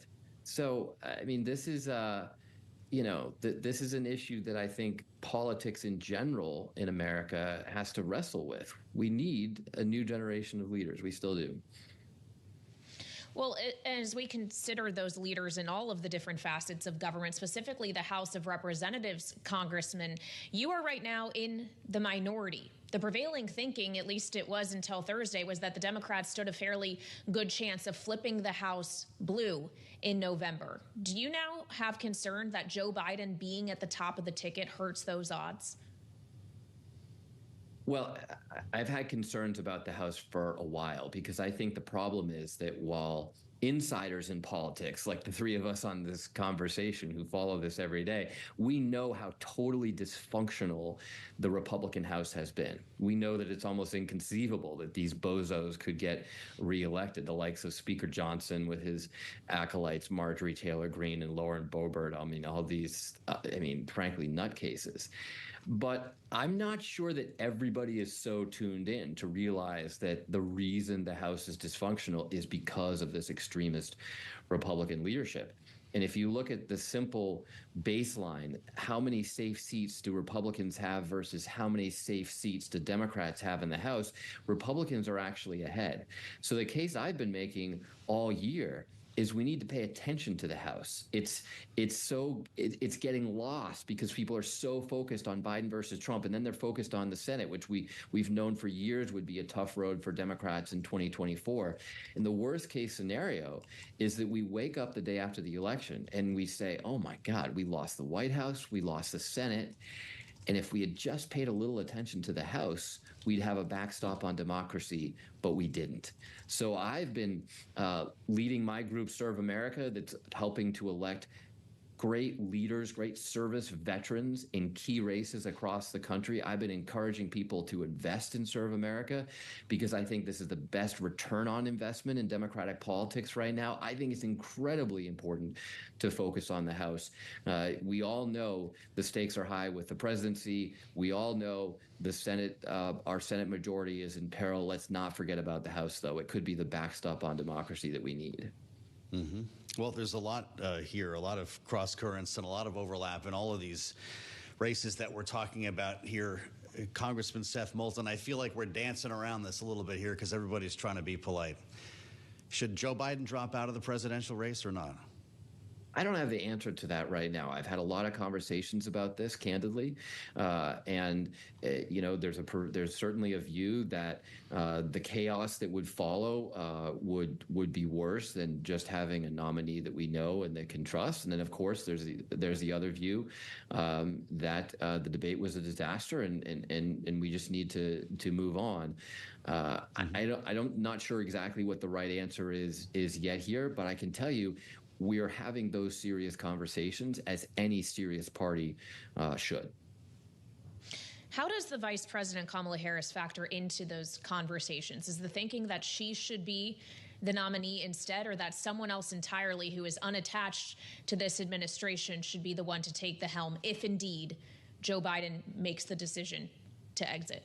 It's Shortly expecting the results of the Fed reverse repo operation behind the scenes right now as well. If the president were to say he's not going to run, would it automatically go to the vice president, or would there be an open contest?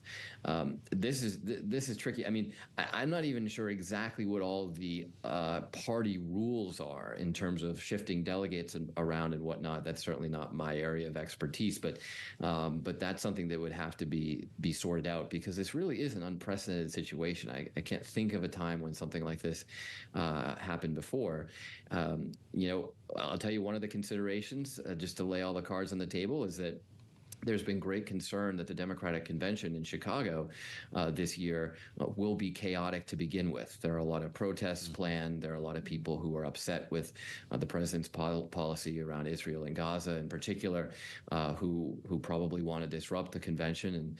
And some people are saying, do we want to disrupt the convention even more? I mean, these are real serious considerations and real debates that are happening right now amongst 78 counterparties take 443 spot 369 billion dollars at the Fed reverse repo operation. Supreme Court ruling yesterday, Congressman, there's a lot of speculation going on, and people are kind of letting their imaginations run wild with what a president is in fact allowed to do. As we wake up today in this new reality, what do you think? How far are you allowing your imagination to run in a world now where a president can effectively commit a crime as long as it's considered part of his official business?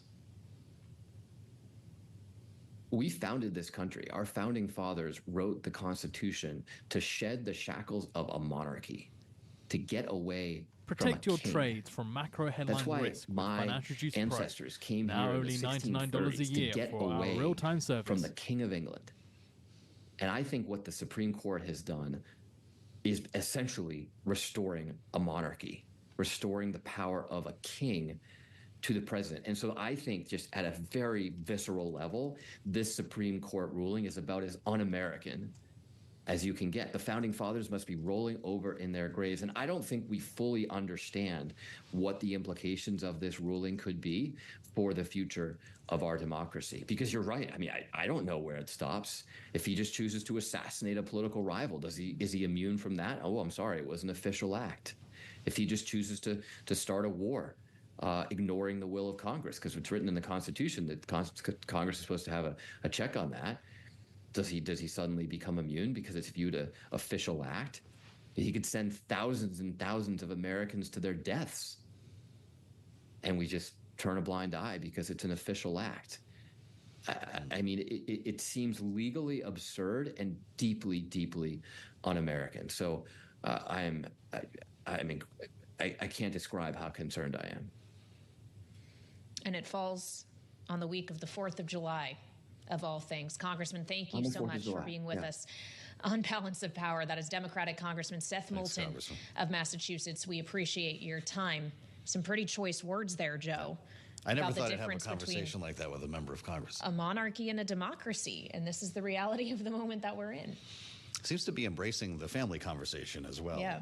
When you consider what's going on inside the Biden camp. Really remarkable stuff there. Well, and the fact that the congressman did say there he doesn't have answers at this time. Mm-hmm. It begs the question, does anyone?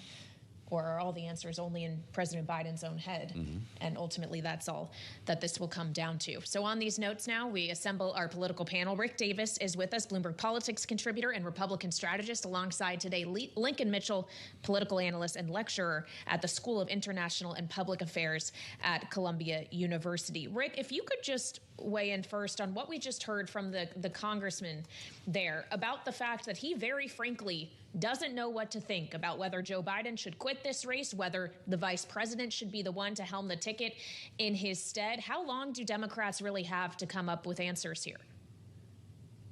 Well, I think he betrays a series of conversations that are obviously going on inside the Democratic Party right now that probably are a lot more substantive than we've been giving them credit for. It sounds like they've been having specific conversations around whether or not Joe Biden should be the nominee of the party or not. And you now see why there's such a scramble by the White House and the campaign to try and get ahead of this, because I think that train is already leaving the station. So I was very impressed by the fact that he was so forthcoming with this idea that it's not a given that Joe Biden's at the top of the ticket at the end of the day, you know, going into the November elections. And so it'll be interesting because certainly there are a number of Democrats running in key targeted districts that are very vulnerable in Republican cycles to losing their seats. And I'm sure those like Moulton are the ones having those conversations. I also think that this point he's making about a big generational change in American politics is very good foresight. Both Biden and Trump represent the end of an era. They are not the future of politics in America. They are the past.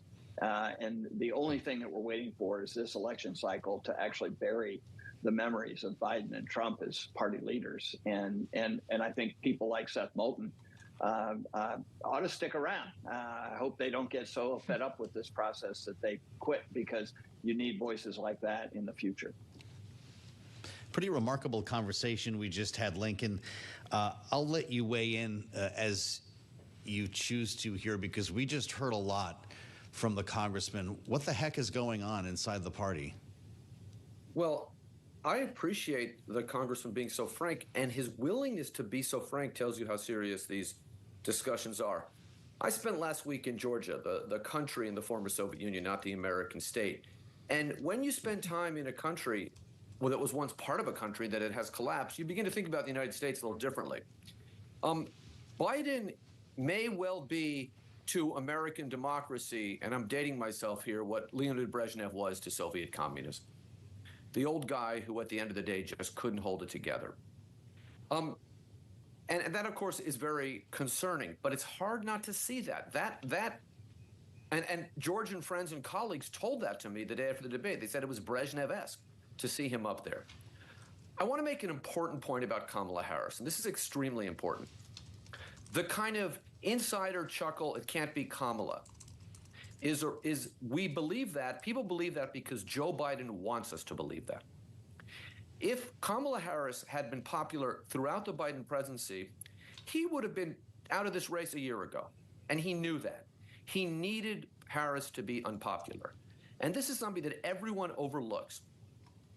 If Biden had, say, for example, given Harris responsibility for the vaccines instead of the border, and had those visible weekly lunches that every Democratic president has with their vice president, and gotten those stories out there about how she was the last advisor in the room, even if she wasn't, her popularity would be much higher now, and the Democratic Party would be in better shape. So while it's easy to kind of see Joe Biden as this doddering old guy who's just losing it, Biden has always been a sharp political mind. That's how he got to be president of the United States, and he overplayed his hand a little bit. Because if Harris had been popular, we wouldn't be having this discussion. And this leads me to this talk about, and I know that the congressman wasn't clear on the how the Democratic primary convention will work if Biden's not on the ticket. I am pretty clear about that. And I want to stress two things here. One, if you're saying, if Democrats are out there saying, well, it can't be Biden or Harris either, then you're just kind of being picky. If it's not Biden, the cost of going over Harris in a party where it's essential to win back African-American votes is too high. And you could land on a worse candidate. Imagine that Gavin Newsom, the golden boy from California, who last won, and I'm not picking on Gavin, but just to make a point, who last won a competitive election in 2003. And he won it against a challenger from the left for mayor of San Francisco. Imagine he's the nominee. And the day after, what the media is filled with is not Gavin Newsom on the issues or his campaign strategy. Right. It's photos with him with the 19-year-old girlfriend he had when he was mayor of San Francisco. And the day after that, it's the stories about him having an affair with the chief of staff's wife. And the day after that, it's about how the Gettys put him in business. A lot of these candidates who everyone seems to like now have not been through this. Harris has. So my sense there is that we can say we need to get rid of Biden, but we have to recognize it's very likely going to be Harris. The other point is this. 10 or so, rough number, one quick thing, % of the delegates are uncommitted. And they will put a candidate on the ballot who wants to cut all aid to Israel. And there is nothing the Republicans would like more than a Democratic candidate for president, if it's not the nominee, talking about we need to cut all aid for Israel while 10% of the crowd is chanting from the river to the sea. And I will take doddering Grandpa Joe over those odds every time. Lincoln Mitchell, Rick Davis, we're out of time for our panel, and thank you for the insights following our conversation with Congressman Seth Moulton. I want to bring you to the North Lawn of the White House today, where there is some important business being had. We're talking about, obviously, a lot of politics, but let's deal with policy today at the White House. It's directed at severe weather, Kaylee. President Biden giving remarks on extreme weather as we follow this Hurricane Beryl toward Jamaica and what could be a very destructive storm, eventually touching us here in the U.S. And I'm glad to say that we're joined by Amos Hochstein, Senior Advisor to the President on Energy and Investment. He's with us from a sunny and warm North Lawn. Amos, welcome back to Bloomberg TV and radio. It's great to see you. Can we just start with the matter at hand here and the potential threat from this storm? Is the Strategic Petroleum Reserve, for instance, safe and sound? Is our infrastructure protected along the Gulf Coast?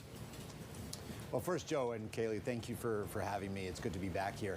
Yeah, look, this is exactly why we have planning all year long to make sure that we are ready for moments like this. We have a hurricane that is tragically affecting people and lives in the Caribbean, Mexico, and could be coming towards the Gulf of Mexico and in the United States.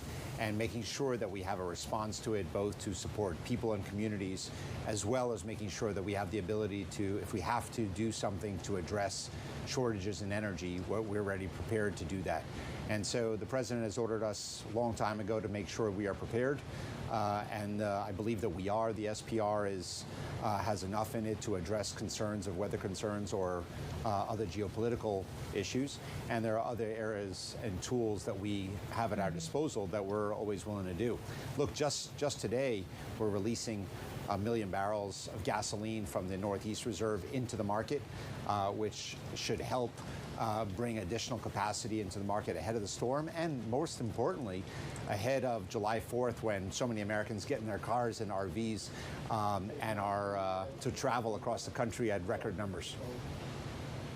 Well, as we consider the SPR and the availability of the contents of it for emergencies, of course, it is not as full as it once was after it was tapped earlier in this administration when we saw gas prices so high. Almost obviously, gas prices are not at those levels now. The average, according to AAA, is about $3.50 a gallon across the U.S. How high would gas prices need to get for the president to consider tapping the SPR again exactly for that purpose, to get those prices down?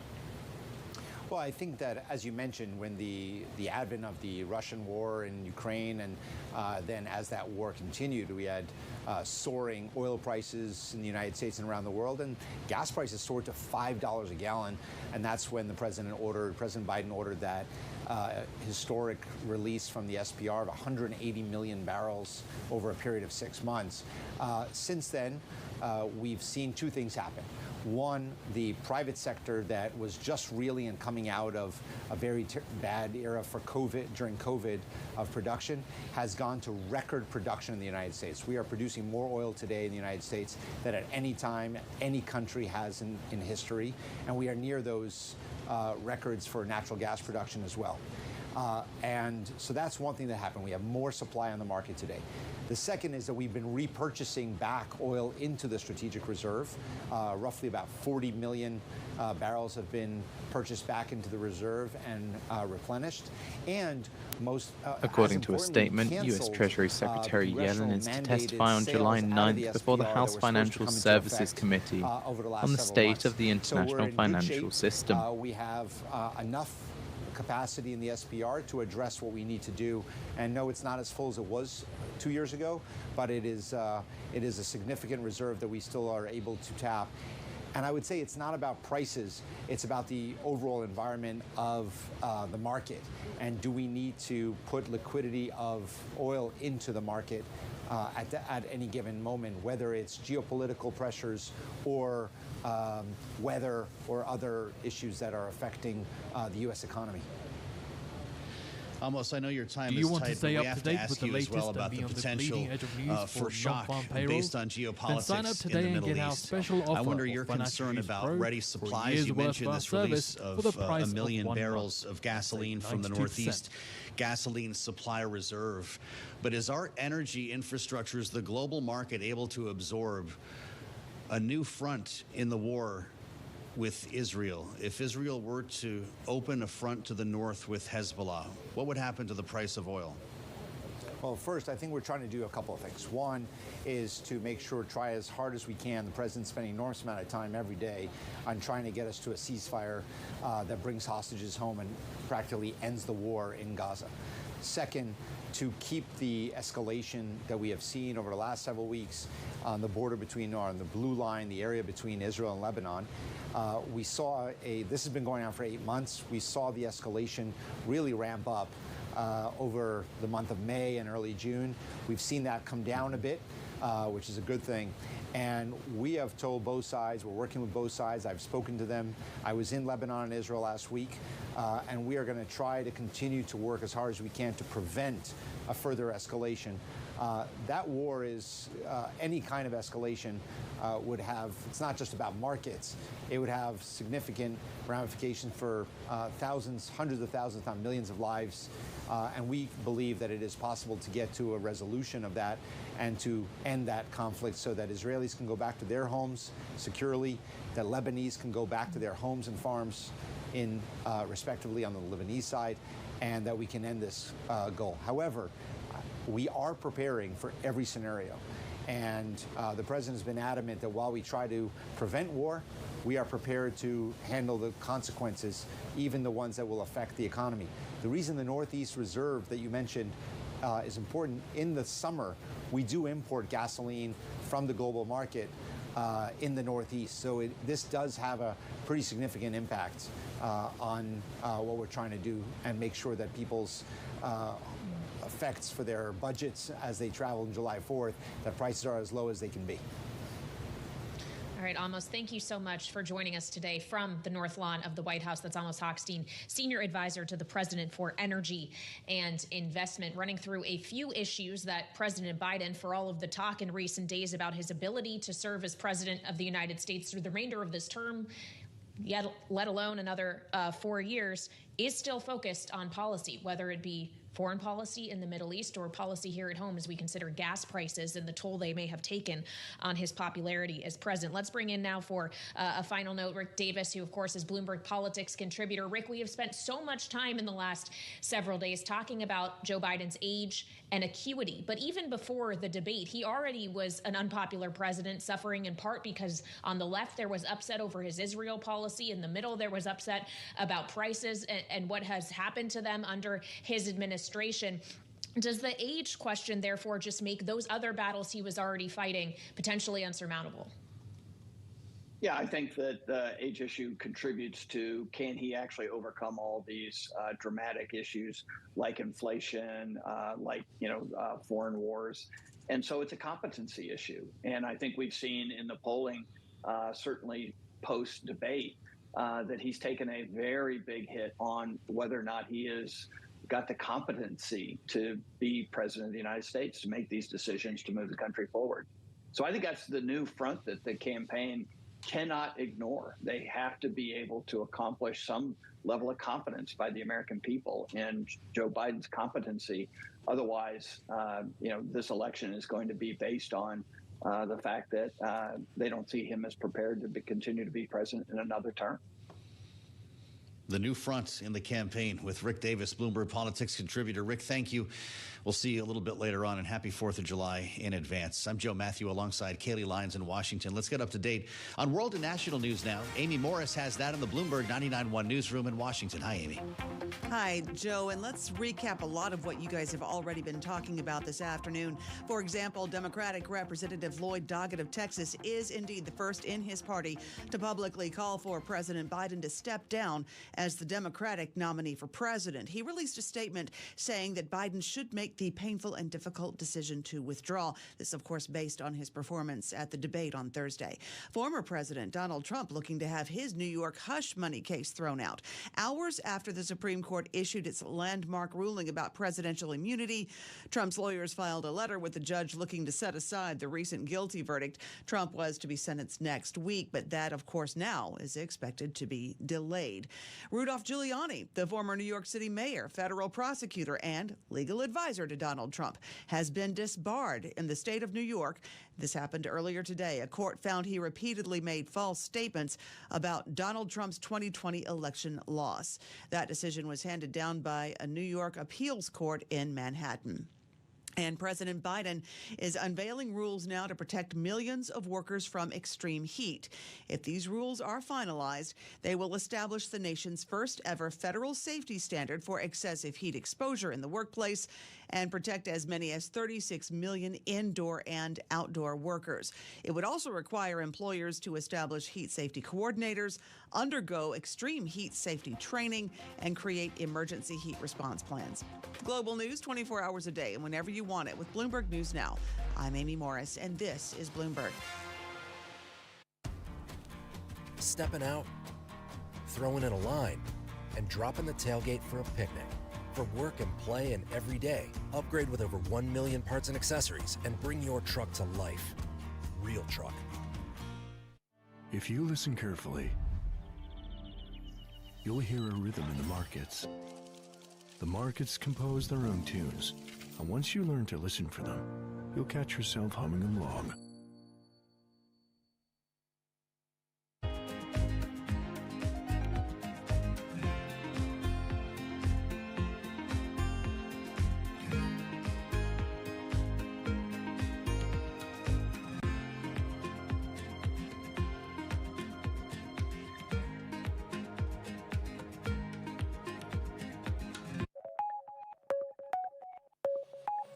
You actually offer a payout at 7 years to encourage people to explore if they don't find themselves in management position. I mean, what's the thinking? Yeah. I mean, like, what's that about? We're not forcing everybody to be kicked out, right? But you encourage people to explore. Exactly. We encourage people to think about their, because sometimes it's easier, even for me, if I don't need to change everything, it's easier. right? Change is really tough thing for everybody. Should I do this job for next 5 years, 10 years, or should I try a new thing? If I had to think, that is a great opportunity to think about it. We need to think about what kind of talents I can have for the next 5 years, 10 years. What's the best way to contribute to the world?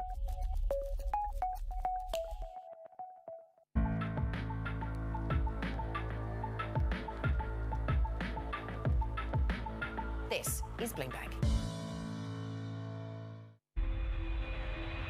We're operating in a very volatile environment. So JetBlue has a very large presence here in New York, and there are air traffic control challenges. And so we've had to overinvest in hiring excess crew members and building flexibility into our planning process. And so over time, we hope to wean some of those investments back as the operating environment around us stabilizes. We made the decision early on that we were only going to invest internally on key differentiating technologies, and clearly the powertrain is the key differentiating technology. So our investment is a recurring investment with respect to the powertrain team, the battery team, which is part of it, the engine team, electric engine team, which is part of it. And we also have a lot of non-recurring costs with the other components because we're not developing those internally. We're using the existing aerospace defense supplier base for most of the other components. We invest a lot in the offices, that you feel home, that you can actually be at your best yourself, and people work very differently. We take a lot of input from the sports world, actually, the athlete spirit, right? Building a sports team that can perform at the best, but also talking a lot about the explorer spirit. How can we really tap into new things, continue being disruptive? We have 80 different nationalities at On. It's very important to have a diverse team because we have a very diverse landscape of customers. Today's CFOs are reshaping the C-suite. Bloomberg's chief future officer shines a spotlight on these dynamic leaders. From breakfast cereals to pet foods, General Mills has an iconic array of brands. But future success depends on efficiency, innovation, and insight. CFO Kofi Bruce does much more than crunch numbers. Our first job is to intimately understand and anticipate the consumer's needs. Watch Chief Future Officer. New season starts July 10th on Bloomberg Television. Morning from our world headquarters in New York. I'm Manus Krennic. And I'm Danny Berger. Let's set your agenda. Bloomberg Brief delivers the market news, data, and analysis you need live every weekday at 5 a.m. Eastern. Bloomberg. Context changes everything. It's Jobs Day, and Bloomberg has the report under surveillance. The job market is quite strong. There's no major job losses. The economy is still chugging along. This Friday, Bloomberg will bring you crucial data and expert analysis at terminal speed. We have a labor market that is not inflationary. Perhaps some cooling is in front of us. We're now starting to move into the more normal stage. There's a lot of things under the hood here. The June Jobs Report, Friday on Bloomberg.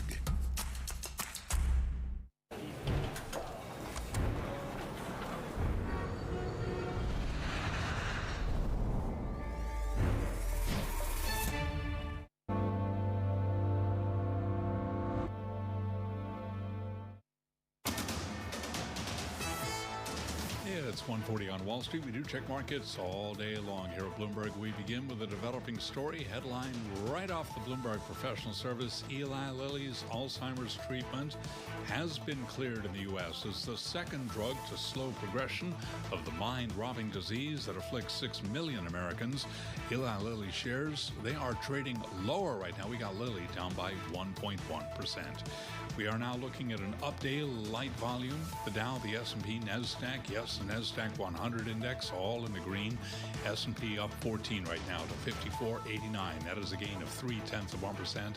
The Dow just about flat on the day, still higher, up by 8 points, while NASDAQ is up an even 100 now, up by 0.6%. 10-year yield 4.45% with a 2-year that's yielding 4.73%. Gold down 0.4%, 23.23 the ounce. And West Texas NVDA crude down 0.2%, $83.21 a barrel. Tesla shares surging by 7.8%. It did report its second consecutive drop in quarterly deliveries, though CEO Elon Musk is taking measures to stem the decline. Again, Tesla up by 7.8%. Recapping stocks higher, S&P up 14, a gain of 0.3%. Balance of power continues now in Washington. Back we go once again. Your hosts, Joe Matthew and Kaylee Lyons. All right, Charlie Pellet up in New York, thank you so much. And here in Washington, myself and Joe Matthew have had our eyes on what was coming up in New York next week. It was supposed to be on July 11th, the sentencing of former President Donald Trump, who, of course, has been convicted of 34 felony counts of falsifying business records.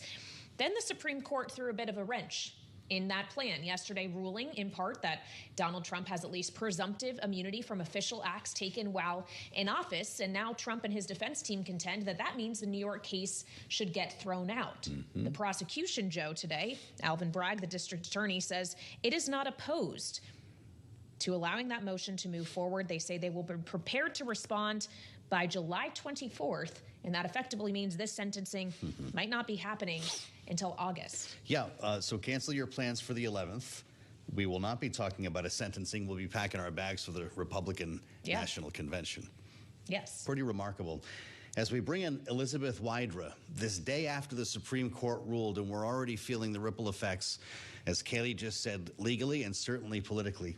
Elizabeth is Constitutional Accountability Center president and Supreme Court litigator, has been there before and joins us once again now. Elizabeth, it's great to have you back here. A lot of folks are using their imaginations on what this means for the presidency more immediately, and I'd love for you to weigh in on that as we talk this out here on Bloomberg TV and radio. More immediately, we're seeing the impact of this ruling even on a state-level case like this in New York. Do you think Donald Trump will be sentenced in New York before the election?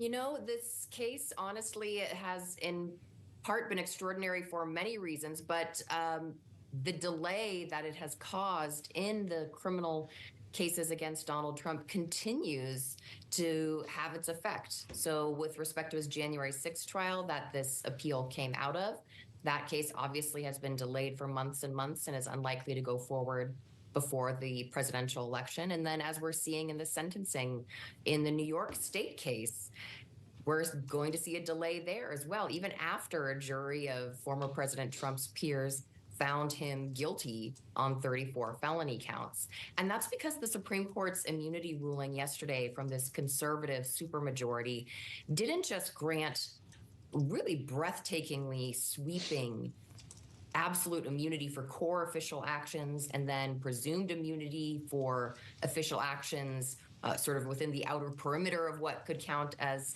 an official action.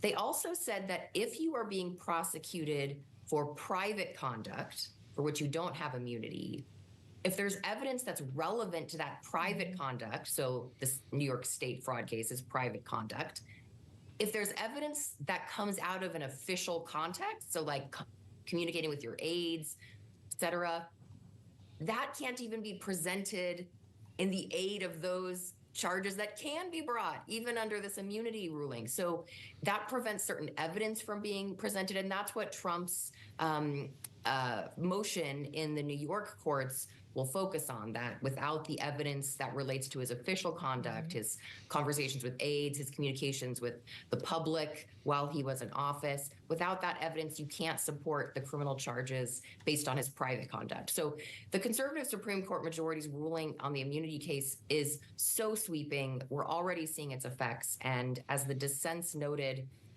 the potential dangers for our democracy are real and are frankly terrifying.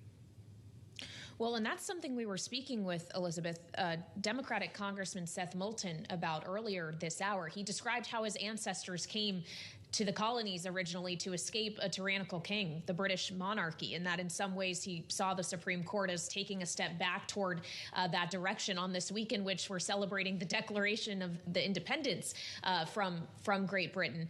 To what extent is that actually true and not hyperbole, Elizabeth? Has this effectively made the president more like a king, or is the court reinforcing what was already constitutionally understood to be true? So unfortunately, I don't think it's hyperbole.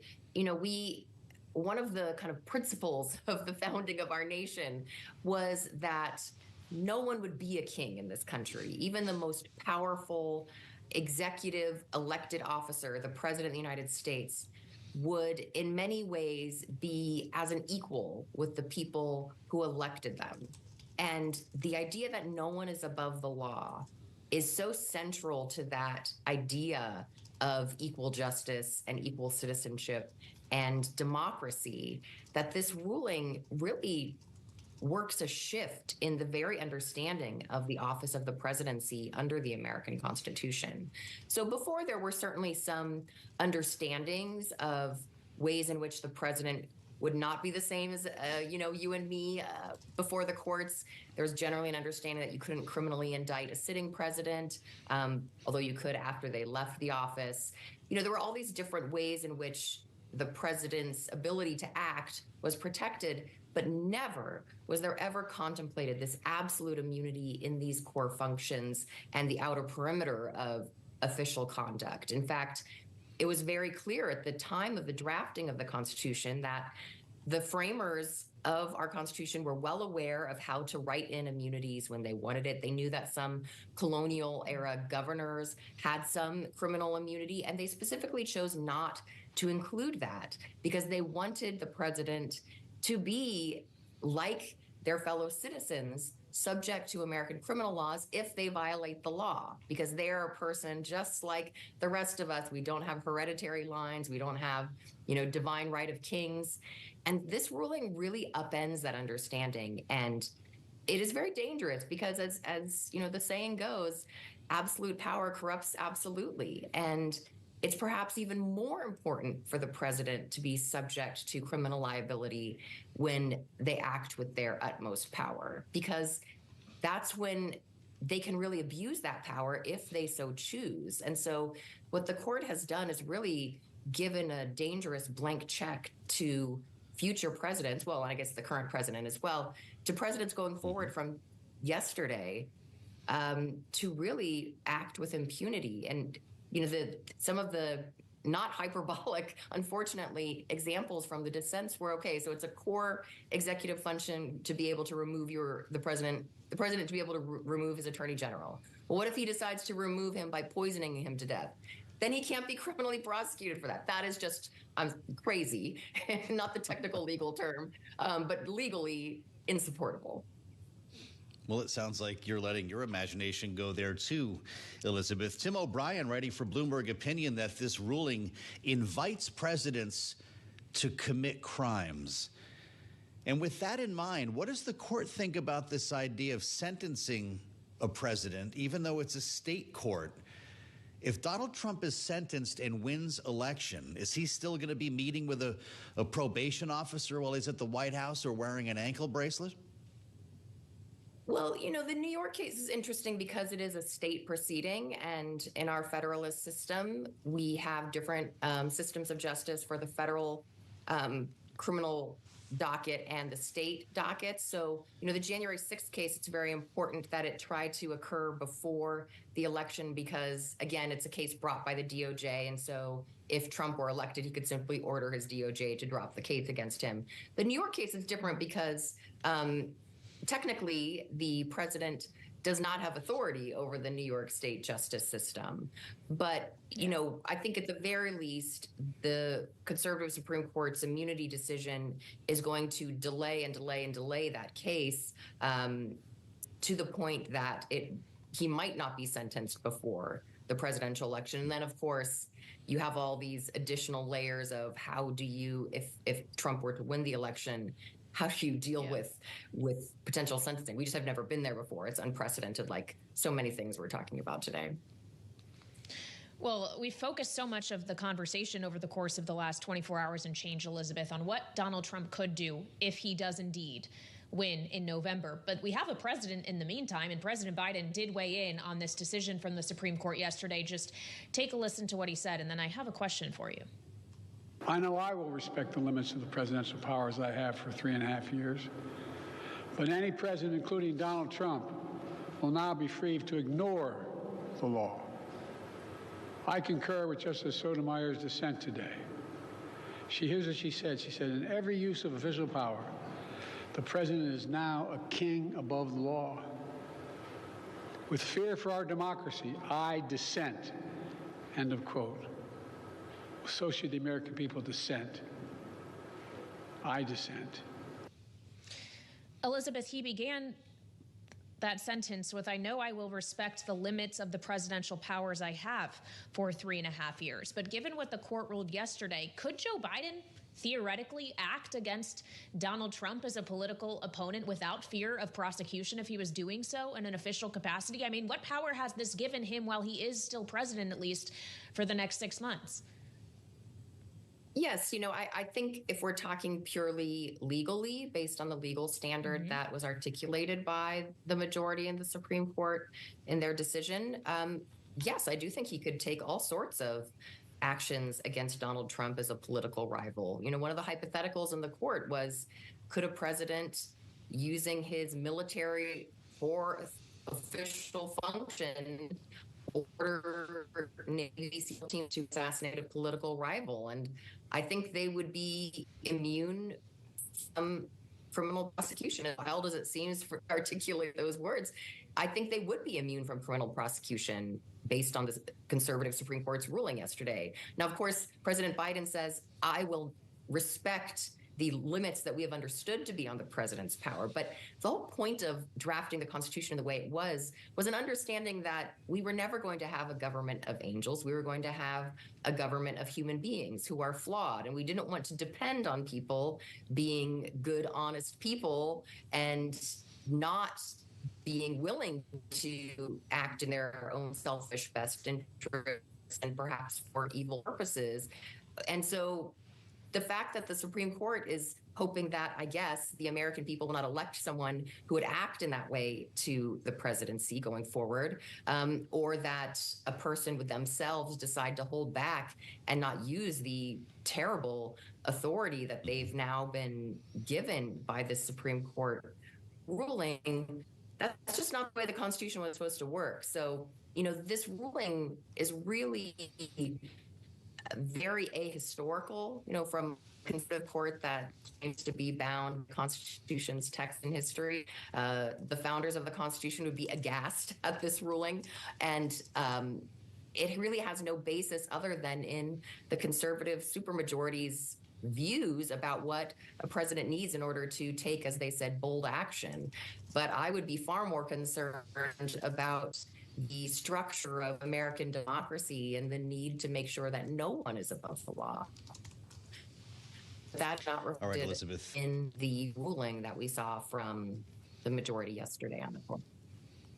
Well, I'm glad we could spend some time talking about it. Elizabeth Wydra has been great with us as long as this case has been rolling, and it's great to have you back.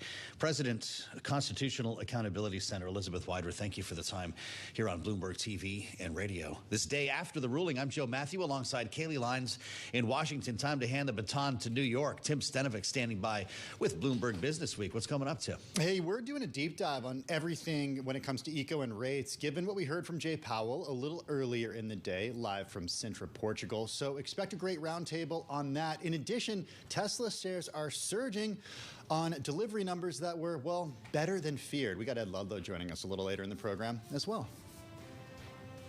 All right, a lot coming up on Bloomberg Business Week. Looking forward to it. Tim Stenovic joined today by Katie Greifeld, I believe. Hey, of course, Katie. Joe and I will be back at 5 p.m. Eastern Time for the late edition of Balance of Power. Happy 4th to both of you guys in advance. We'll miss you. And as Kaylee mentioned, back at 5 with the late edition of Balance of Power.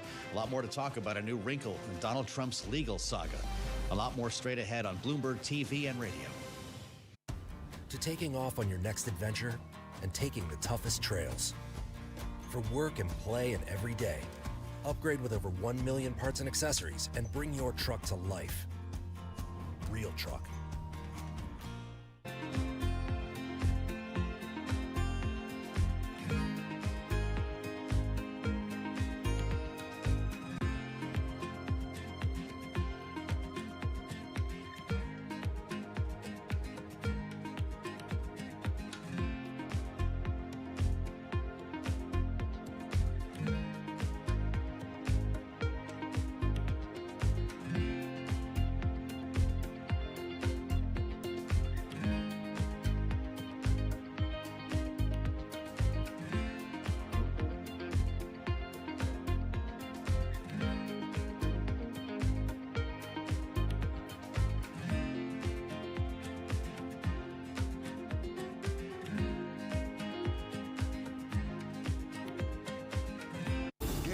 Fixed Income Fix. Watch Bloomberg Real Yield every Friday right here on Bloomberg. Context changes everything. Arch has laid plenty of groundwork for future revenue, but for now, Mark Messler's most pressing challenge as CFO is conserving capital. You have to have the short-term discipline to sort of circle the wagons around cash. I mean, cash is oxygen. I know where every ounce of cash is going, and but we also have to be nimble around that as well because things change by the day.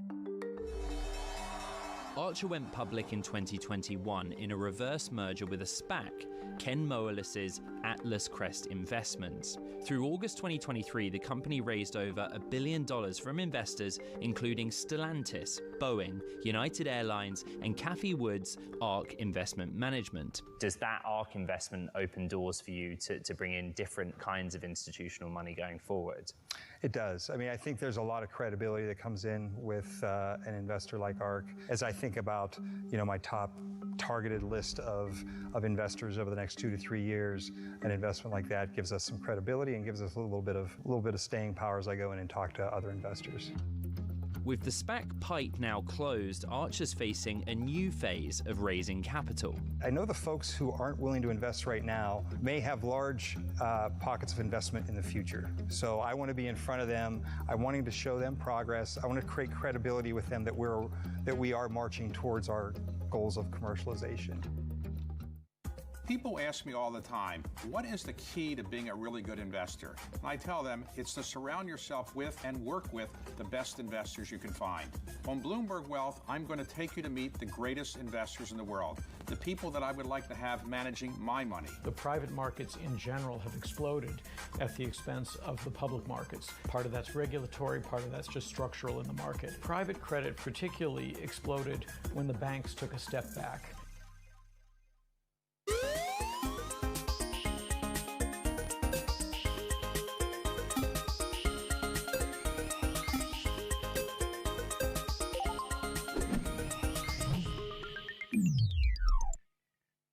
It's a multi-trillion-dollar industry.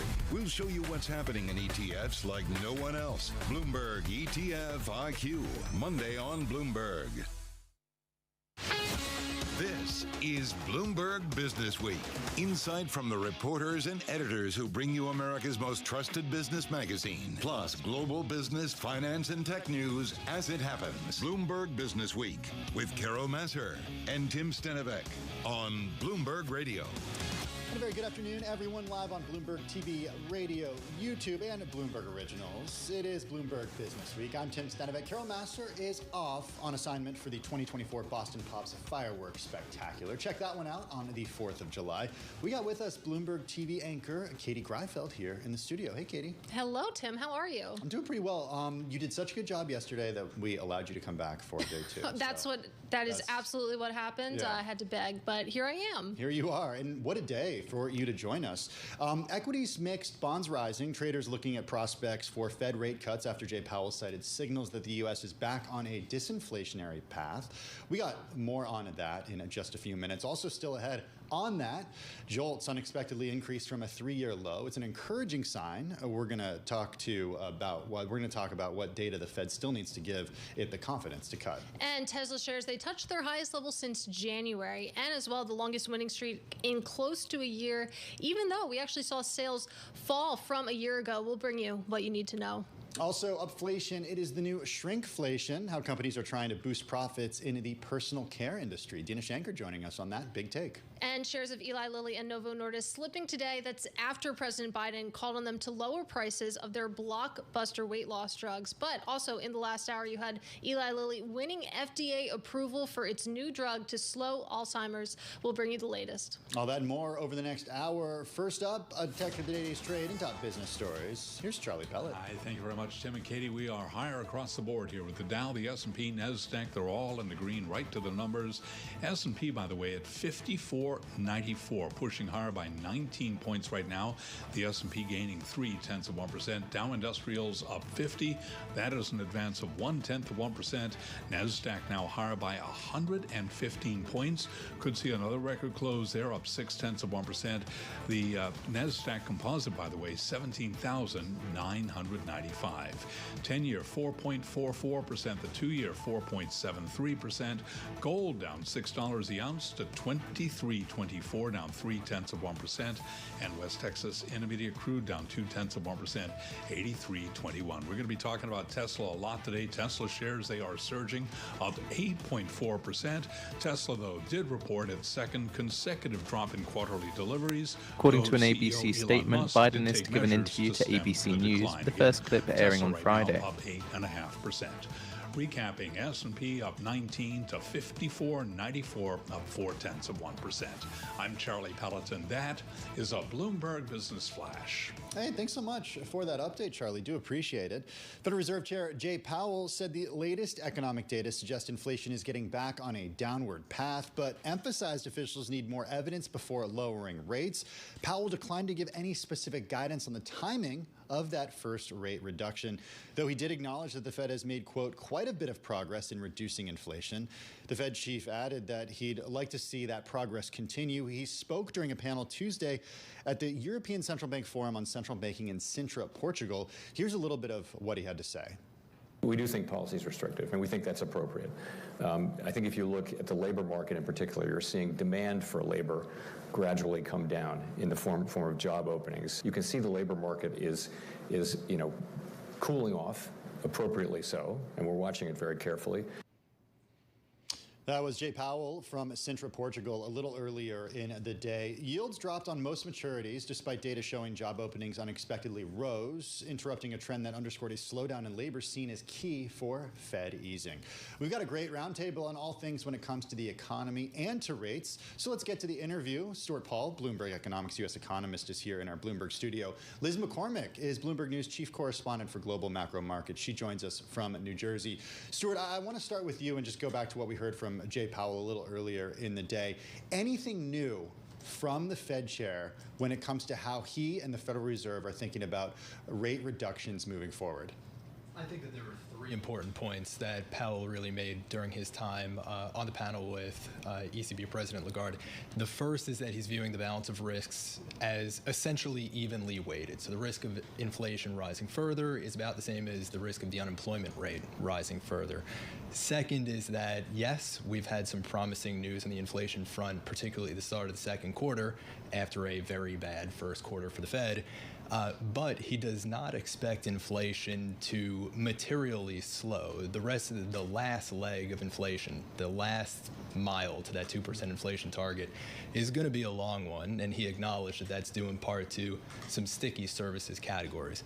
And I think that the third and maybe the most important thing that he acknowledged, and this is a little bit wonky, Tim, but I think you'll appreciate it, as will you, Katie, that much of the decline in labor demand that we've seen has come from declining job openings. That's really encapsulated the dissipating demand for labor.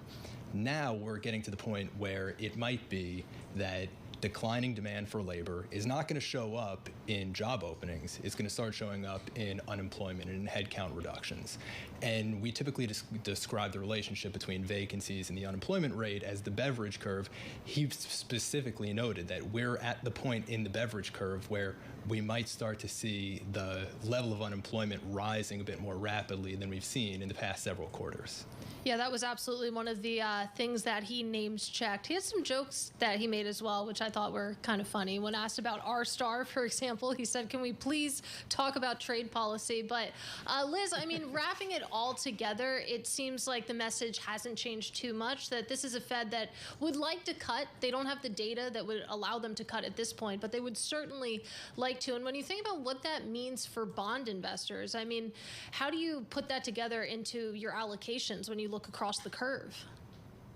Yeah, I think that's the message. And that's, investors know, like you said, they want to cut. They seem to be signaling, aside from, the dot plot we got, which was like 1, that they're going to move to lower rates. So I think that was enough today to take some of the heat off the bond market. As we came back after the debate last week, there was a lot of focus on the fiscal policy, yields going up, the curve steepening, so long rates went up more. And I think today was a little bit of a breather because he did kind of lean down, like Stuart laid out, all those factors that, they think the disinflationary trend is going, although, they need some more data. And like I saw a lot of notes, and I think that kind of nailed it. Like, hey, September's in play, as far as the Fed cut. So that left, I think it's a little under 70% chance that we get a cut in September. We're still priced for just about 2 this year.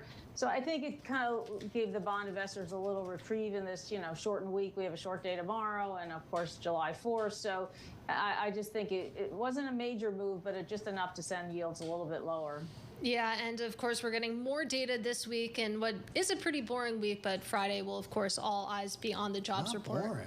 It's a little bit boring. I think it's okay to be honest with our audience. That there's just... We got jobs on Friday. No, we do. I'll be tuned JOLTs in. Today. We do. We did Powell. get JOLTs today. We're on radio and TV. All right, you're right selling it. You're selling it as a financial news anchor should. But Stuart, I want to go back to actually something that Powell said today, which I thought was super interesting. When asked what keeps him up at night, he didn't say inflation reaccelerating. He didn't say a deterioration in the labor market. He said cybersecurity, which I wasn't expecting him to say. Well, it's interesting. So he said, I usually say cyber, or I always say cyber. My stock answer is really cyber. Mm-hmm. And Christine Lagarde agreed. And yes, for somebody who's overseeing the banking system and who's part of this major regulatory agency, it makes sense. Cyber is scary. But then he sort of took a little bit of a step back and he said, the other thing that really keeps me up at night is managing the balance of risks and doing our jobs right. And I think that he's right. The real risk to the economy is if the Fed were to become complacent and think that we're truly on a sustainable path to 2% and cut too early, or if they were to be too confident in economic momentum and keep their foot on the brake for too long. I think that he sort of showed his hand a little bit, that the thing that really keeps him up at night is the possibility of making a mistake. Yeah, I mean, you think about some of the figures we talk about all the time, Powell included. You know that you're going to be in the history books in some form. Yeah, I mean, there's already books about him. Yeah, that's right. A former colleague wrote one, actually. No question. Yeah. Liz, what do you make of that? I mean, he's only human, and I think it makes sense for a Fed chair to be concerned about making a policy mistake. But what was the message that you think that sent? Yeah, I think that was an important thing, because I think that also helped investors and he said, the labor market is, still good labor market, but showing some signs of slowing. And I think that what you just laid out is they seem to really want the soft landing. They know inflation going to, having your legacy be that you didn't bring down inflation is bad. But I clearly think he doesn't want to crush the economy if he can, so he's trying to see this dual mandate and not fail on either side. So I think that the bond investors, because like you said, Friday, boring or not, we have jobs. So maybe we'll see a soft jobs number, and that would add to that scenario. Though I think Powell said when asked by the moderator, where's the unemployment rate going to be in about a year? He said kind of not too far from where it is now. So I think that's his hope, that he can pull this off without kind of crushing the economy. But like Stuart said, he's staying up at night worrying about that a little bit, as he should. That's his job, right? Absolutely. I would hope that, he's worried about that. But it's July 2nd. Liz, we're 2 days away from July 4th, which I'm very excited about. But we're just a couple months away from the U.S. election that's coming in November. And it's interesting. I mean, in the aftermath of last week's debate, you've seen a lot of Wall Street come out and basically put together a Trump trade for the bond market. I mean, what is the sell side saying so far about how to handle that?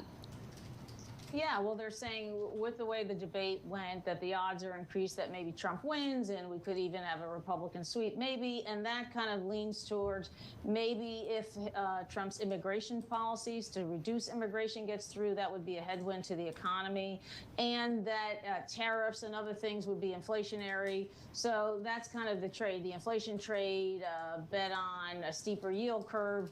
I mean, we'll see. Like someone has said, we're still far away. We don't know. Of course, we don't know how Congress will go. That will matter a lot because gridlock is usually good for investors. But I think you couldn't come out of the debate and the Supreme Court result yesterday and not feel like maybe you have to factor in some risk that, Trump does win again. And so that's what kind of, like you said, all the Wall Street notes, many, not all, but we're focused on that for sure. Well, Stuart, how are you factoring in that when it comes to how you're thinking at Bloomberg Economics, not just about the economy from now until November, but potential changes that we could see under a second Trump term? So there are very few differences that I actually see in terms of the sustainability of the U.S. fiscal trajectory under either a second Biden term or under a Trump administration. Yes, you could expect more tax cuts or an increased probability of tax cuts during a Trump administration. But in any event, U.S. fiscal policy is on an unsustainable trajectory, and Chairman Powell has acknowledged as much. And the question is whether or not the Fed will find itself in a position where it's having to account for bond issuance and having to monetize the debt in perpetuity. It's not a position that they want to find themselves in. They're pushing for fiscal reform, but it's not in their purview. And when it comes to the elections in November, I think that Powell should be reasonably concerned under either election outcome that there's going to be little done to put the U.S. on more sustainable fiscal footing. We unfortunately have to leave it there, but a big thank you to both of you for joining us. Stuart Paul here in our Bloomberg studio. He's Bloomberg Economics U.S. economist. Liz McCormick, Bloomberg News chief correspondent for global macro markets. And now to one stock that is certainly surging today, Tesla, up 8.6% for a sixth consecutive day. It's the longest winning streak in about a year. This after the company reported deliveries for the second quarter that beat the average analyst estimate. Ed Ludlow's with us now. He's co-host of Bloomberg Technology on Bloomberg TV. He joins us from our San Francisco bureau. So Ed, better than feared, is that the way to describe the decline in sales year over year? Yeah, I mean, there's a mixed response. The stock's up significantly, I think on track for its biggest jump since April, but I would say there's a range of response. There's those that look at this and say, well, it is a back-to-back sequential decline, first quarter, second quarter, in terms of a drop year on year in deliveries. So it could signal that things are not great, but they're improving from where they were in the first 3 months of the year. Or you can kind of look at it the other way, which is it's still a drop in deliveries year on year. And either you believe that delivering electric vehicles is the mainstay of Tesla's business, or you look at elsewhere and you say it's just not where Tesla's headed, and so we don't have that much concern about it. Ed, I've been waiting all day to talk to you about this. Hi. Hello, Ed. So let's talk about some comments that we got from Jessica Caldwell. I know that you're familiar with her as well from Evans.com. She's awesome. She was basically talking about Tesla's limited lineup here. It has a pretty narrow lineup as compared to most car makers. And she said, quote, "We've seen the automaker exhaust its bag of tricks by lowering prices and increasing incentives to spur demand without much success in the U.S. market." So these numbers, they were better than feared, but where does Tesla go from here? So Jessica Caldwell is an auto analyst that looks through the consumer lens, right? She looks at the marketplace for consumer cars. And so that is an opinion that's shared by many. You know, the Model Y at this point is several years old. They have a limited range of cars. Let's say you compare with a Volkswagen or a Toyota. Think about all of the different models that they offer and actually subplates, you know, both at the luxury end and at the base end. Tesla just doesn't do that, so that's a cause for concern.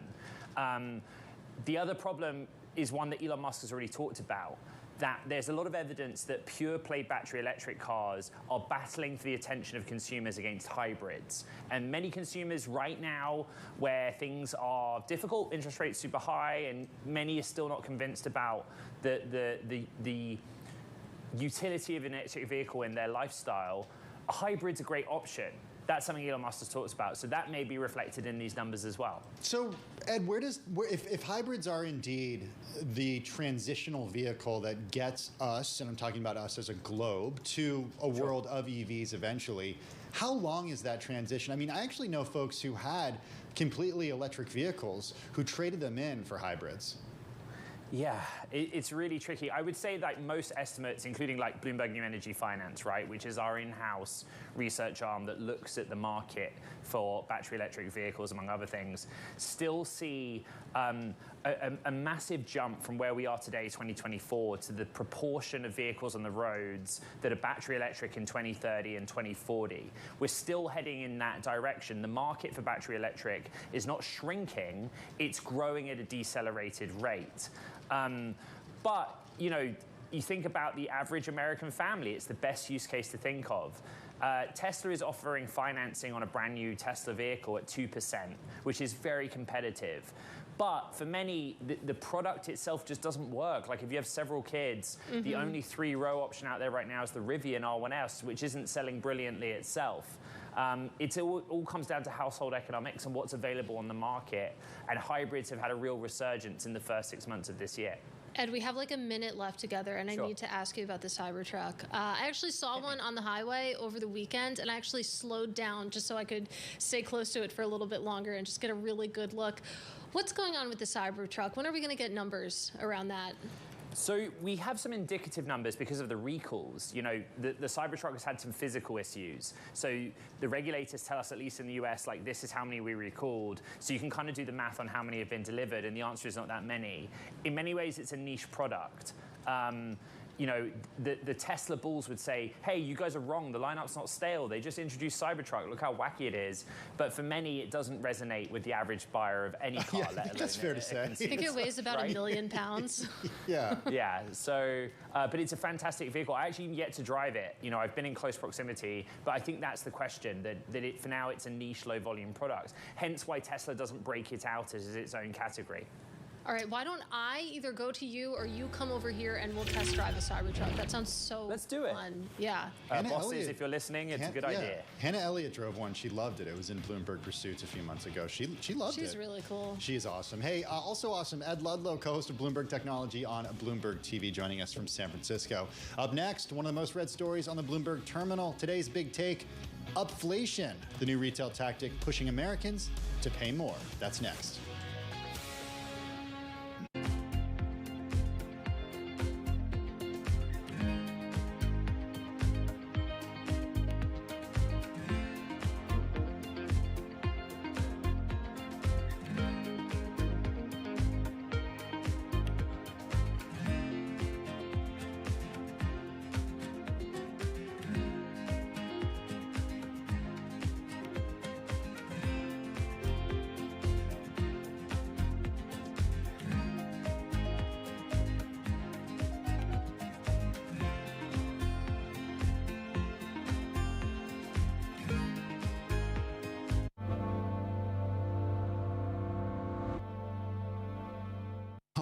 Money, culture.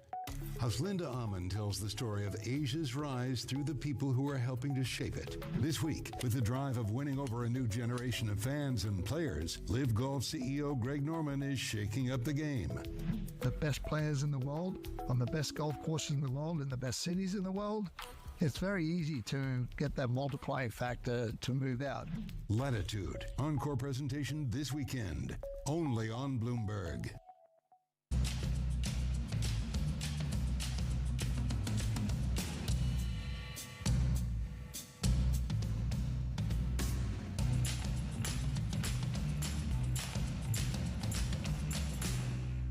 It's the world's second largest economy with a growing influence in global affairs. But geopolitical uncertainties, deflationary pressures, and questions about foreign investment linger.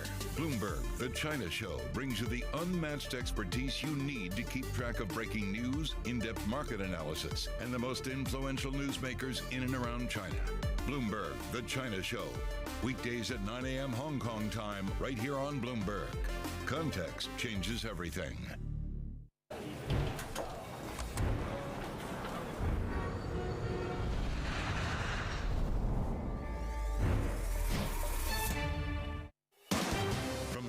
Politics to the world of business. 2 times a day at 1 p.m. and 5 p.m. Eastern Time, hosts Joe Matthew and Keely Lines deliver news, insight, and analysis from and about politics' biggest power players. The president has been clear that is non-negotiable. I mean, this is going to be an ugly, ugly year. Balance of Power, live around the world twice a day at 1 and 5 Eastern. Only on Bloomberg TV and radio. Context changes everything.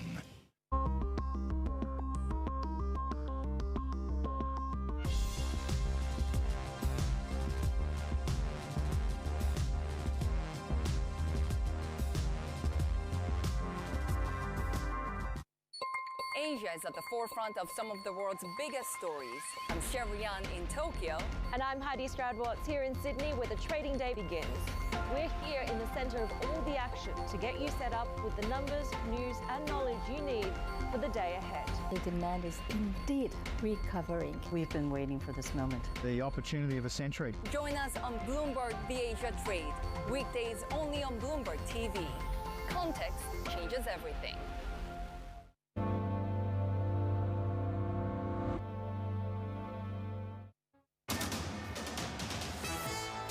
It's 2:21 on Wall Street. We do check markets all day long here at Bloomberg. We begin with a developing story. Headline right now off the Bloomberg Professional Service.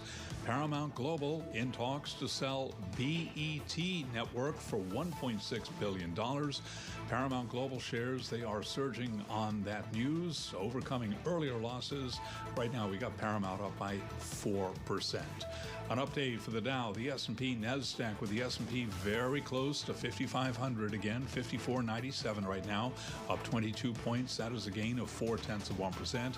Dow Industrials up 94, higher by 0.2%, while NASDAQ is up 120. We are looking at a record there, up by 0.7%, with NASDAQ right around the 18,000 mark. 10-year yield 4.44%, the 2-year 4.73%. Spot gold down $4.50 the ounce to $23.27, a drop there of 0.2%.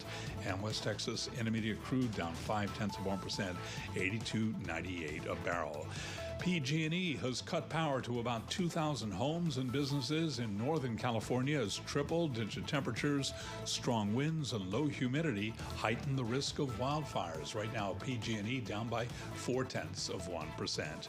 Again, repeating our top story, Paramount Global in talks to sell BET Network for $1.6 billion. Paramount shares right now up by 4%. I'm Charlie Pelleton. That is a Bloomberg Business Flash. Hey, thanks so much for that update, Charlie Pellet. Do appreciate it. Well, as I mentioned, it's one of the most read stories on the Bloomberg terminal. It's today's big take. It's about the new retail tactic that's pushing Americans to buy more. The world's biggest packaged goods makers, including P&G, Unilever, and Edgewell, are using a tactic called upflation to claw back sales in the U.S.'s more than $100 billion personal care and beauty market. With more is Dina Shanker, Bloomberg News consumer reporter. She wrote the story along with Leslie Patton. She's here in our Bloomberg studio. Dina, we know about inflation. We know about disinflation. Jay Powell certainly does. Shrinkflation, we know about that. What is upflation? So upflation is something that we noticed happening where these major consumer goods companies saw sales falling in volume. People were just buying less. So they said, hey, we actually have a new version for you to buy. It's even better than the one that you don't want anymore, and it costs more too. So my favorite example is deodorant. The deodorant sales were falling. People just weren't buying as much deodorant as they used to. So a bunch of these companies came out with new products called all over body deodorant, so that if you're not just worried about the smell from your armpits, but maybe from the backs of your knees or your feet or your chest, you can now buy a whole new, more expensive product and cover your body with it to stop the sweating. What an exciting opportunity. I have to say, I've never thought about the backs of my knees. So this is really interesting. I mean, is it working? How are consumers actually responding to this? So the companies say that people are responding well. They're buying them. Doctors have expressed a bit more reservation on the need for such products. We spoke to, my colleague Leslie spoke to someone who was thinking about using it for night sweats. But you know, I mean, who among us has not woken up warm in the middle of the night and just discovered that you can, you know, turn on a fan or the air conditioning or take off your blanket? There are a lot of solutions out there that you might already have in your home. So what exactly is the scope of the problem here? Just how bad is it out there for the personal care market of these large consumer products companies? Like, what's going on? Give us some numbers here. Well, so basically what happened was that in COVID, a lot of people discovered that, you know, like they don't need to shave as much and they're not going anywhere. Right, so, I remember Gillette talking about this, right? Exactly. Yeah. And so the volume sales have been falling. falling each quarter, even though dollar sales are going up because they're raising prices because of inflation. Volume sales are down, and we're seeing it in food as well. We're hearing packaged food makers talk about it quarter after quarter, that volumes are falling. They don't know when they're going to stop falling.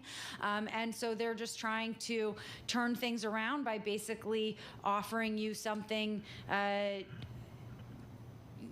they would think is very different, but we might not think is so different. I mean, is a specialized razor really worth double the price of the standard version? Right. Is there anything specialized about it? I mean, that's a great example because for years, companies have been trying to make razors different and differentiate them in the marketplace. And like, if you look at the product lines from some companies, there's like a dozen different options, and they all do the same thing. Yeah, they all do the same thing. That's right. I mean, you might find some people who say that this particular razor did a particularly good job, and certainly the companies say that they're solving real problems and that these are, you know, different areas of the body call for different products. But, you know, I've been... I use a razor meant for a man's face, and it works just fine. Well, you touched on what I was wondering and that's basically the company's defense. I mean, when you went to them in reporting this story and said, hey, it kind of looks like you're just charging more for something that's essentially the same as a very similar product that you have right now. I mean, how did they justify that? They see what they're doing as really based in the consumer. These companies have done a lot of market research and a lot of consumer surveys where that's how they found out people are worried about the smell of their feet and all of these other issues. And in some ways, this isn't so different from what companies have always done. Innovation is sort of the lifeline of any consumer goods company. But what I at least saw on the food side was what felt like an increased sense of desperation among the food companies to really turn things around. I mean, these are companies with really thin margins to begin with, even in good times. And so when they're seeing volumes fall 1%, 2% quarter after quarter, they are really trying to figure out new messaging, new ways. I mean, one of my favorites was Doritos and Tostitos as side dishes and ingredients. And I was like, oh, that's maybe in an omelet, you know, you crush up some Doritos, put them in with your eggs. I think everything works in an omelet, right? Yeah, pretty much. Yeah. Yeah. Well, they were actually talking about Cheetos dust, which they call Cheetle, as a coating for chicken. I could see that. Yeah, I mean, well, you love fried. Apparently, I really respond to marketing spin. Yeah, I feel like everything that has been proposed in this article to you sounds like a great idea. Good. We talked. Like, Katie would buy that. Katie would buy that. Yeah, absolutely. Katie would buy that. Yeah. Wow, that sounds like a really fancy razor. That's terrible. Is this solely a U.S. phenomenon? Are we seeing other companies in other countries adopt similar tactics? So what we're seeing is that consumers in other countries are doing something similar to what a lot of U.S. consumers are doing, which is cutting back. But the way that they are now marketing these solutions does seem to be very American. Is there something different about this moment? Because, you know, you've been covering the food side of things for years, and these packaged food companies have always tried to innovate when it comes to new product lines, and sometimes it works, sometimes it doesn't, and there are a lot of famous examples of times when it hasn't. Personal care companies have come out for years with new types of products, but are we at a point where there's kind of just like, I know this is like an uncreative way for me to ask this question, but are we just done innovating in this space? Are these, like, is this like last ditch, does it seem like a last ditch effort to you? I see it less as companies are done innovating and more like consumers are getting smarter. Mm-hmm. Consumers are pinched by inflation. Our budgets are tighter.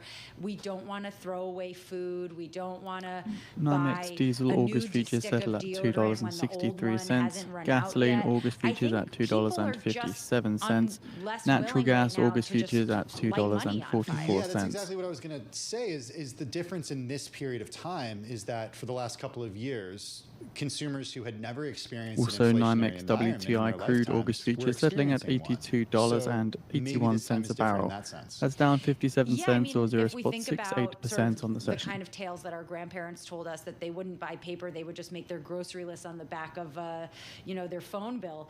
Now it's like, well, yeah, why would I buy paper when I can take, Bloomberg offices have paper everywhere. Wait a second, I did not know this. I thought you were going to say you just write it down on your phone. I thought that's where you were Protect your trade from macro headlines. I never take office supplies from the supply closet $99 a year for our it's good you real-time said service. that on mic in front of the camera, so we have it for the record. I am curious, though. I mean, we're talking about staples here. I mean, maybe in the pandemic you could get away with not shaving or maybe not using a lot of deodorant, but I mean, does this sort of how do consumers deal with this, basically? We've been talking about a trade down across industries as well. It seems like companies are trying to sort of trick consumers out of that trade down here, but how do you see this going when you think about the state of inflation right now and just how stretched people are feeling? So this was actually what really brought me and Leslie together on this, was seeing that people weren't just cutting back on things like eating out at restaurants, which is always an extra treat. People were cutting back on things that we think of as essential. And there was something just really... It really changes the way you think of that word. What is essential? Well, is it essential if half of it is going to end up in the garbage? No, it's not. So I will rethink what is essential food for my family. I used to think we had to have, a consumer might say, I used to think we had to have fresh fruit in the house at all times. But now I realize that some of that fruit ends up in the garbage. I could just buy frozen fruit. And then we have fruit, but it doesn't end up in the garbage. Somehow, now the fresh side of it is no longer essential. So I think we are seeing a big shift in how people take care of themselves and take care of their families. And there are, entire movements that are about just existing on less stuff. I just want to remind you, there's also fruit available at the Bloomberg offices. Oh yeah, okay. I've just for the record, and Oreos and other things that I've heard that my kids ask for. So I've heard. What is Cheetos dust called? Cheetle. Okay. Gross. Yeah. I'm so into it. A big thank you to Dina Shanker, Bloomberg News consumer reporter. Check out her story along with Leslie Patton on the Bloomberg Terminal. And also, you can read more on Bloomberg The Big Take at Bloomberg.com and on the Bloomberg Terminal. Let's get a check of what's going on when it comes to world and national news. We got Amy Morris in the Bloomberg 99.1 newsroom in Washington, D.C. Hey, Amy. Hi, Tim. A House Democratic lawmaker is now the first in his party to publicly call for President Biden to step down as the Democratic nominee for president, citing his debate performance against Donald Trump, failing to effectively defend his many accomplishments. Representative Lloyd Doggett of Texas releasing a statement calling for Biden to, quote, make the painful and difficult decision to withdraw. On Balance of Power today, Massachusetts Democrat Representative Seth Moulton was asked if President Biden should step aside. There's certainly a view that the chaos that would follow would be worse than just having a nominee that we know and that can trust. And then, of course, there's the other view that the debate was a disaster and we just need to move on. Seth Moulton speaking with Bloomberg's Joe Matthew and Kaylee Lyons. Manhattan prosecutors say they would be open to delaying Donald Trump's sentencing in his criminal hush money case for up to 2 weeks. This after the Supreme Court ruling granting broad immunity protections to former presidents. Prosecutors say Trump's request to toss his conviction on 34 felonies should be fully briefed by July 24th. And Rudolph Giuliani, the former New York City mayor, federal prosecutor, and legal advisor to Donald Trump, was disbarred in the state after a court found he repeatedly made false statements about Trump's 2020 election loss. Global news 24 hours a day, whenever you want it, with Bloomberg News Now. I'm Amy Morris, and this is Bloomberg. If you listen carefully, you'll hear a rhythm in the markets. The markets compose their own tunes, and once you learn to listen for them, you'll catch yourself humming along.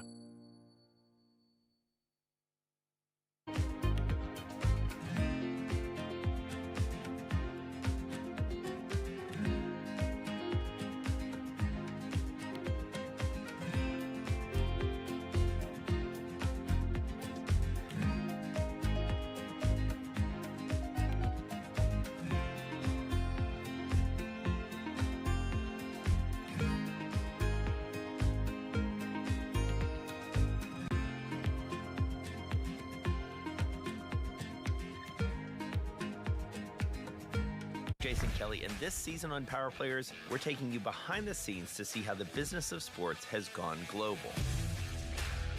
I want sports to grow. I want sports to be bigger because we have talent.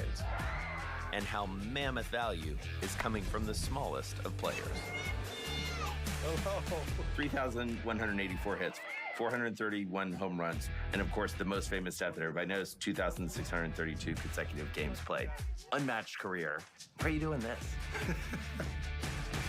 What we have achieved in the NWSL from an investor perspective over 2 years is the equivalent of what it took other leagues 25 to 30 years to achieve. You've got to have a business that's sustainable. The only way it's sustainable is got to make money. There's only one word, winning. You win on the court, you win off the court. And as you do that, you bring people along.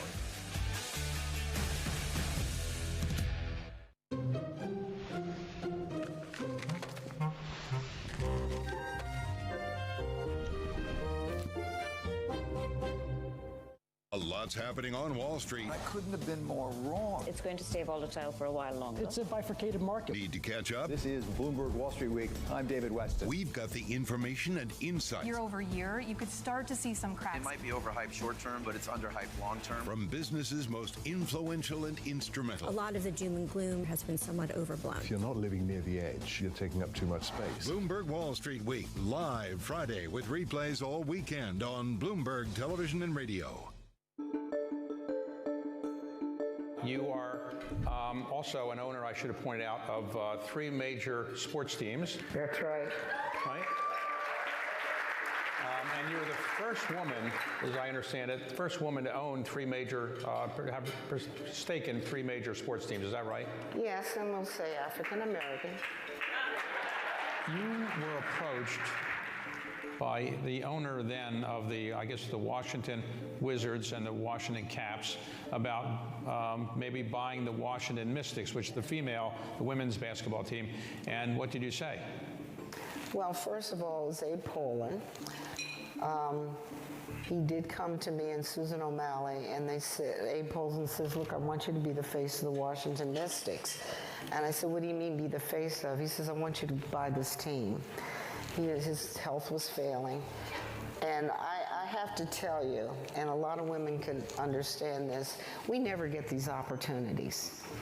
So that was the first thing that struck me.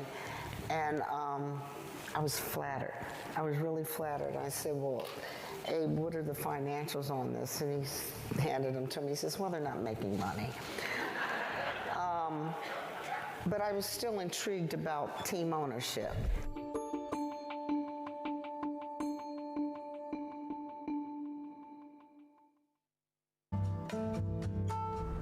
DOJ or other authorities.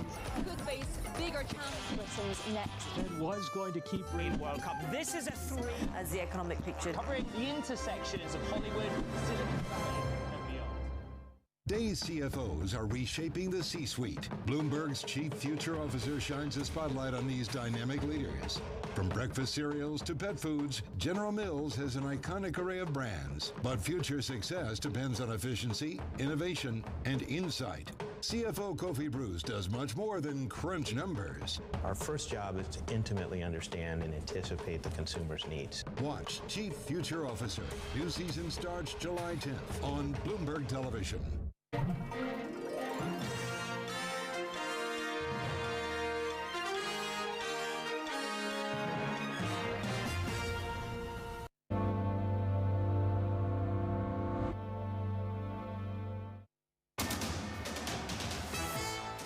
It's 2:40 on Wall Street. We do check markets all day long here at Bloomberg. 18,000 on NASDAQ right now.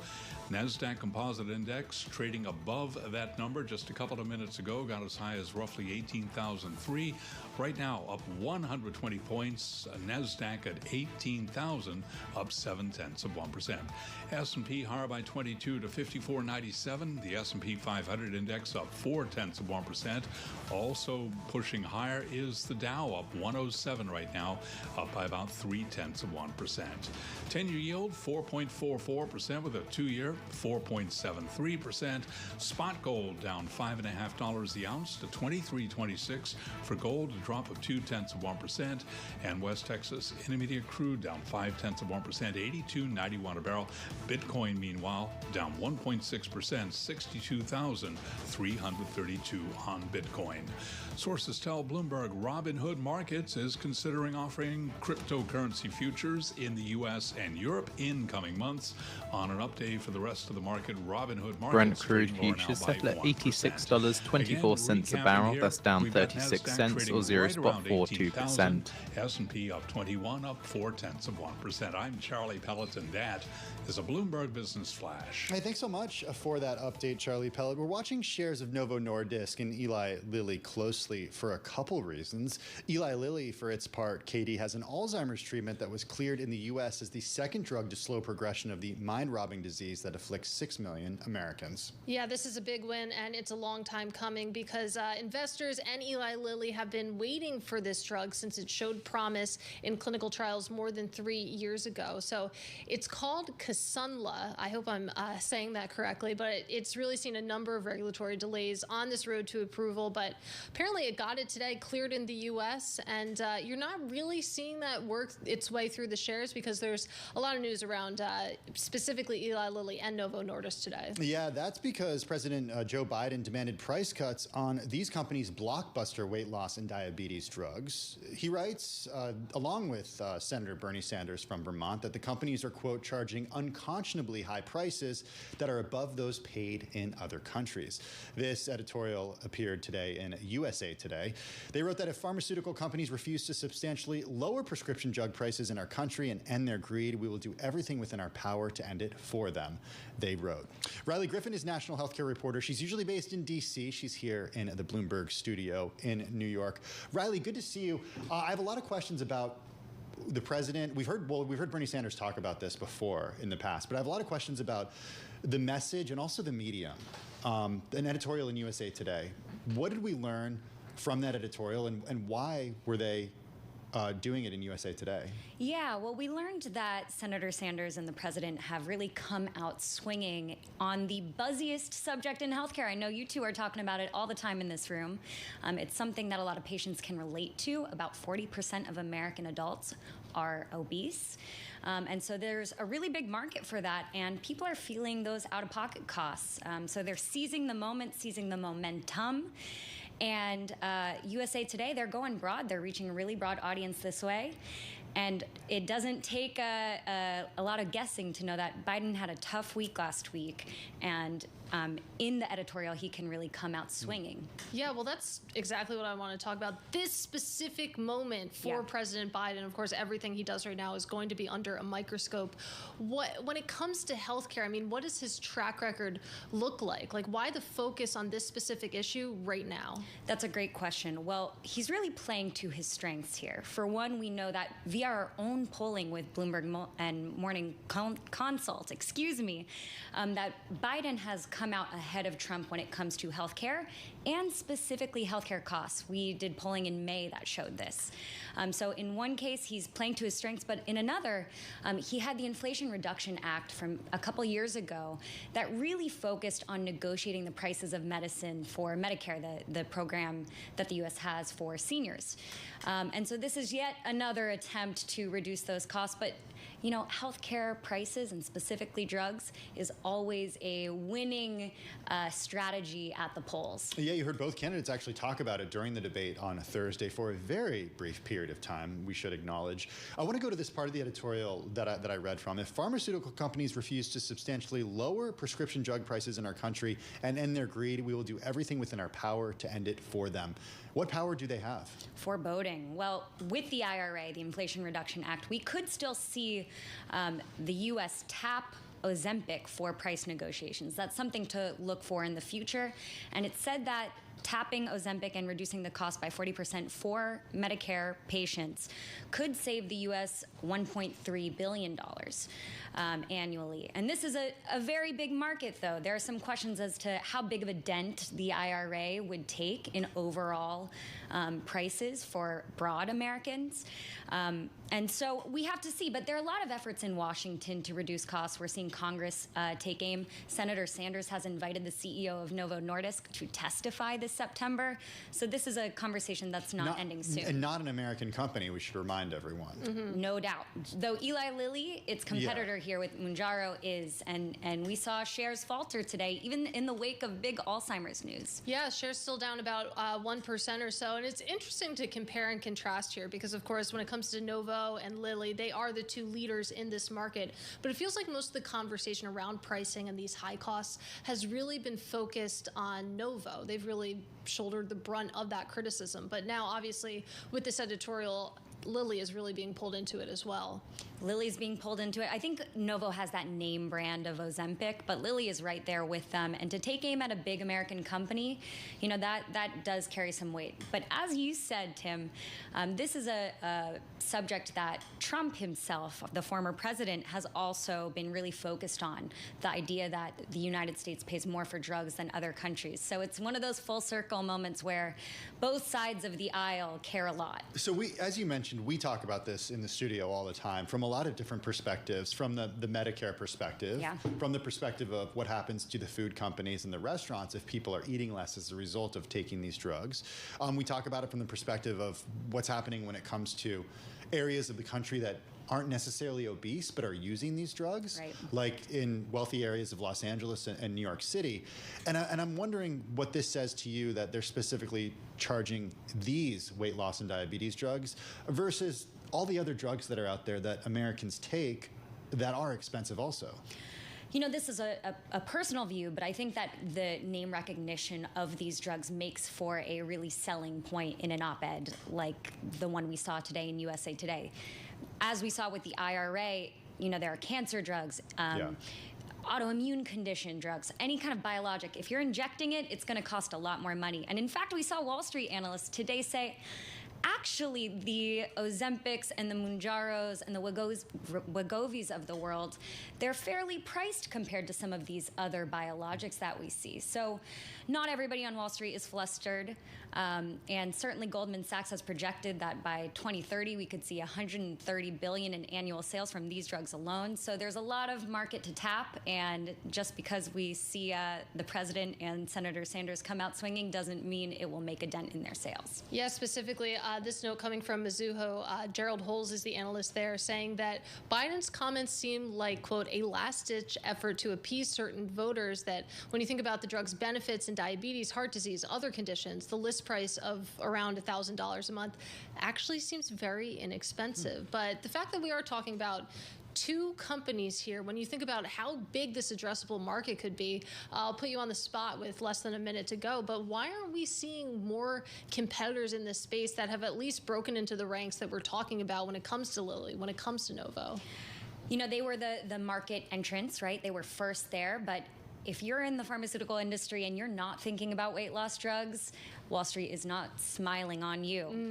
The sun Everybody isn't wants shining. to know the sun is not shining. So a lot of players are looking, especially given the potential to expand beyond these indications. As you mentioned, it's not just about weight loss anymore. And we're talking about addiction. We're talking about heart disease. So endless opportunity. Riley, you mentioned Wall Street not smiling. It's not a pharmaceutical company, but it's certainly a company that has been hit by the development and popularity of these drugs. WW International, formerly known as Weight Watchers, down by 87% so far this year, down another 3% today to another 52 This is the AI moment for healthcare. Yeah. I've been saying that for like a year. Okay, well. It still sounds good. I wonder how long you're going to keep saying it. Like, when is the AI moment going to happen? I don't know, until we get another one. Our big thank you to Riley Griffin, national healthcare reporter, usually based in D.C., here in our Bloomberg studio. Coming up next on Bloomberg Business Week, it's One More Thing. This is Bloomberg.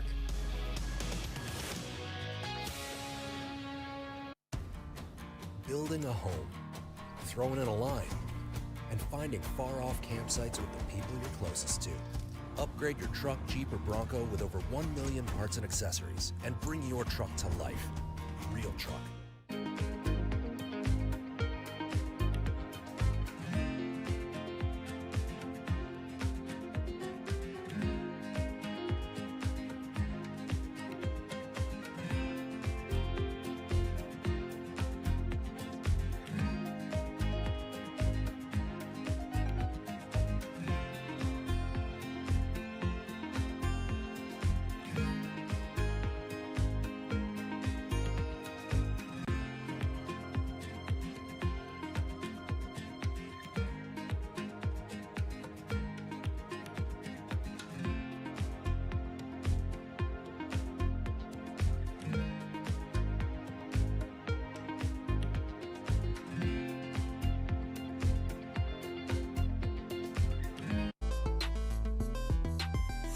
Its own commentary out of the White House, we note that Biden is to hold a press conference during the NATO summit next week.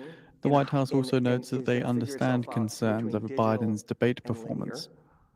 It's an unbelievably healthy market. They all have to be in it. They all want to be, every single one of the players want to be in it because of the audience. We have two assets in the sports business that don't have our year-long. Do you want to stay up to date with the latest and be on the bleeding edge of news for non-farm payrolls? Then sign up today and get our special offer of Financial Juice Pro for a year's worth of our service for the price of 1 month. Netflix actually jumps in 92%. You know, they're in sports right now, but they just do the shoulder programming. Yeah. I think their point of view, and you'll ask Ted tomorrow, is we build up we don't want to be in the bidding of rights and then not have any long tail. So I'm not sure. They did bid on Formula One, but ESPN got it. So I think that was a smaller package, meaning smaller economics. So we'll see.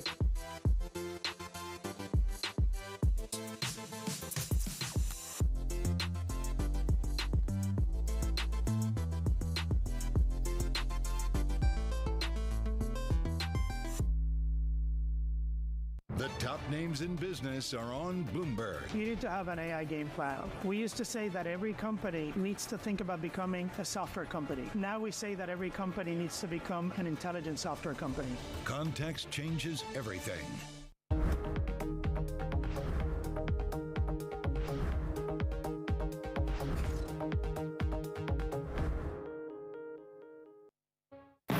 Now, your company news headlines on Bloomberg Radio.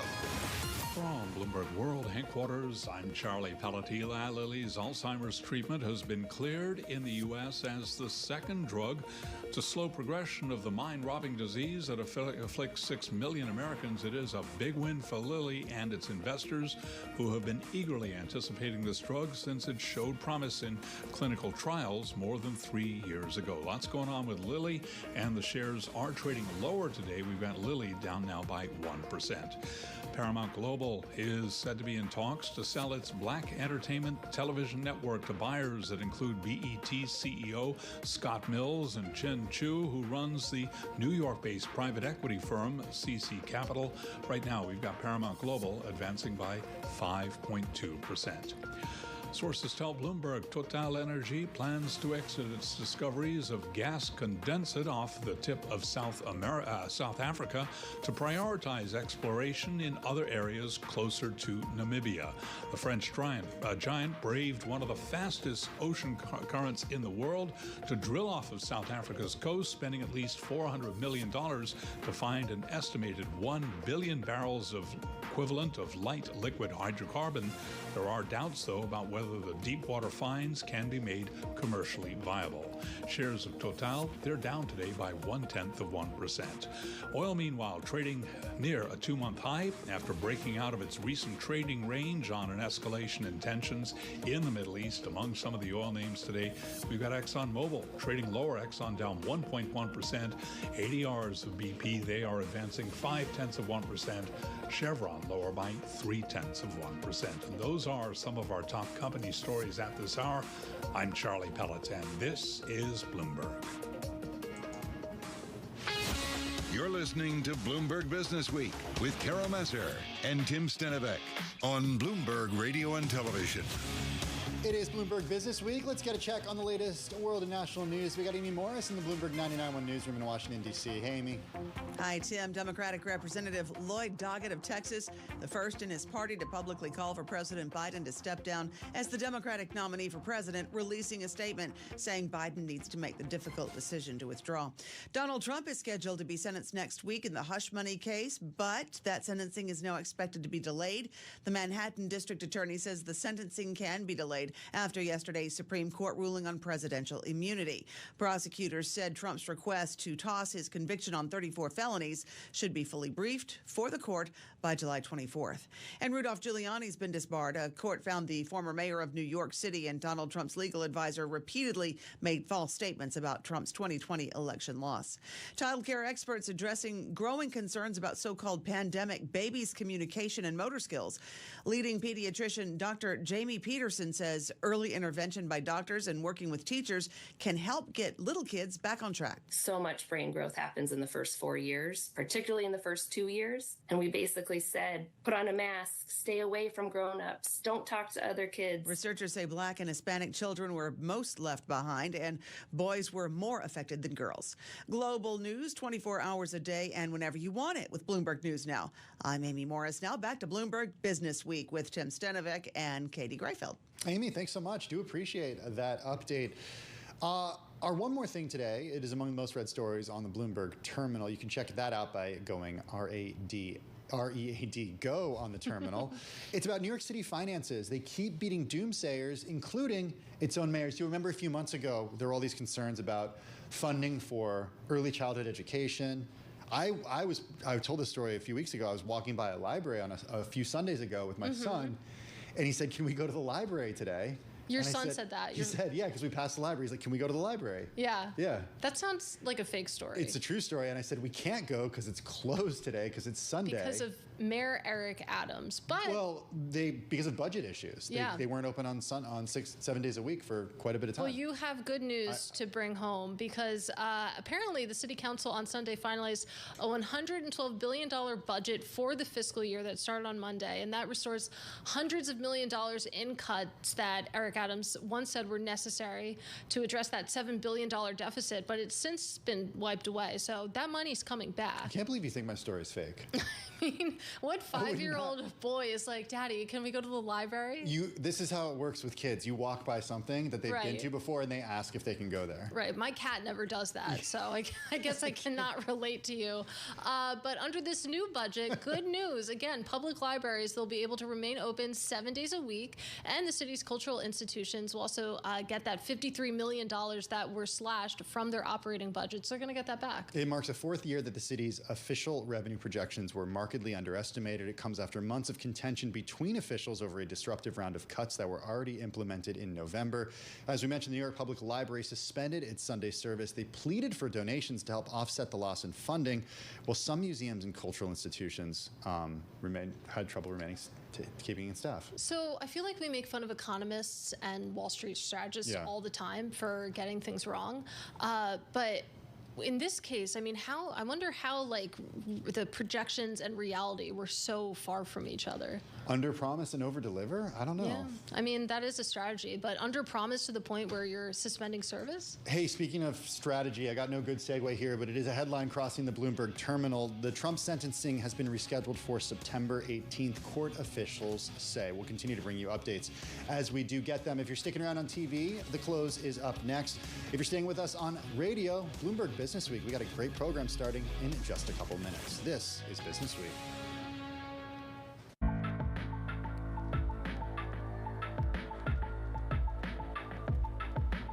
This is Bloomberg. The countdown is on. Everything you need to get the edge at the end of the market day. This is the close.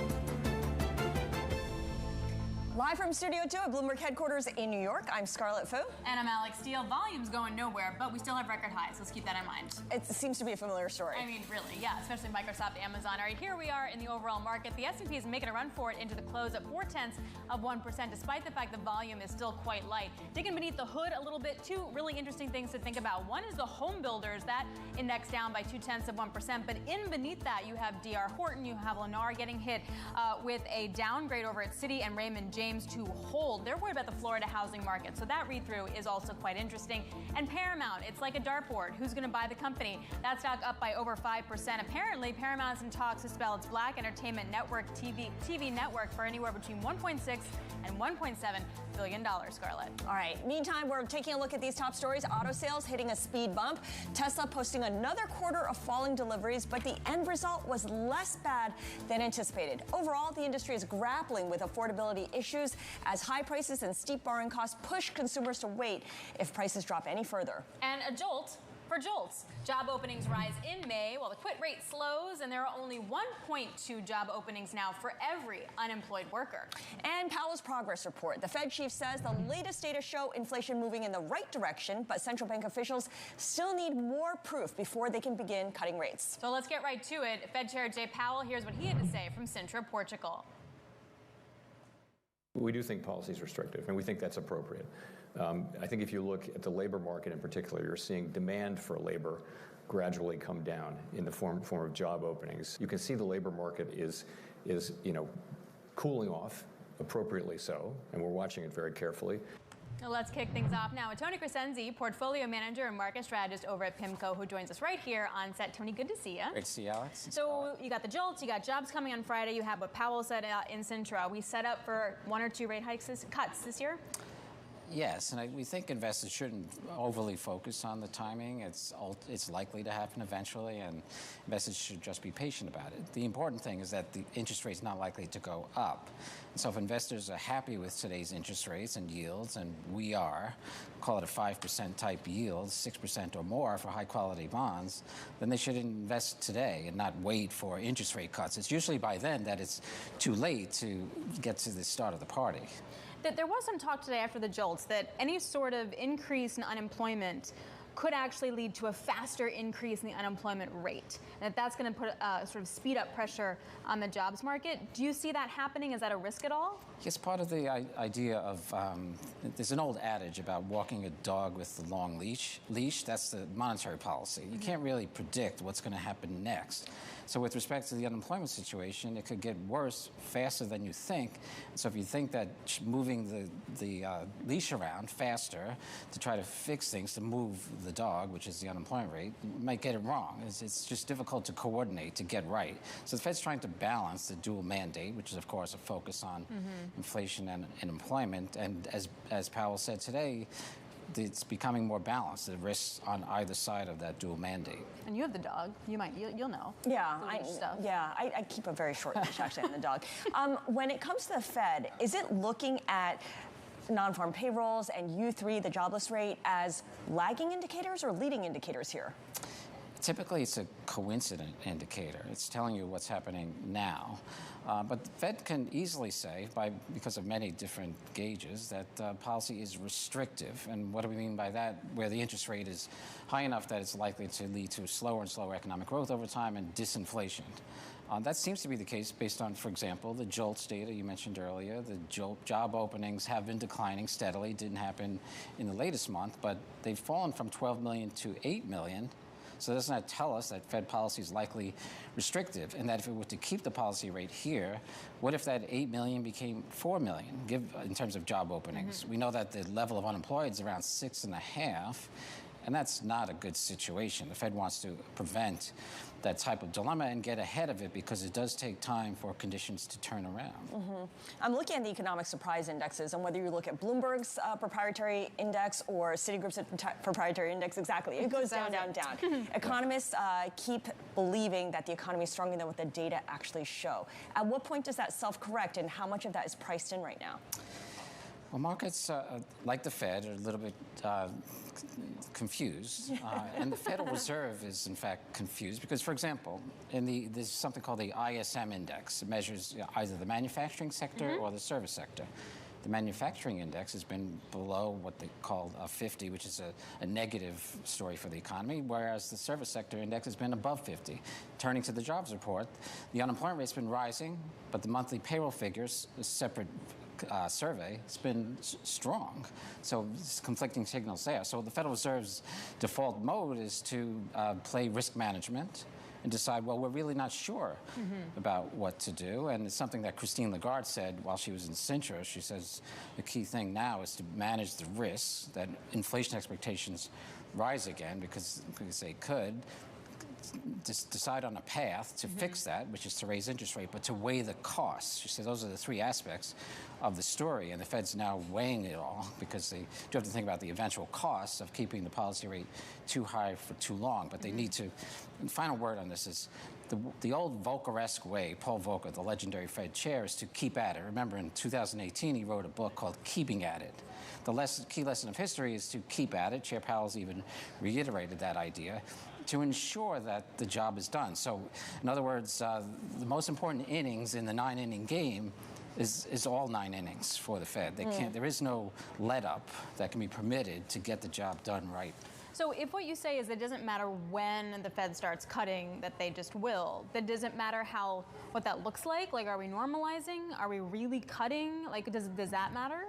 Well, it looks like for the U.S. economy, a return to the old normal, as PIMCO might call it, where the interest rate is likely to be closer to historical norms at some point. The Federal Reserve, in fact, is forecasting that, forecasting the Fed funds rate, which is today around 5.25%, to eventually get to around 3.5%. Not zero. That's the important thing, because in the 2010s, in the aftermath of the GFC, the global financial crisis, it was zero, and of course, most recently. And so a more normal, old normal style of interest rates is likely, but the key thing for the bond investor is its total return time. You have to be thinking about the stated yield, close to 5 to 6%, the potential for gains in price that make the total return higher than that. And what investor would want to miss it? Blink, and you could miss that move, and you've got to be careful about missing it. All right, Tony Crescenzi is portfolio manager and market strategist at PIMCO, and he is sticking with us because coming up, car buyers facing pressure from high prices, steep borrowing costs, and a cyber attack that hobbled dealerships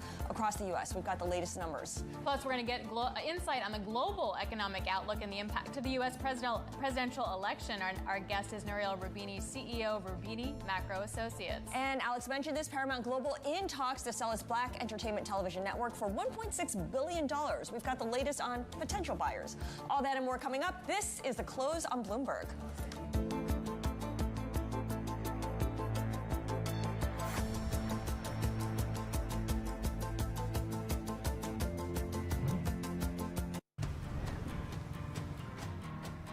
Building a home for the people who are worth it. Stepping out, throwing in a line, and dropping the tailgate for a picnic. And finding far-off campsites with the people you're closest to.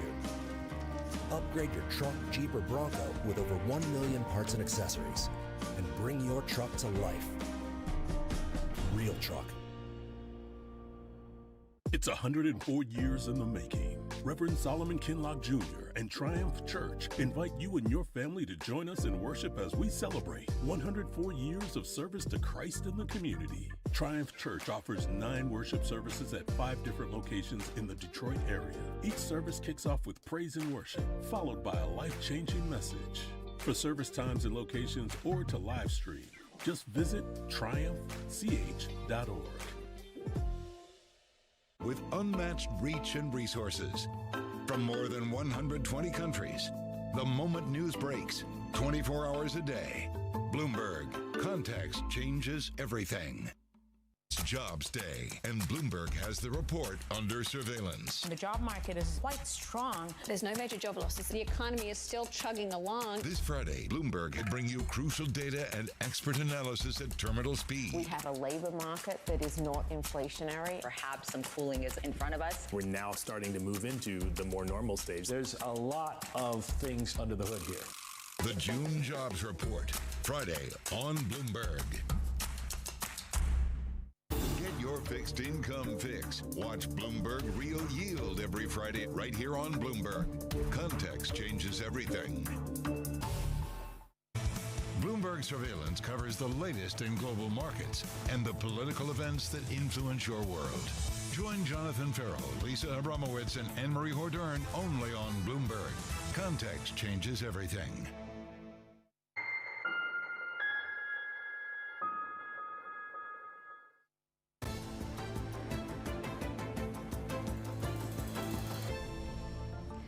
waiting for total U.S. auto sales for the month of June. They likely lost some momentum. You got high prices, steep borrowing costs, and the cyber attack that hobbled dealerships across the country. Joining us now for more is Bloomberg's Molly Smith, who covers the economy for Bloomberg. And Molly, I just wanted to get some insights as to the consumer pinch when it comes to, say, auto loans and that affordability part. Yeah, you really see this in every interest rate sensitive part of the economy right now. This is happening as well in the housing market, too, that there's a similar dynamic going on of high prices, high borrowing costs when it comes to housing as well. And, you know, auto dealerships and as well as home builders are doing as much as they can to provide incentives for consumers, but it's still just a really big ask. And if these are purchases that you can put off, consumers are definitely doing that. Yeah, absolutely. I think about the biggest expenses any household has to bear. It has to be buying a home, paying for tuition, you know, higher education tuition, and of course buying a car. And of those, buying a car is a must-have if you have a job. Totally, yeah. I mean, of course, if you're also watching what's going on with New Jersey Transit right now,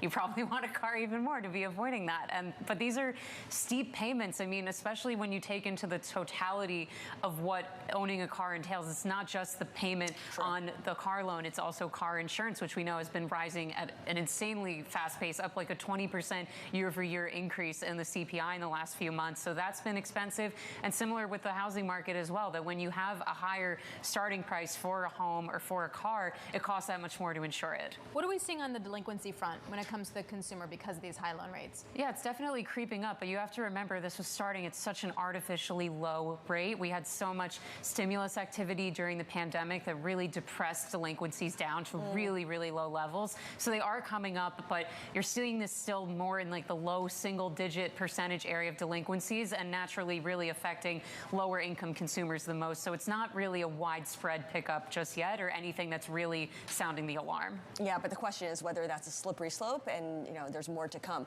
Molly, thank you so much. Bloomberg's Molly Smith covers the economy for us.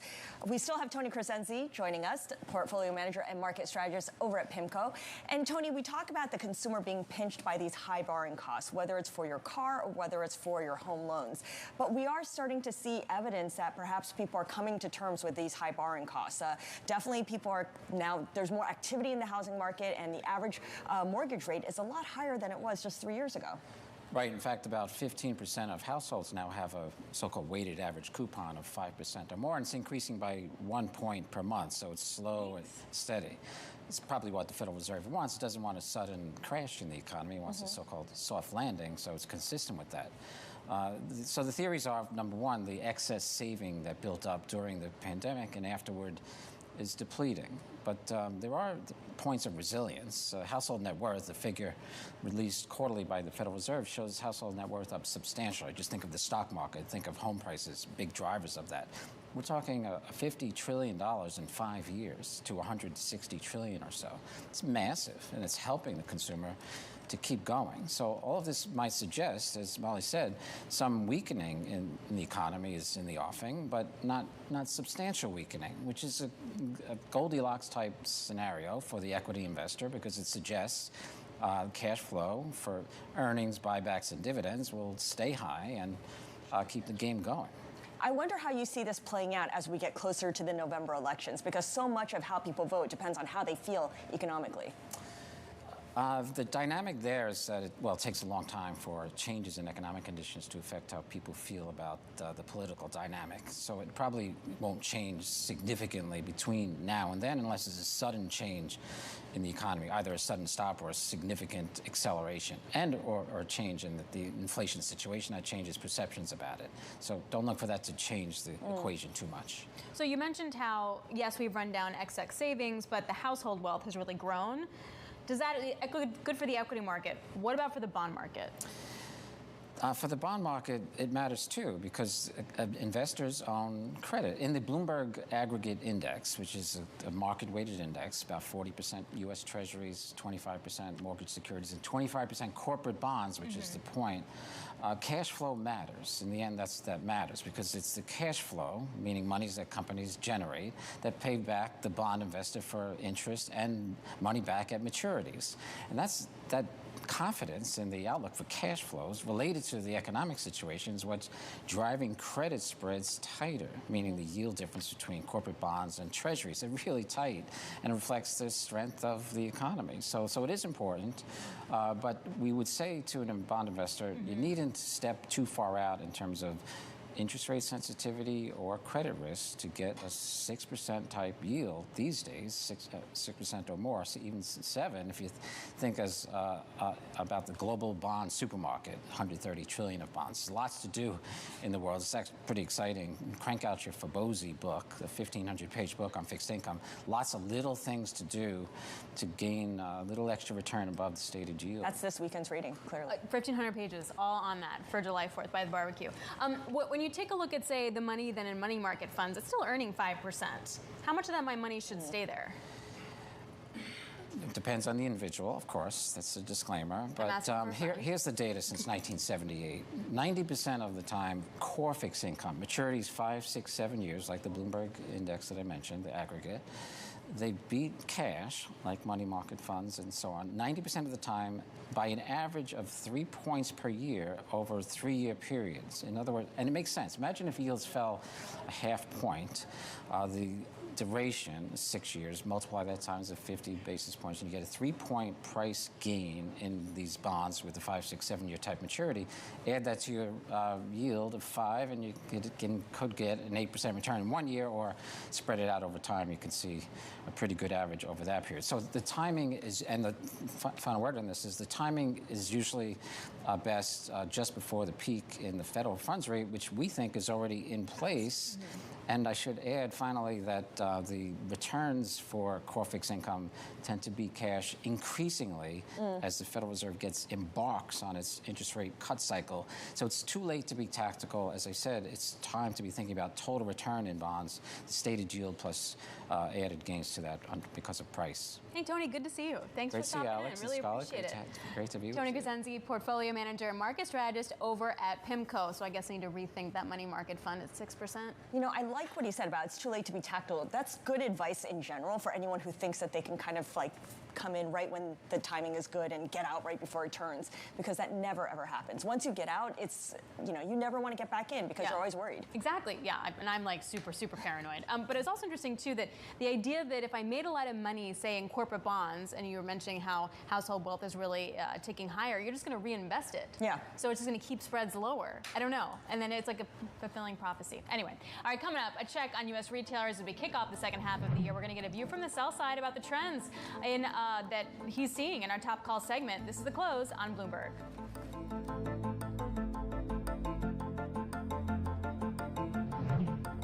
Feeling cramped and cluttered? Looking for storage solutions? Mini U Storage has you covered. With over 45 locations, free truck rentals, a variety of unit sizes, and moving and storage supplies, Mini U Storage tailors solutions to fit your unique needs. Mini U Storage is now offering free rent for your first month. That's right, your first month with Mini U Storage is free. Find a location near you at miniustorage.com or scan the QR code to unlock your free month now. miniustorage.com. There's brighter days ahead, thanks to the Biden administration's Inflation Reduction Act. The Inflation Reduction Act lowers the cost of prescription drugs, health insurance, and energy bills, so families have a little more to spend on things that make the days special. Baseball for over 20 years. Almost that entire time, I was thinking about business. And I'm Jason Kelly. I've been a business journalist at Bloomberg for more than 2 decades. And across my career, I've covered everything from the Olympics to Wall Street. From Bloomberg, this is The Deal. Each week, you'll hear us in conversation with business icons. This show will explore deal-making across sports, media, and entertainment. This is very fancy for a podcast. If I knew what it was going to be, I'd have put everything I had into it. I get asked more about our relationship than I do my wife. And you know what I'm saying? This is a show where we talk with big-time athletes and executives about the wins, the losses, and lessons learned along the way. This show is called The Deal. The Deal? The Deal. The Deal. That deal. The Deal. Huge deal. Who dug this up? What are y'all in trouble?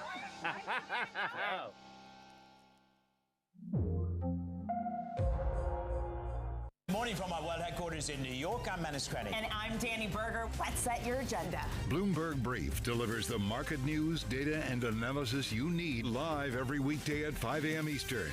Bloomberg. Context changes everything.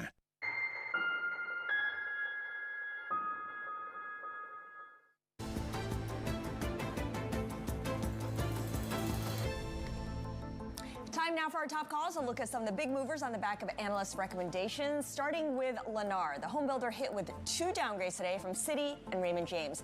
The latter cites concerns around a softening Florida housing market where resale inventory is surging due to higher insurance rates and property taxes. That analyst cutting his outperform rating to market perform, shares down about 1.75%. Next up, CrowdStrike, a downgrade on the security software company to neutral from overweight at Piper Sandler. CrowdStrike is on a strong run this year, up more than 50%, making for a less favorable risk-reward scenario for investors, according to the analyst. The stock down almost 2%. And finally, PayPal lifted to positive from neutral at Susquehanna, which set its price target to $71. The analyst cites valuation for the upgrade and touts PayPal's dedication to profitable growth. He says PayPal's consumer-facing improvements should increase its value proposition for branded checkout. The share's up by almost 1.5%. And those are some of our top calls.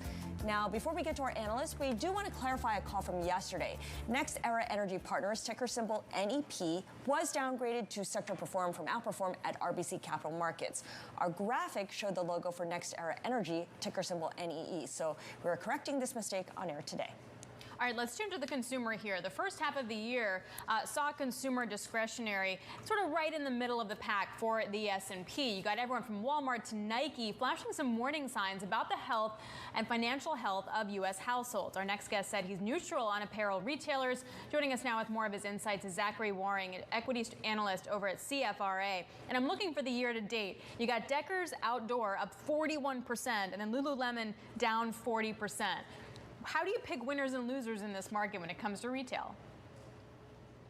Yeah, thanks for having me. So, it's been tough. Deckers has done really well this year. Lululemon, not so much. We're really positive on Lululemon. We think investors and analysts aren't giving Lululemon enough credit for kind of past performance. We think their management team has continued to perform over the last 10 years, and we think they'll turn it around here.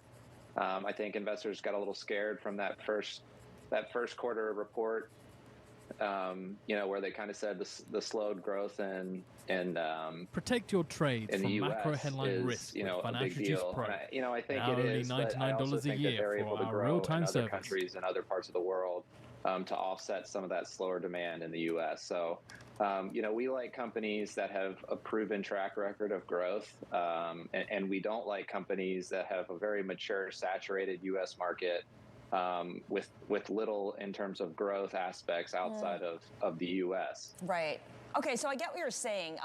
You're thinking something like Foot Locker or American Eagle is more of a mature brand, but what about a mature brand that is in the process of reinventing itself, like Gap?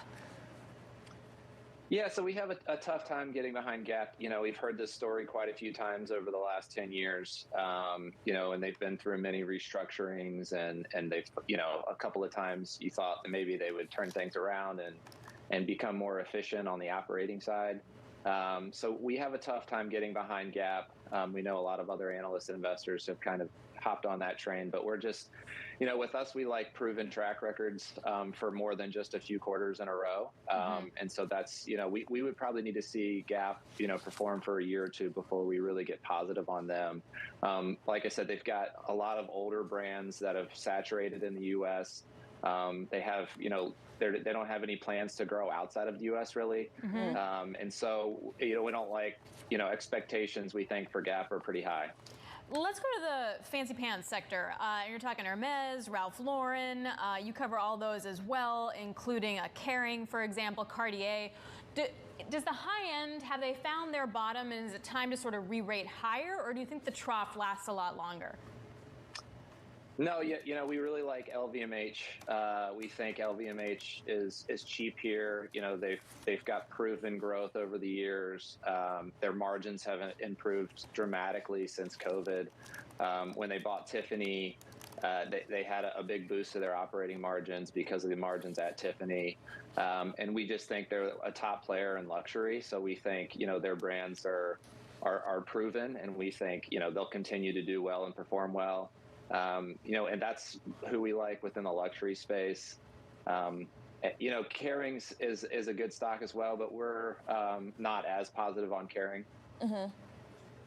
I'm curious to hear from you in terms of operationally. We know that a lot of the supply chain issues have gotten sorted out, and freight costs are a lot lower, so that's now a tailwind. What kinds of companies are in a best position to benefit from that, to really take advantage of that? Yeah, we actually think that the lower freight cost tailwind is almost done.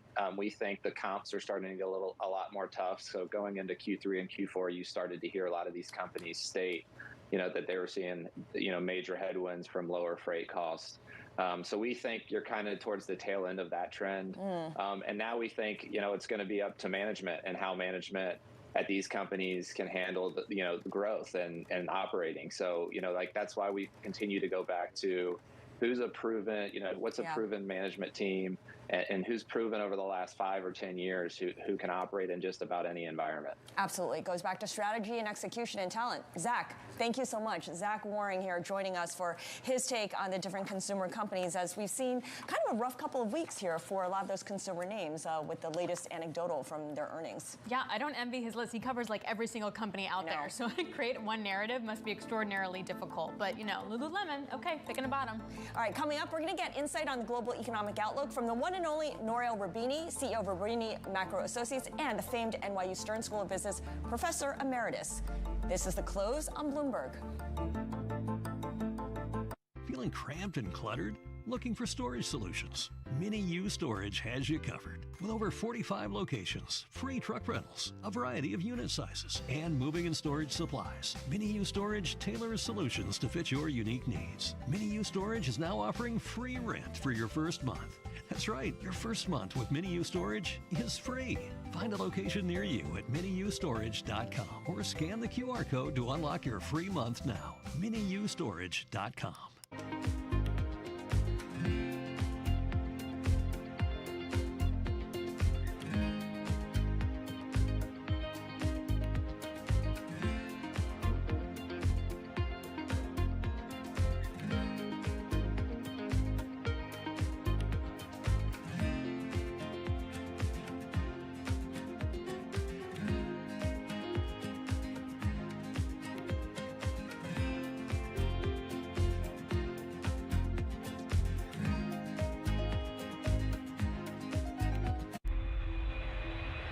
Operating in a very volatile environment. So JetBlue has a very large presence here in New York, and there are air traffic control challenges. And so we've had to overinvest in hiring excess crew members and building flexibility into our planning process. And so over time, we hope to wean some of those investments back as the operating environment around us stabilizes.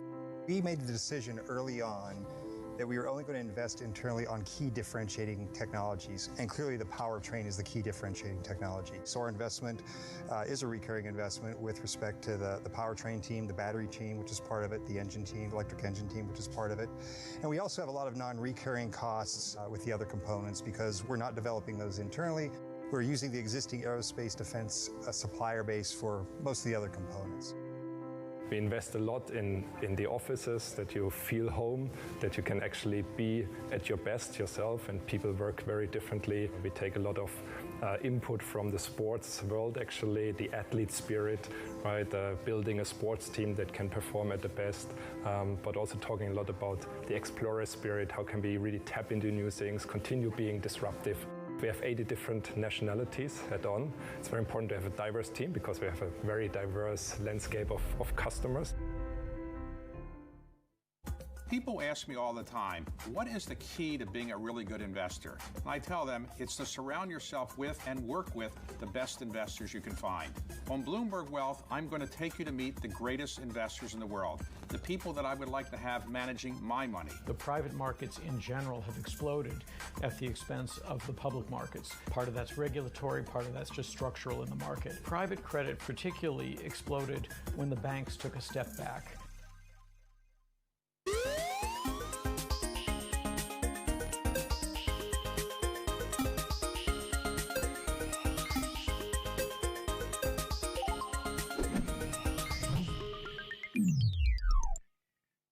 It's a multi-trillion-dollar industry. We'll show you what's happening in ETFs like no one else. Bloomberg ETF IQ, Monday on Bloomberg. You can't really predict what's going to happen next. So with respect to the unemployment situation, it could get worse faster than you think. So if you think that moving the leash around faster to try to fix things, to move the dog, which is the unemployment rate, you might get it wrong. It's just difficult to coordinate, to get right. So the Fed's trying to balance the dual mandate, which is, of course, a focus on inflation and employment. And as Powell said today, it's becoming more balanced, the risks on either side of that dual mandate. That was Tony Crescenzi, portfolio manager and market strategist at PIMCO, speaking with us at the top of the hour. For more on the economic outlook, we're joined by Nouriel Roubini, CEO of Roubini Macro Associates and NYU Stern School of Business professor emeritus. Nouriel, it's really good to see you. Tony Crescenzi was talking about sort of the Fed is in risk management mode. Are they doing this right? Yeah, I would say they overall are doing it right. On one side, they're still worried that the surge in inflation occurred in the first quarter may be slightly more than temporary, even if the latest number suggests a softening of core PCE. But now there's also something of a slowdown of the economy, something of a softening of the labor market. There is job creation, but the unemployment rate has ticked up towards 4%. So there is better balance and there is a slowdown in the economy. So based on their dual mandate, they have to worry about the inflation, they have to worry about growth as well. So I think they're right in waiting until they start cutting rates. Nouriel, do you think that the risk should be more on the inflation side or the growth side, in that the risk is higher inflation or lower growth? Which camp would you be on? Well, until recently, I would have argued that the biggest risk was upside on the inflation side, but now economic growth has slightly moderated. Consumption is slowing down. There is some slackening in the labor market. So I think that the Fed wants to achieve a soft landing, but not a softish landing. They don't want to go to 2% with even a short and shallow recession, and therefore they have to start thinking also about the downside risk to economic growth. Are we out of the woods yet in terms of we can avoid a recession? At most, we'll get a soft landing? Yes, with one caveat. You know, a year ago, everybody worried about a real hard landing. Then there was a risk of a softish landing. Then people said, no, we're going to achieve a soft landing. But recently, there was both a growth above potential and inflation above target. So the risk was that actually the economy was growing too fast and will be in a no landing situation. And no landing will lead the Fed to stay high for longer or even higher for longer. That was the risk. While I would say that right now the softening of the growth and labor market side suggests that maybe the risk of a no landing is reduced and we're going towards maybe something closer to the goal of the Fed, that is a soft landing. In terms of global economic risks and what might keep you up at night, I know that you worry about a lot of things and a lot probably keeps you up at night, but globally, when you look at what's going on in the Middle East, or when you look at what's going on with Russia and Ukraine, what's happening in Europe with those elections taking place in France and the UK, or China,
Stock market closes tomorrow at 1 p.m. They don't have a lot of time to get us up there, do they? As we head higher between now and into tomorrow, we should get all-time highs. Take the money and run and have a great 4th of July.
Cocaine is my gasoline. Ecstasy, my limousine. Ketamine, my teenage dream. And LSD, my sweet 16. Cocaine is my gasoline. Ecstasy, my limousine. Ketamine, my teenage dream. And LSD, my sweet 16. Cocaine is my gasoline.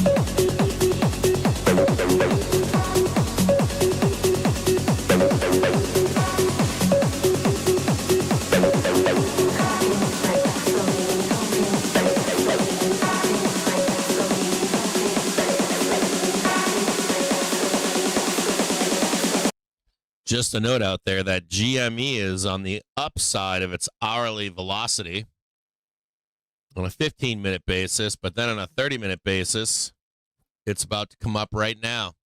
Looking for a little move up here. It's almost ready to go again.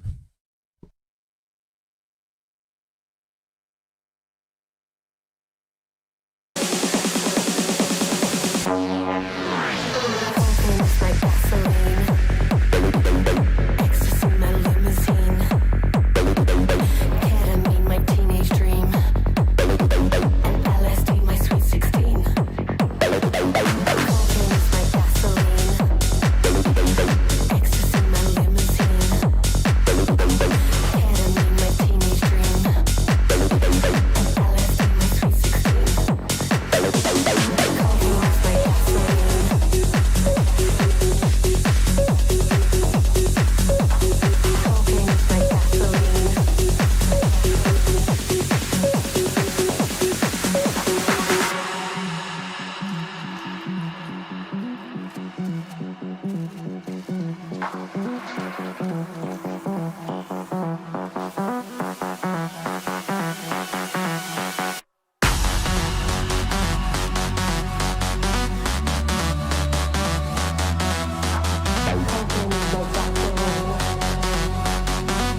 Stacy, it is time for drinking.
be seeing you all tomorrow. I'll be on the show tomorrow for a little bit.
It's DJ out of space, he's in the mix.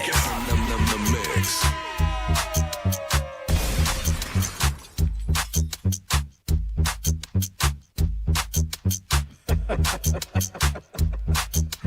I'm back. Little bit of Detroit versus everybody. You know the business. Let's work it. Baby.